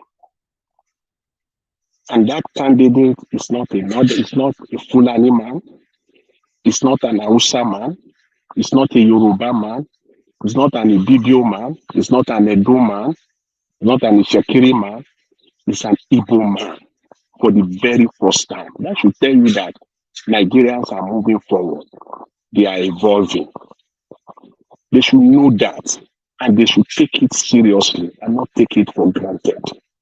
This is the very first time. They should not allow themselves to be used by those who have ulterior motives.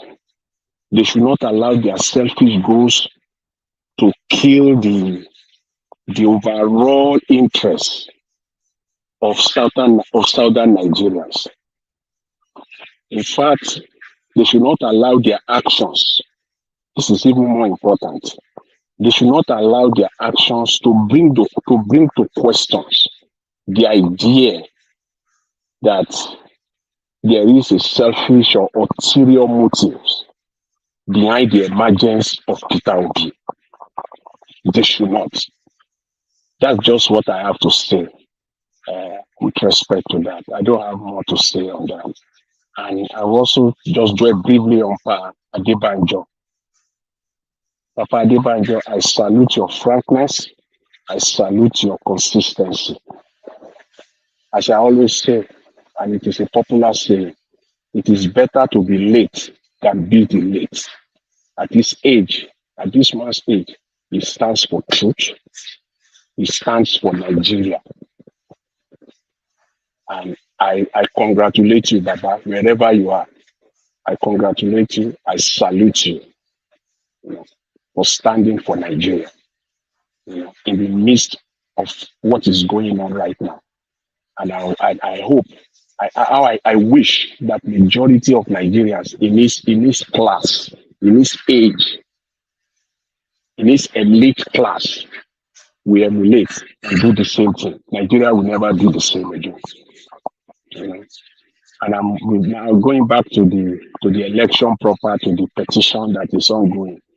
I'm waiting again for APC defense tomorrow. As I stated sometime last week, I said I'm waiting for their stupidity to begin, and it actually began yesterday.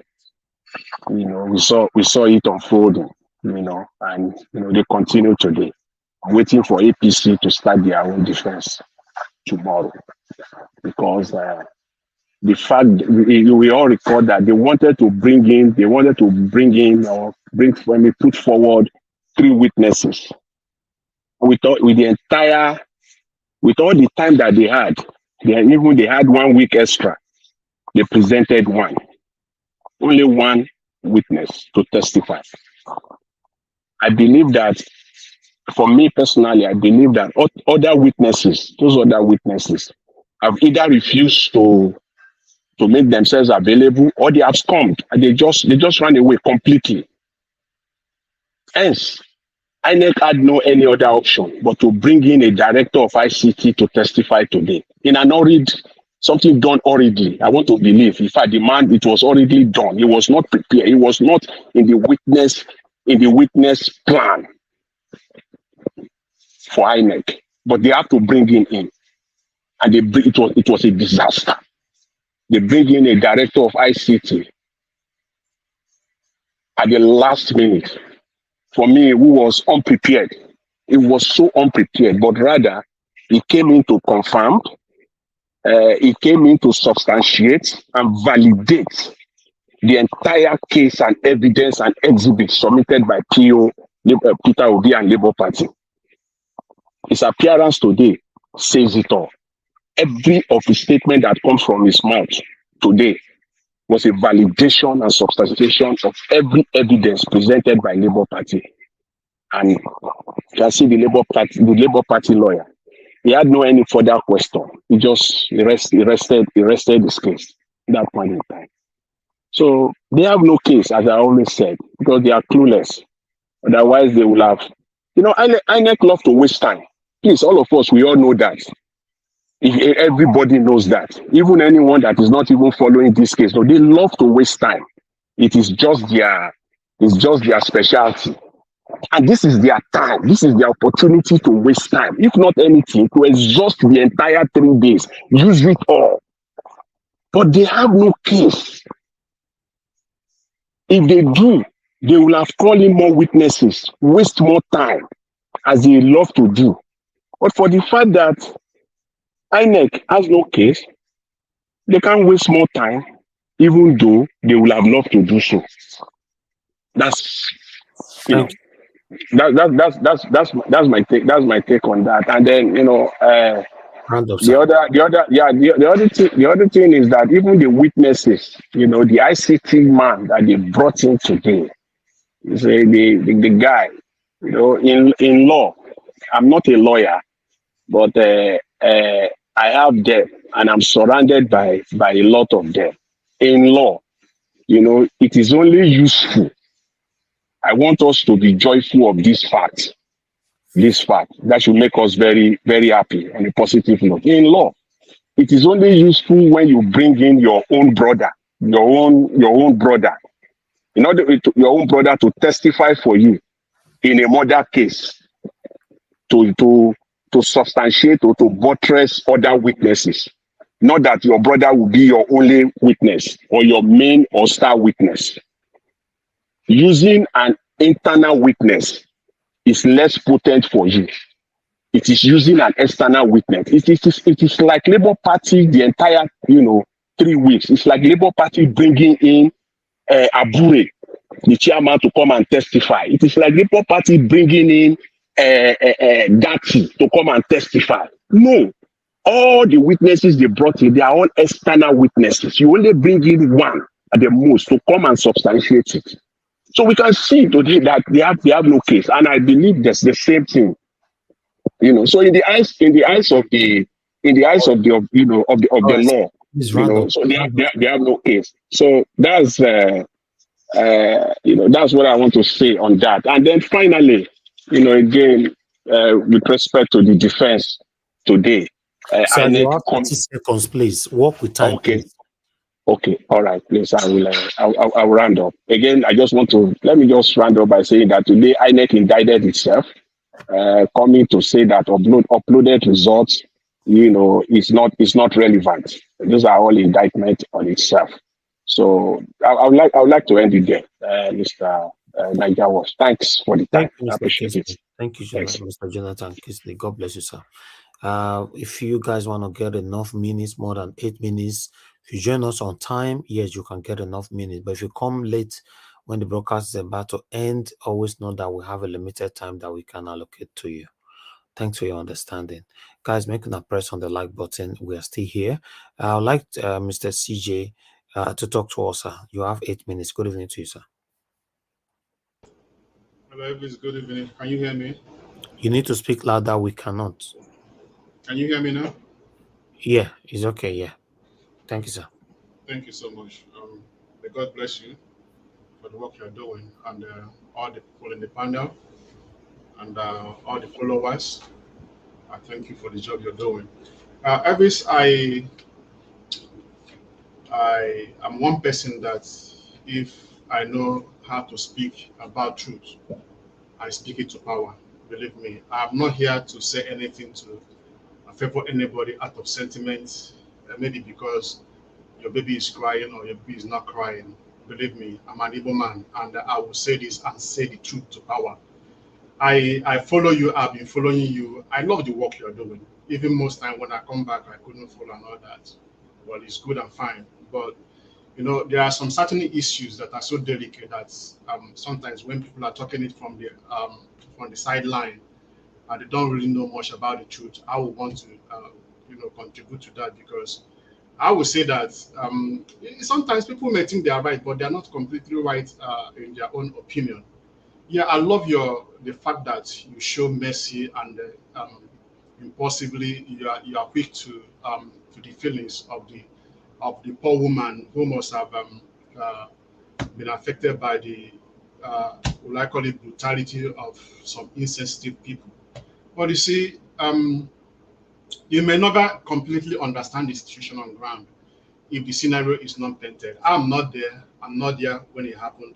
First of all, I want us to look into the scenario. This is not like a big market.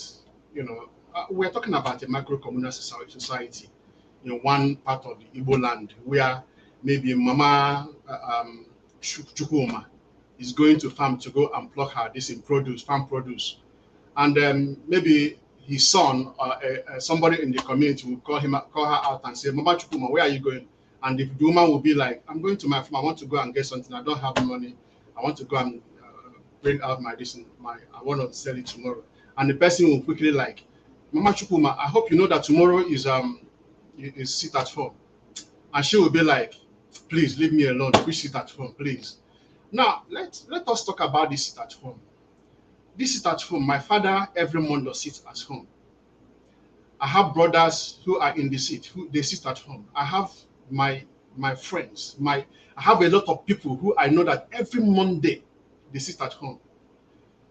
98% of people in the eastern part of Nigeria, they are not contesting sit at home. They have accepted their fate. As long as Nnamdi Kanu is still wallowing in that prison, they've seen it as part of their sacrifice. They have accepted it. But like I told you when I called in, this is not because I'm insensitive over the poor woman who have decided to do otherwise. Somebody will tell her, Mama Chukuma, or they would have sent message to her, please, if you go out there tomorrow and display your goods, we are coming there to destroy it. Because this is a communal area.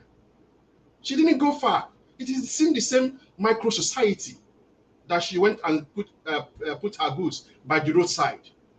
Let us look into these things, holistically before we start pouring out our destiny. I understand from where you're coming from. Yes, people would have seen it. They have made a video and put it out there, and everybody is crying foul. This woman, they will have killed her. As long as they did not touch this woman, they did not touch their child. Let me tell you one thing, Mr. Elvis, I'm an Igbo person. My people, some of my people are arrogantly stubborn, and I will always say that. I will always say that. I will always call it out. This idea of IPOB we are talking about. Yes, I was once an IPOB member. I pulled out. Because when I noticed that things were not going the way it's going out of hand. Like people are trying to make sacrosanct the image of some people in the IPOB. I try to like, no, this is not what I anticipated when I joined IPOB. I'm not here to worship anybody. I'm not here to throw somebody foolishly. I'm only here because I want the emancipation and freedom of my own people. I'm not because I want to come and worship somebody or the people are always talking about Simon Ekpa. Simon Ekpa does not have any say over the issue of sit at home. If Nnamdi Kanu today, who I believe that the only solace he has, where he's lying there helplessly in the prison, in the hands of DSS, can speak up and say, please, my brothers and sisters, I'm giving you my word, please cancel sit at home. Believe me, sit at home will be cancelled.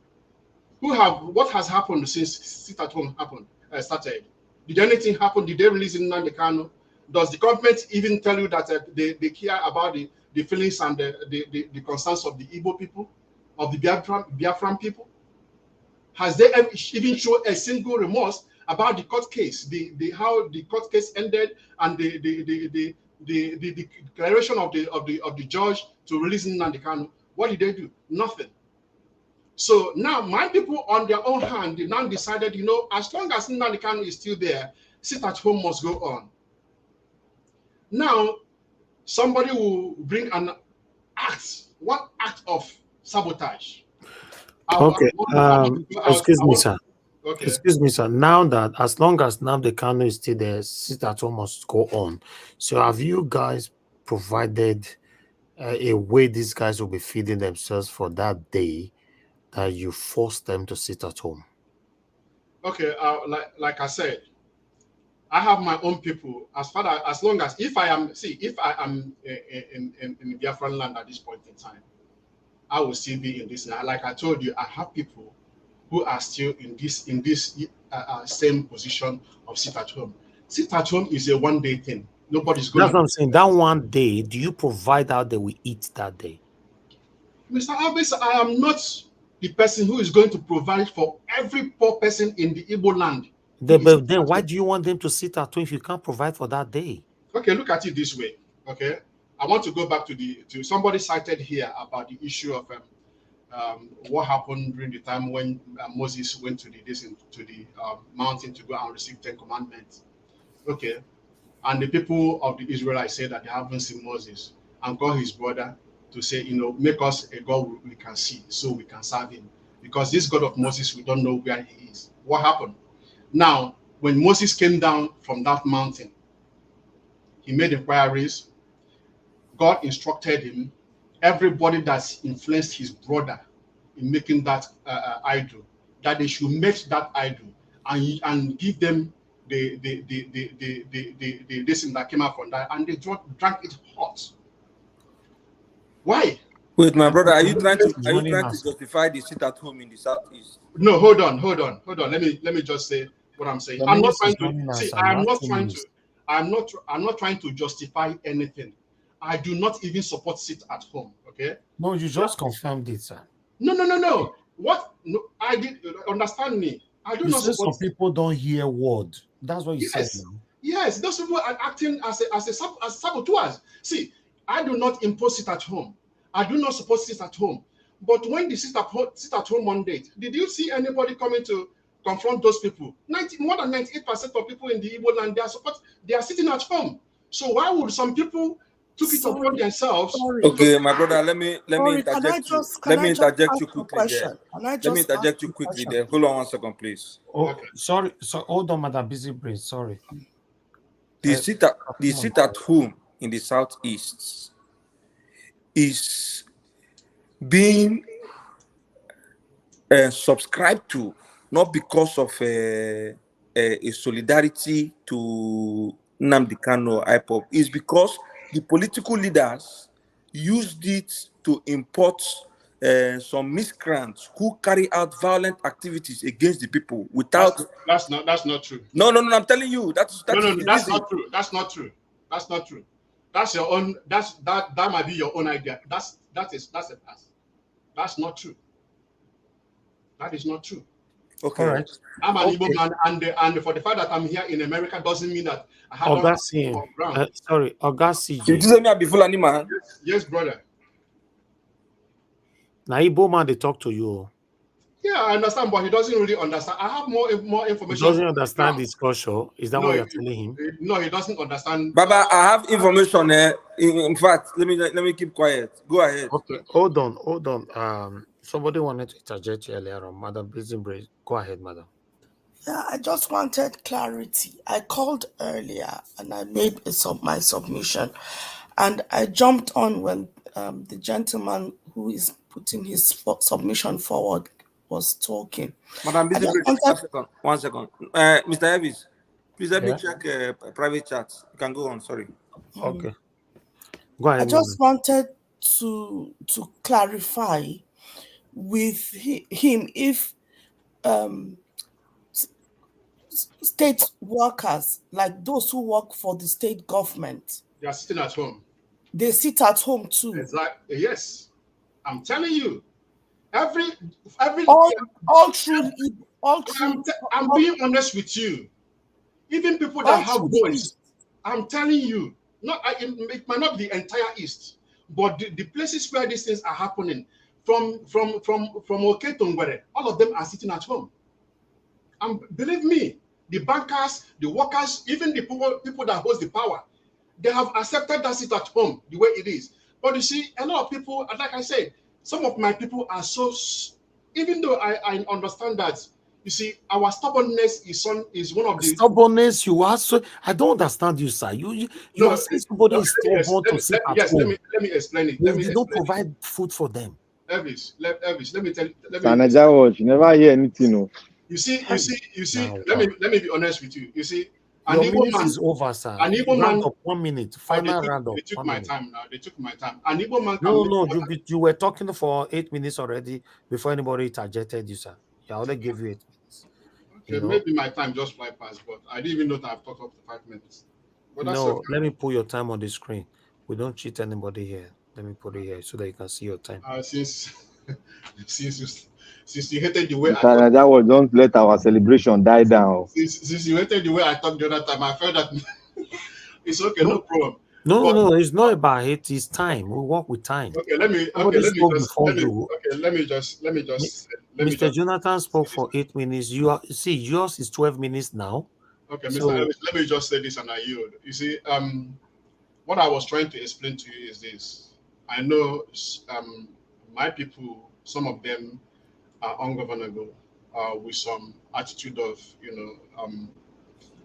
disobedience. I'm telling you, I know what I'm talking about. Majority of the people in Igbo land, they don't accept this idea of sit at home. But at this point in time, after they have accepted their fate, that if Nnamdi Kanu is not released, well, it's okay. But you see, intermittently, a lot of people who want to disobey and want to show that they have the strength to do as an undo, they will just want to disobey the law. I feel that is what happened to this woman today. I'm sorry that it happened to her. I do not lose feelings of what happened. Okay, sir. Because of time, please. All right, thank you. If you want to talk longer next time, come early to the panel. All right, let me quickly move. Because of this, now others cannot get 8 minutes anymore. So unfortunately, the more we are getting closer to the time of closure, we normally reduce everybody's minutes. Okay, let me move on now to okay, talk to us, Takuma. You have 6 minutes. 6 minutes. Takuma dey here. He dey here, not be the toxins. Chineke. Yes, so hey, I greet the you. rebel. Thank you. Mr. Black Panther, I greet you. 6 minutes. How you get to your minutes don't remain 5 minutes. Yes. I don't want to talk too much. You know, say man, the person to talk too much. I just wanted to ask this thing that is happening in Nigeria with this young lady who has a history of acing all her exams and also did the same in JAMB. Allegedly, they are now saying that she manipulated the system. Is this thing happening to her? I'm asking a question. It's a rhetorical question. Anybody that chooses to answer later, that's fine. Is it happening to her because of where she comes from? Are we moving into an era in Nigeria where the Igbos are being targeted, the people of the Southeast? Because I listened to the girl's reportage on that incident that she went and rechecked the result. It was now showing a name that is from the West. Did they swap this girl's results? So this thing that is happening in Nigeria, look at what is happening in the presidential election. Look at what is happening in Lagos. They appear to be a target to a particular group or ethnic group in that country. What is cooking? What the Nigerian state is cooking, if it done, they should be ready to sit down and eat it. Because there's what we call track record. If this girl took JAMB results, JAMB exam, aced it, and you think it's in dispute, set the exam for her to take again. Bring that person that they say the result is showing that the person scored that, let them come and sit them together, let them take the exam. It's just like the story in the Bible where the woman that slept on her child and died, and the other one said that they should divide the child. Bring them together, let them come and take that result. So I'm saying this because in my own perspective of what is happening, I see it as an ethnic attack. Because it has been happening since 25th, it has been happening after the 25th, and they are even taking it allegedly to a different level. A word is enough for the wise. Nigeria is sitting on the keg of gunpowder. And what they do not know is that the people that are cooking this type of food, when it go bust, it's not only going to be against them and the people of the South, it's going to be them against all the others. Because if you beat Mr. A, he keep quiet. You beat Mr. B, he keep quiet. That means by the time when you come beat Mr. C, Mr. A and Mr. B go keep quiet. Everybody needs to stand up for what is right. Yerima asking for the release of bandits is very funny, saying that people have the right to repent. Yes, you can repent. But if you commit a crime and you are being punished for that crime, you face the punishment. Then when you come out, then we'll talk about the rehabilitation. What about a man who did not commit any crime in the eyes of the law, whom the second highest court of the land has said, let him go? He is innocent. You have not come out. Did you even come out to say, release Nnamdi Kanu, Yerima? You should have pleaded with Bola Tinubu to release Nnamdi Kanu. Not the second highest court, the Supreme Court. To the best of my knowledge, it's the appeal court that did that judgment. No. It is the appeal court that released Nnamdi Kanu, for which they took it to the Supreme Court to say that he's acquitted but not discharged. That is my understanding. But however the case may be, the court of the land has released him. You have not come to plead with the illegitimate government to obey a court order that is valid. Rather, you are telling him to pardon people that have maimed and killed people. This is the irony of that country called Nigeria. And I'm beginning to reconfigure my mind to say that Nigeria, we are not one. Nigeria is a country that is merged together with different countries. Whenever I listen to Mr. Alex speak, I respect his patriotism for his state, Edo State, the ancient Benin Kingdom. And anyone who listens to Mr. Alex knows that he has a strong passion for good governance. But when you look deeper, you will realize that his allegiance is first to Edo State before that country called Nigeria. And that tells me that Nigeria is a nation that is made up of nations. And if we are having different mindset, and some people are thinking that they are more superior than the other, they have to rule over others even when they are not qualified, I think it is best for the nation to, have a referendum. All right. A referendum on what they want to do. And I believe that that referendum had been conducted in the 25th general election, because everybody from all looks and corners of Nigeria came together and casted their vote to one particular candidate. Okay. You said you will not talk up to 6 minutes, 7 minutes. You are still candidate. Thank you very much, Najawosh. I'm sorry about that. You see, you are still candidate. He they like to rebel against the time. I feel telling us anybody will talk, say they're not going to talk, reach their minutes. You need to fear them. Anybody for a year. Once you give the 5 minutes, you say, I'm not gonna talk. I'm not gonna talk up to 5 minutes. Hey, you need to open your eye. All right. Thank you very much, Breadman. Mr. Najawash, just a quick one. Can we do carryover? Is carryover of time possible? Today. Any other time, like if you give 10 minutes and say I do 8 minutes, I have 2 minutes carryover for the next time. Is that possible? Yes, it's possible. Yeah, it's possible. Yes, it's possible. Yes. If they don't come again, no. If you carry us go. No, it's okay. I will accept that. If I give you 10 minutes, 8 minutes, and you talk for 5 minutes, you want to save 3 minutes, you can. You can. It's possible, sir. Okay, let me move on to Madam Busy Brains. Thanks for joining us, Madam. I'll give you 6 minutes as well. Okay, Elvis, I might not even take that. I just joined to just, say well done for all you do, and to say well done to the panelists. They really did justice to the topic. It started off on a good note, and then it ended on this note.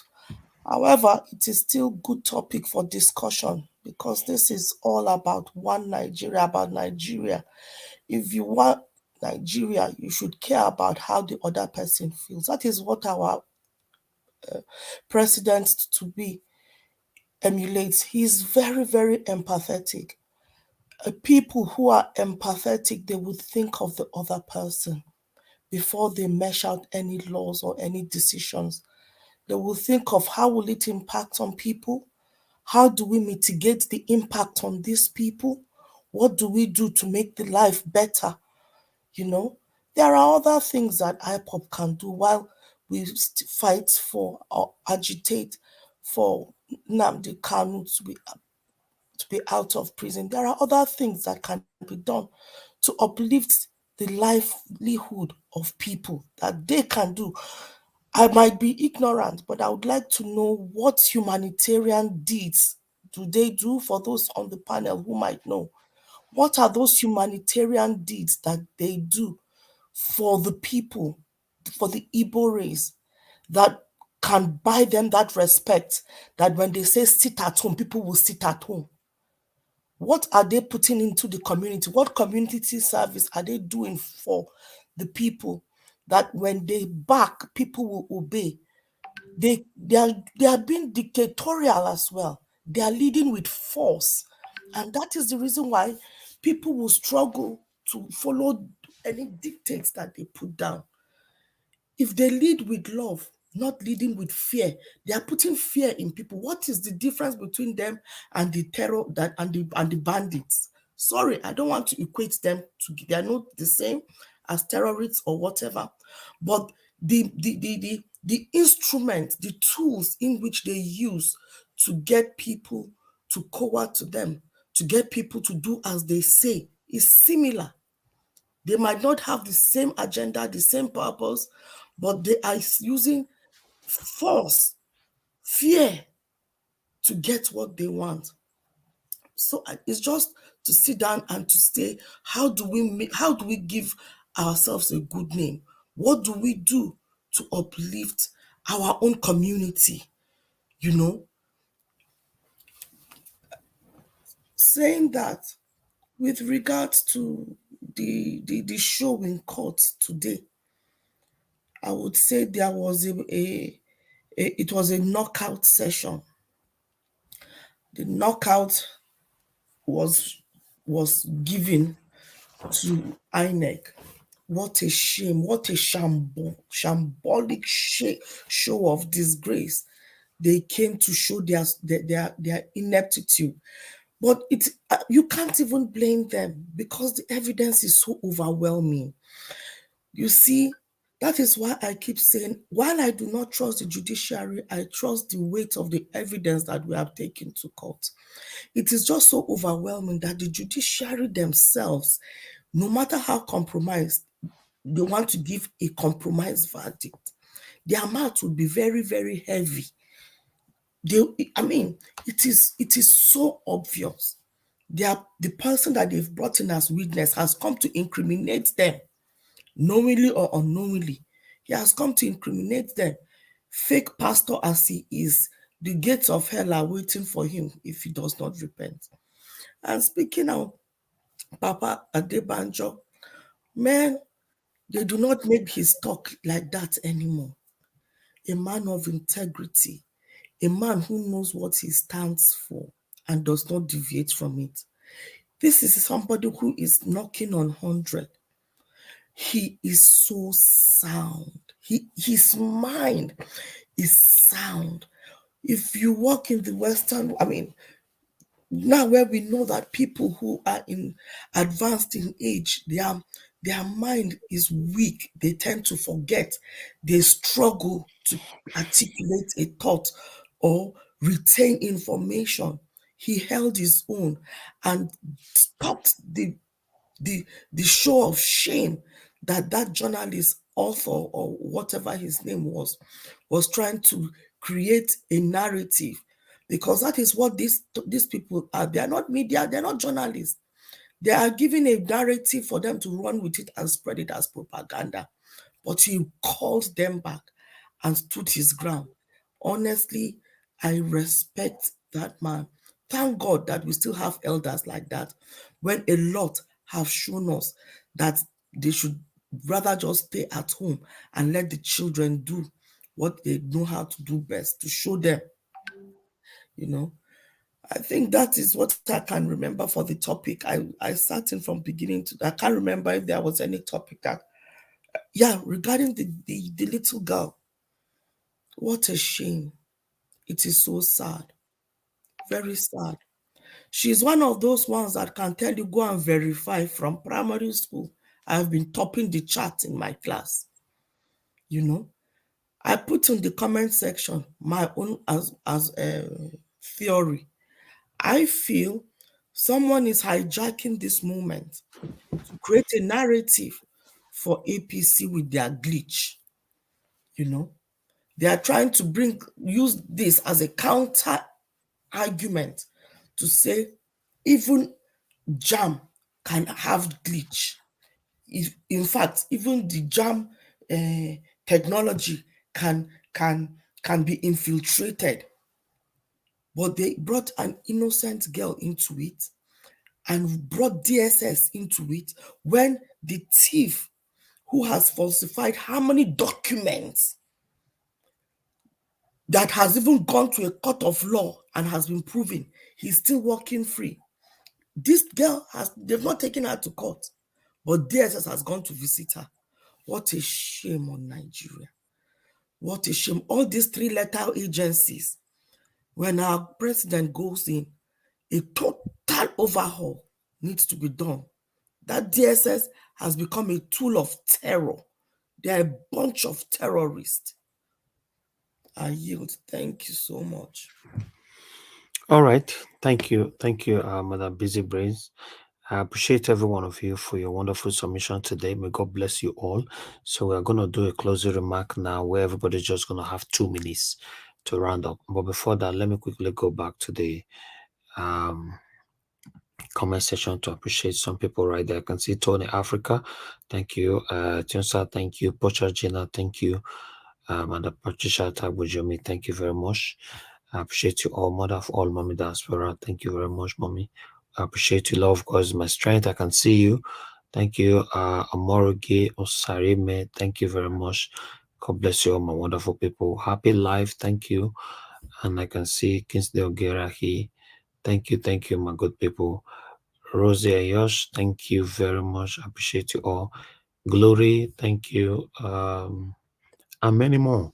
Arthur Vicent, I can see you as well. Thank you. Gift Hour 4. Thank you very much, my good people.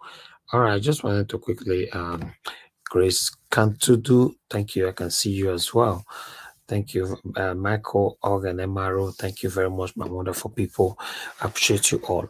All right, let's do a closing remark quickly. I'll go to Mr. Collins. Mr. Collins, you really tried today. You've been there. Mr. Naija Watch, you never even call me since I talk once. So. No, now I want to. Now I want to everybody. Now. Not be only once everybody. What about Mr. Collins? We don't here for the past 5-6 hours. Now only once he don't talk now. Not be the second time I call us. Sure, this woman matter don't really spoil everything here. But it's okay. It happens once in a while. You know, it's a normal thing. That's why it's called family. Mr. Collins, sir, please, thanks for your patience. Thank you for giving me the opportunity again, and because I really want to say something before this is my closing remark. Mr. CM, I think Mr. CM is Mr. Chibos or something. He's still here. Most people from the Eastern region, because the last woman that just asked that, what are they providing for people in terms of this issue of sit at home? I want them to know something. When it comes to Ebola, and there's something we call market days. We have AK, we have our you only have 2 minutes. Okay, yeah, I know that I'm watching the time. I'm watching the. I said it here. We have AK, we have AK, we have our 4, we have Nkwo. On those market days, when it comes to Igbo, they say when you go to farm, you only go to like a K market day. You only go there to harvest, not go to farming. But sometimes when people when they go there, they will go to that farm. Instead of them to harvest, they will start farming. And at the end of the day, there is a fine for them to pay. So when it comes to this sit at home, nobody is supporting what is happening. Nobody is even justifying anything. But sometimes when you put some regulations, some people fail to honor that regulation. Not that they don't know what is happening. Somebody that wants something, like if you have something to go on Monday, most of them, when they want to go to wedding, they plan everything because they already plan that this is how they're going to do. You already know this sit at home didn't start more than a year now or 2 years now. Exactly. So you know already in it. But sometimes people know because they want to prove themselves. It's everywhere. That is normal. It's everywhere. It's in every system. So I don't want people to see that it's like a new thing. It's not a new thing. It's been happening all over, even in every sector. It do happen in every sector. So some people try to justify some reasons because they try to violate the law. It happened in Nigeria. Some people today are not obeying the law. Anywhere, people don't obey the law. So they try to do something that justify their reason. So for me, nobody's justifying this. They should start spoiling people's property. I don't like it because at the end of the day, when you start rioting, people will start taking advantage of it. When we start doing NSAS here, people are one place protesting for NSAS, but you see some people going the other way around, spoiling people's property. But you say that people are doing that, people that are doing the NSAS protests are not doing it for good intention. But people in every rioting, they still have some bad people that will take advantage of it. So that's what I'm trying to say. Thank you. For the first time, you see Mr. Collins keep to time. Kai, we need to celebrate this one. No? Kai, God. Mr. Collins have never kept to his time. All right. Thank you very much, Mr. Police. All right. Let's move on. Amanda Patricia, thank you very much for your patience. Please talk to us. Good evening, or na good morning. Na good morning from my side. Yeah, Good morning. morning, everybody. Good afternoon. Good evening from wherever you are joining us from. I hope everybody's hearing me loud. Yes, sir, we hear you. So I only got 2 minutes. I'll make the 2 minutes very constructive. Yes. First and foremost, Mr. Ives, I want to thank you for the passion and the love that you can demonstrate so openly like this. It's contagious. Yes. Um, to have empathy, and sympathy is a good human quality that everybody needs to possess.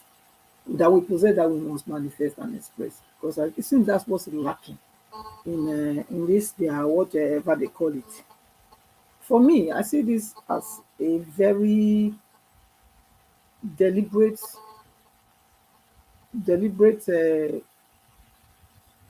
action of some certain people that think they are they want to lord it over other people.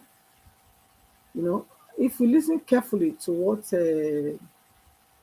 his name, the oracle says, you will see this thing playing out. I will just generalize in this time. Pardon me, I don't mean to offend anybody, but here we are trying to solve a problem, and profess solution. I think the Igbos need to look at themselves look at inner self and make a good assessment of what they really want. Because the way they are going about, the way they are treating themselves, it's like they lack love. Even though it looks outside like they have unity, but when you come closer to them, you find out that there's so much division among them. Because everybody want to lead. They have so many groups of people. So it's difficult. And that's what is causing all this problem. And it's a shame because, like Mr. Evie said, this is the time you people are supposed to know that it's almost like everything is we've been playing a game. It's like there's a puzzle that we've been given the opportunity to put in the right boxes. Now we're about to just put the square pegs in square and the round ones in the round ones so that we can finish the whole puzzle. And here we are. Then some people want to mess up the whole thing. I understand Mr. Ellis perfectly. And anybody that say they are in this platform, you don't understand. You know what it takes for somebody to be fighting, to see Mr. Obi come to power.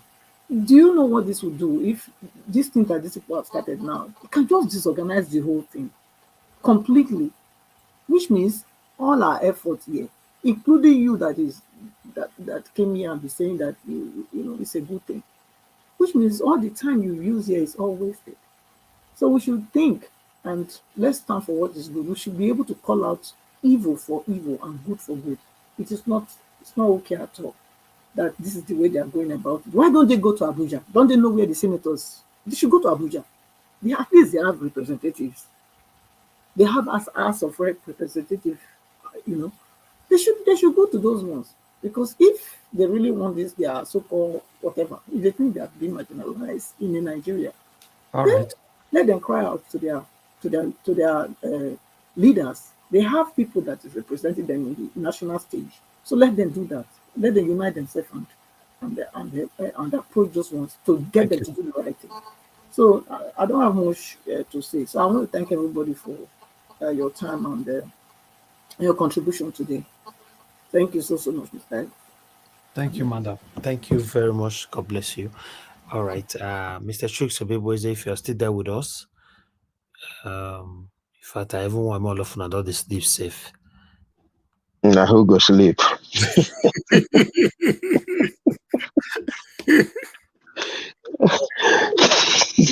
Yeah, yeah. Thank you. Thank you once again, Mr. Elvis. You know, I just want to use this opportunity to thank you for all you've been doing. You know, people who don't understand you will not understand you. You know, and that is what we're talking about. The passion, you know, you put in things going the right way. You know, when you're speaking about that lady, you know, if you, whoever, you know, can see her, you can set her up. You know, you moved me. You know, and look, I keep saying it.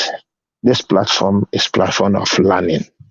There's nothing that look. So many of us, you know, don't know how to give before, but through this platform, I know how many people it has, you know, including my friends who are watching, you know, because. Oh, what do you happen, Mr. Schultz? We don't lose you. Mr. Schultz, are you there? Yeah, I'm here. Okay, we lost you there for a while. Go ahead. Okay. So, like I was saying, I just want to thank you for, you know, all your efforts, all your passion, everything you've done, you know, because, you know, when you was talking about that lady, you know, it touched me, you know, because that shows that if we all do the right thing, you know, the world will be a very sweet place, especially Nigeria. Look how, you know, individually we don't have problem within ourselves, you know, but once we want to do something collectively, we start to remember our tribes and all that. Please, Nigerians, let us put these things aside. Let us bring people who can help this. It doesn't matter where they come from. And this is why this platform is unique. Everybody comes here, you know, to express their frustration, to give their support. You know, I just want it to continue. And look, we keep saying this. It is not going to stop even after our principal attend his office. It will not stop. We will continue to be here, you know, to make sure that we put all these differences aside. We can argue, we can, you know, disagree to agree. But one thing is certain, for us to achieve it, anything, we need to work together. Thank you, Mr. Elvis.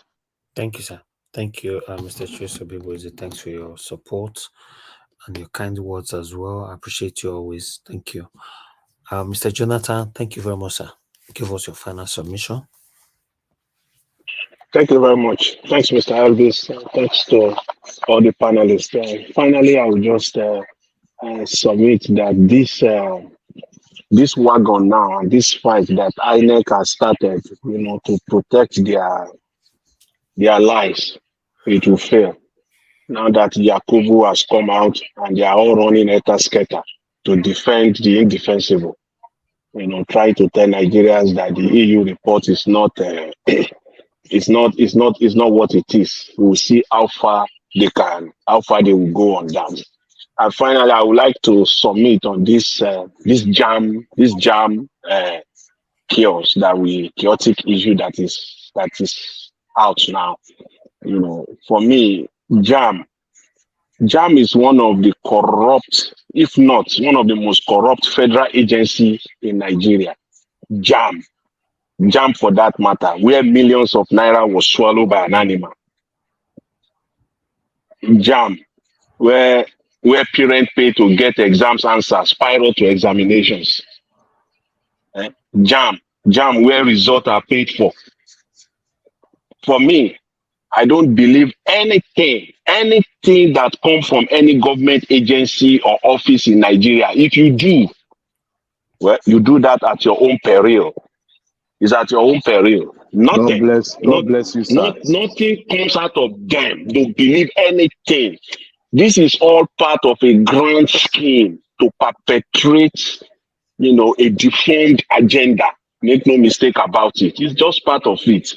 In an ideal crime, in an ideal society, JAMB by now should have been, you know, should be having their legal department facing barrage of lawsuits by now in an ideal society, so that they dare not do this again. And I'm still not ruling that out. Civil societies, NGOs, appropriate NGOs, even individuals, I believe they are listening, and they should do what they claim they stand for. This is one of it. If you are a civil liberty organization, if you are an NGO, this is what you claim to stand for. This is it. This is one of them. By now, they should by the end of tomorrow, latest, by the end of this week, they should be faced with barrage of lawsuits pending, so that they dare not do this nonsense again in Nigeria. First of all, it is even if it is not shameful, even if you take it that it is real, just take it that okay, it is real. It is even for them coming out. It is even shameful. It is even shameful to JAMB. It is shameful to the agency itself. It is shameful to the Nigerian government itself. Okay, sir. What are we talking about? Okay, So I will just say, thanks very much, Mr. Elvis. Thanks to all the panelists, and I wish you all a pleasant evening. Thanks. If you give Mr. Jonathan 5 minutes, he go use 15 minutes. Kai, this man. Oh, Najawa, you said the offender. no, this Mr. Jonathan, Kai, you know, they keep to time. You know, he must spend past time. I'm working on it. Nigerian politician, you're working on it. No, yes. No. The right word we supposed to say, I assure you, I will change. I assure you. You say, Mr. Naja, I assure you, I will change. You know, say you not go change forever again. All right, let me call on the next person. Let's move on. Mr. CJ, thank you very much, sir. 3 minutes. Thank you, Mr. Elvis. Thank you, sir. Okay, on the issue of the JAMB, I don't really have much to say. Only that Elvis, you see, the corruption that we are facing right now is like a virus that is fleeting through the whole facet of governmental activities in Nigeria, the entire Nigeria. So, come to think of the fact that, you know, we've been the government or our politicians has made us to believe that everything that happens now, it will be seen as a tribal, you know, moves. But the only thing I would say that I want the what Mr. Okuta said, that somebody private investigation should go into it. Let them bring out the girls' examination paper so that somebody, an external person, can look into it. And I thank Adebanjo for what he did. On the issue of Yerima, I think that man should be arrested because I think he's a terrorist. If that man should have come from the eastern part of the country, you will see somebody from somewhere running to America to go, and they say that person that, you know, is a terrorist. You know, Yerima was the one that introduced Sharia. What is it called again? Yeah, Sharia. Back in the days, the time he did that, I was still serving in Jigawa State, and I will notice we saw what Jigawa people, when they were asking to Saminu Turaki to go and they bring Sharia into Jigawa, and how Saminu rejected them, that is a block that he cannot, you know, involve himself with that satanic activity. That Sharia can only be practiced by Islam, by a Muslim. That he is not going to allow you to go and start killing our visitors, the Igbo people or the Yoruba people, that you know you're practicing Sharia. So if Mr. Yerima, who is begging the terrorists to be released from the prison, if he does not see the problem that is facing Nigerians at this point in time, the only problem he sees is the terrorists, which we can just conclude that he's a terrorist. He's the one that sent them. Thank you so much for the time given to me. I really appreciate you, and I'll continue to say, whether I'm here, I'm not here, I support the work you're doing. Please, I'm not satanic, okay? I love you. Don't worry. The issue of people who are being disobedient to their own people is something that is not strange in Igbo land, okay? Thank you so much for the love you have for the Igbo people. And God bless you. Thank you, sir. God, thank you for your understanding as well. I was not even against anybody. It's just, I feel for that woman. It's because of the failed country we have. That's why we will find ourselves in this kind of situation. Yeah, it's you need to be human to understand the pains what others are facing. Like I said before, any kind of agitation that is going on is because of the situation we find ourselves. Anybody can. In fact, there will be more agitation if, for example, if the judiciary do the wrong thing. There will be more agitation. Maybe by then, Edo people will come out as well. Who knows? So we need peace in our country. So judiciary, please do the right thing. Thank you very much, sir. Black Panther. Finally, we are back to you. Your 3 ministers now, sir. See, you are not even there. I did hear. I don't sleep. Oh God, they don't sleep. Big sleep, fire. Nigeria matter go let you sleep. We are awake. When you give the devil a long spoon, you always make sure that your eyes are open because you can change that long spoon. Black part I verse for you today, shout to be honest. No, you don't need to verse because I come from different angle. I know they talk that woman's side. You understand me very well. No, I wasn't going to that woman's side. That's for you and Oga CJ at that time, No, even if Oga CM dey here, he go say the same thing what they say. I'm trying to explain the IPOB, not the lady. That one I condemn. But before you can understand something, you got to go to that woman. My concern was I accept your passion for that woman. The same thing with me. But we need to go into the nitty-gritty where it started from and how it emanated to that place where we are seeing the picture we are seeing, how we all got there. That is why I always say that, and I always say that the Igbo race is a great race. To all my Igbo brethren, Igbo Kwenu, God bless you guys. You guys are awesome. No matter what they say, we are with you guys. We love you. What you are doing, you are not only doing it for the Igbo race, you're also doing it for all the race in Nigeria.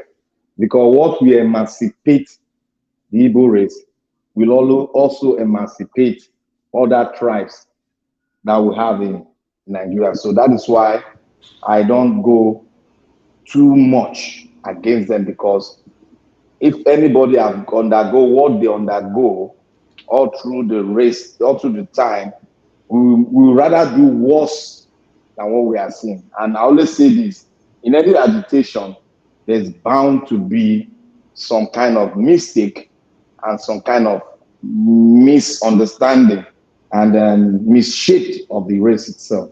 But in totality, I love the Igbo race. I'm not because I'm talking because I want to fight people, because I have been under their tutorial in understanding them in terms of business. I've been under their tutorial and guideline. I know who they are. That is why I say for every step they are making, it's not only for the Igbo race, but for all minority and other groups that are being oppressed in Nigeria. We should take that. That is it. But in the race, there will be mistake and there will be mishap. That mishap, we should all condemn that mishap and focus on the race. And I thank God, a man like Peter Obi, who has come out of that race, who has come out from the Igbo clan, who is clean.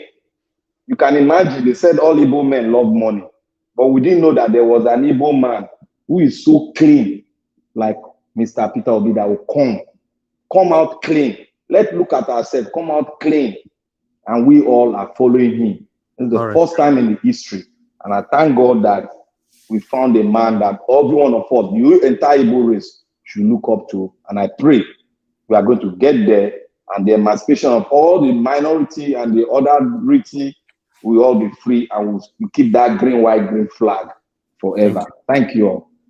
God bless you. God bless you, all my people. This is the end of the broadcast. I appreciate every one of you, my wonderful people. Thank you very much for your time with us. The reason why we need to round up now, and I'm not saying in the morning I will be back here again, because we have a court case by 9 a.m. in the morning. So yeah, I need time to relax as well. So thank you very much. God bless you all. Let's stand for what is right We hope Nigeria can be better in our time. The way things is currently going on in courts, we have so much hope that yes, there's no way Peter Obi will not win the court case. There's no way, except they want to do another magic in our eyes. Then I don't know what will happen anymore. So, but still, for now, I want everybody to understand that my confidence is so high. I'm so happy. I'm so happy the way things is going. But let's see what Chetima and Tinubu's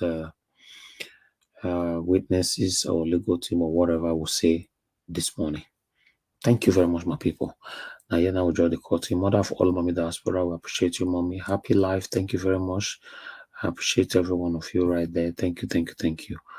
Chris Dublin, I can see you as well. Thank you very much, sir. God bless you all.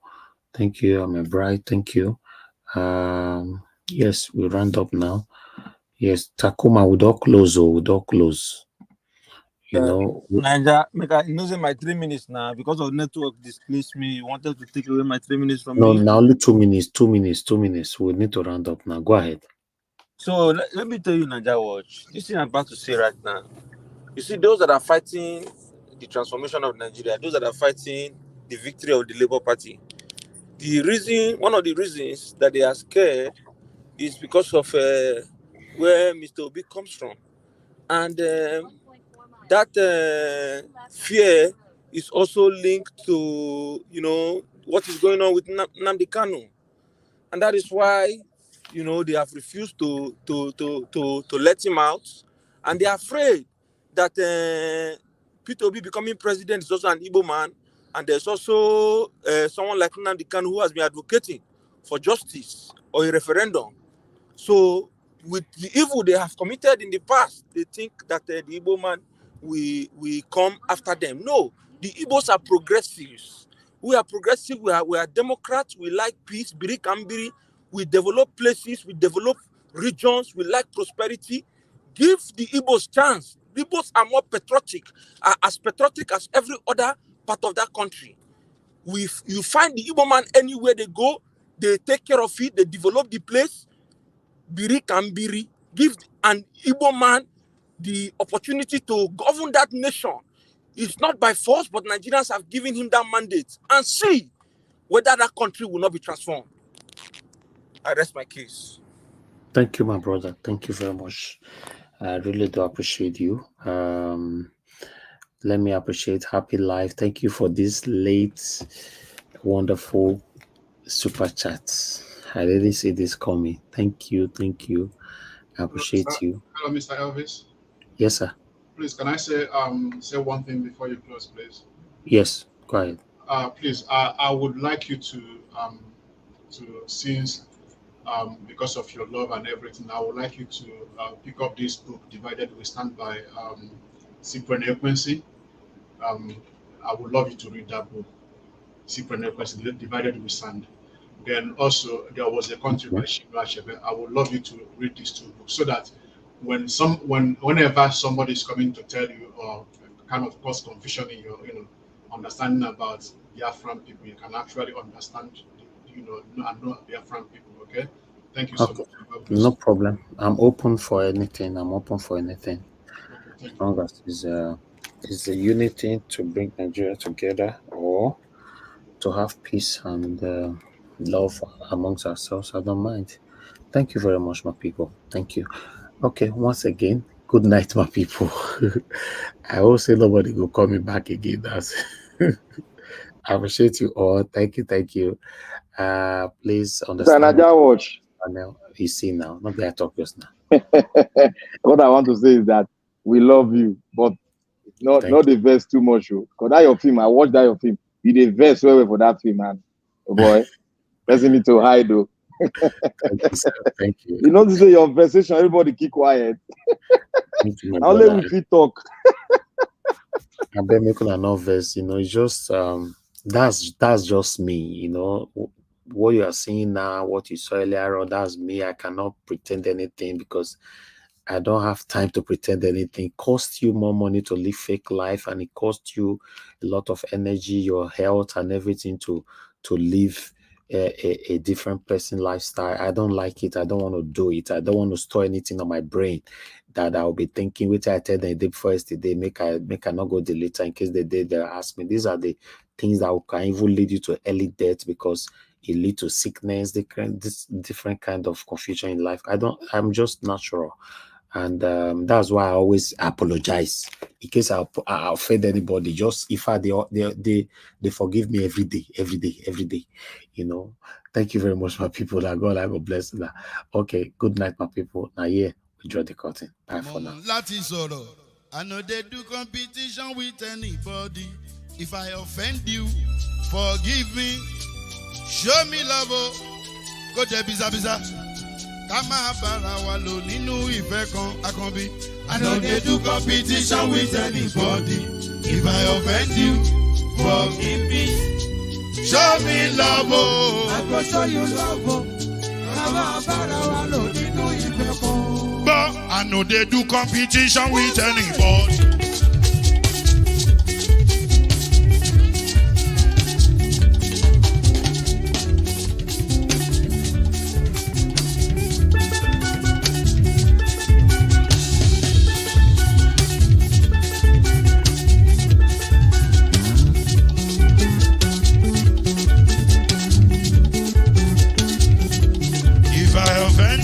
Forgive me, show me love, I go show you love. Kama bara wa lo nínú ìfẹ́ kan. I know they do competition with anybody. If I offend you, forgive me. Show me love, I go show you love. Kama bara wa lo nínú ìfẹ́ kan.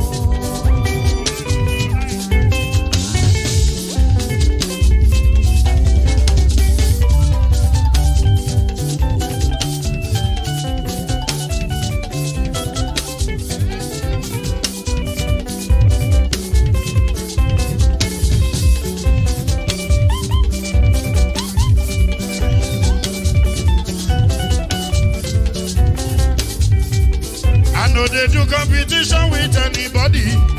If I offend you, forgive me. Tó bá ti sanwó fún Ṣẹ́gun nàbí o. Ẹ fẹ́ jókòó.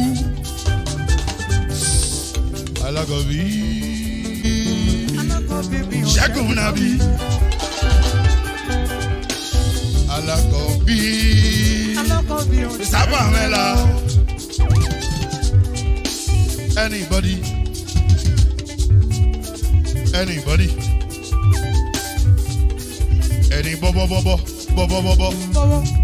anybody. Mo ló ń fọlú ó gbà mí bó ṣe rí mi láti kíníṣí délé mo ló ń fọlú ẹ jẹ́ ń sọ̀rọ̀ délé òde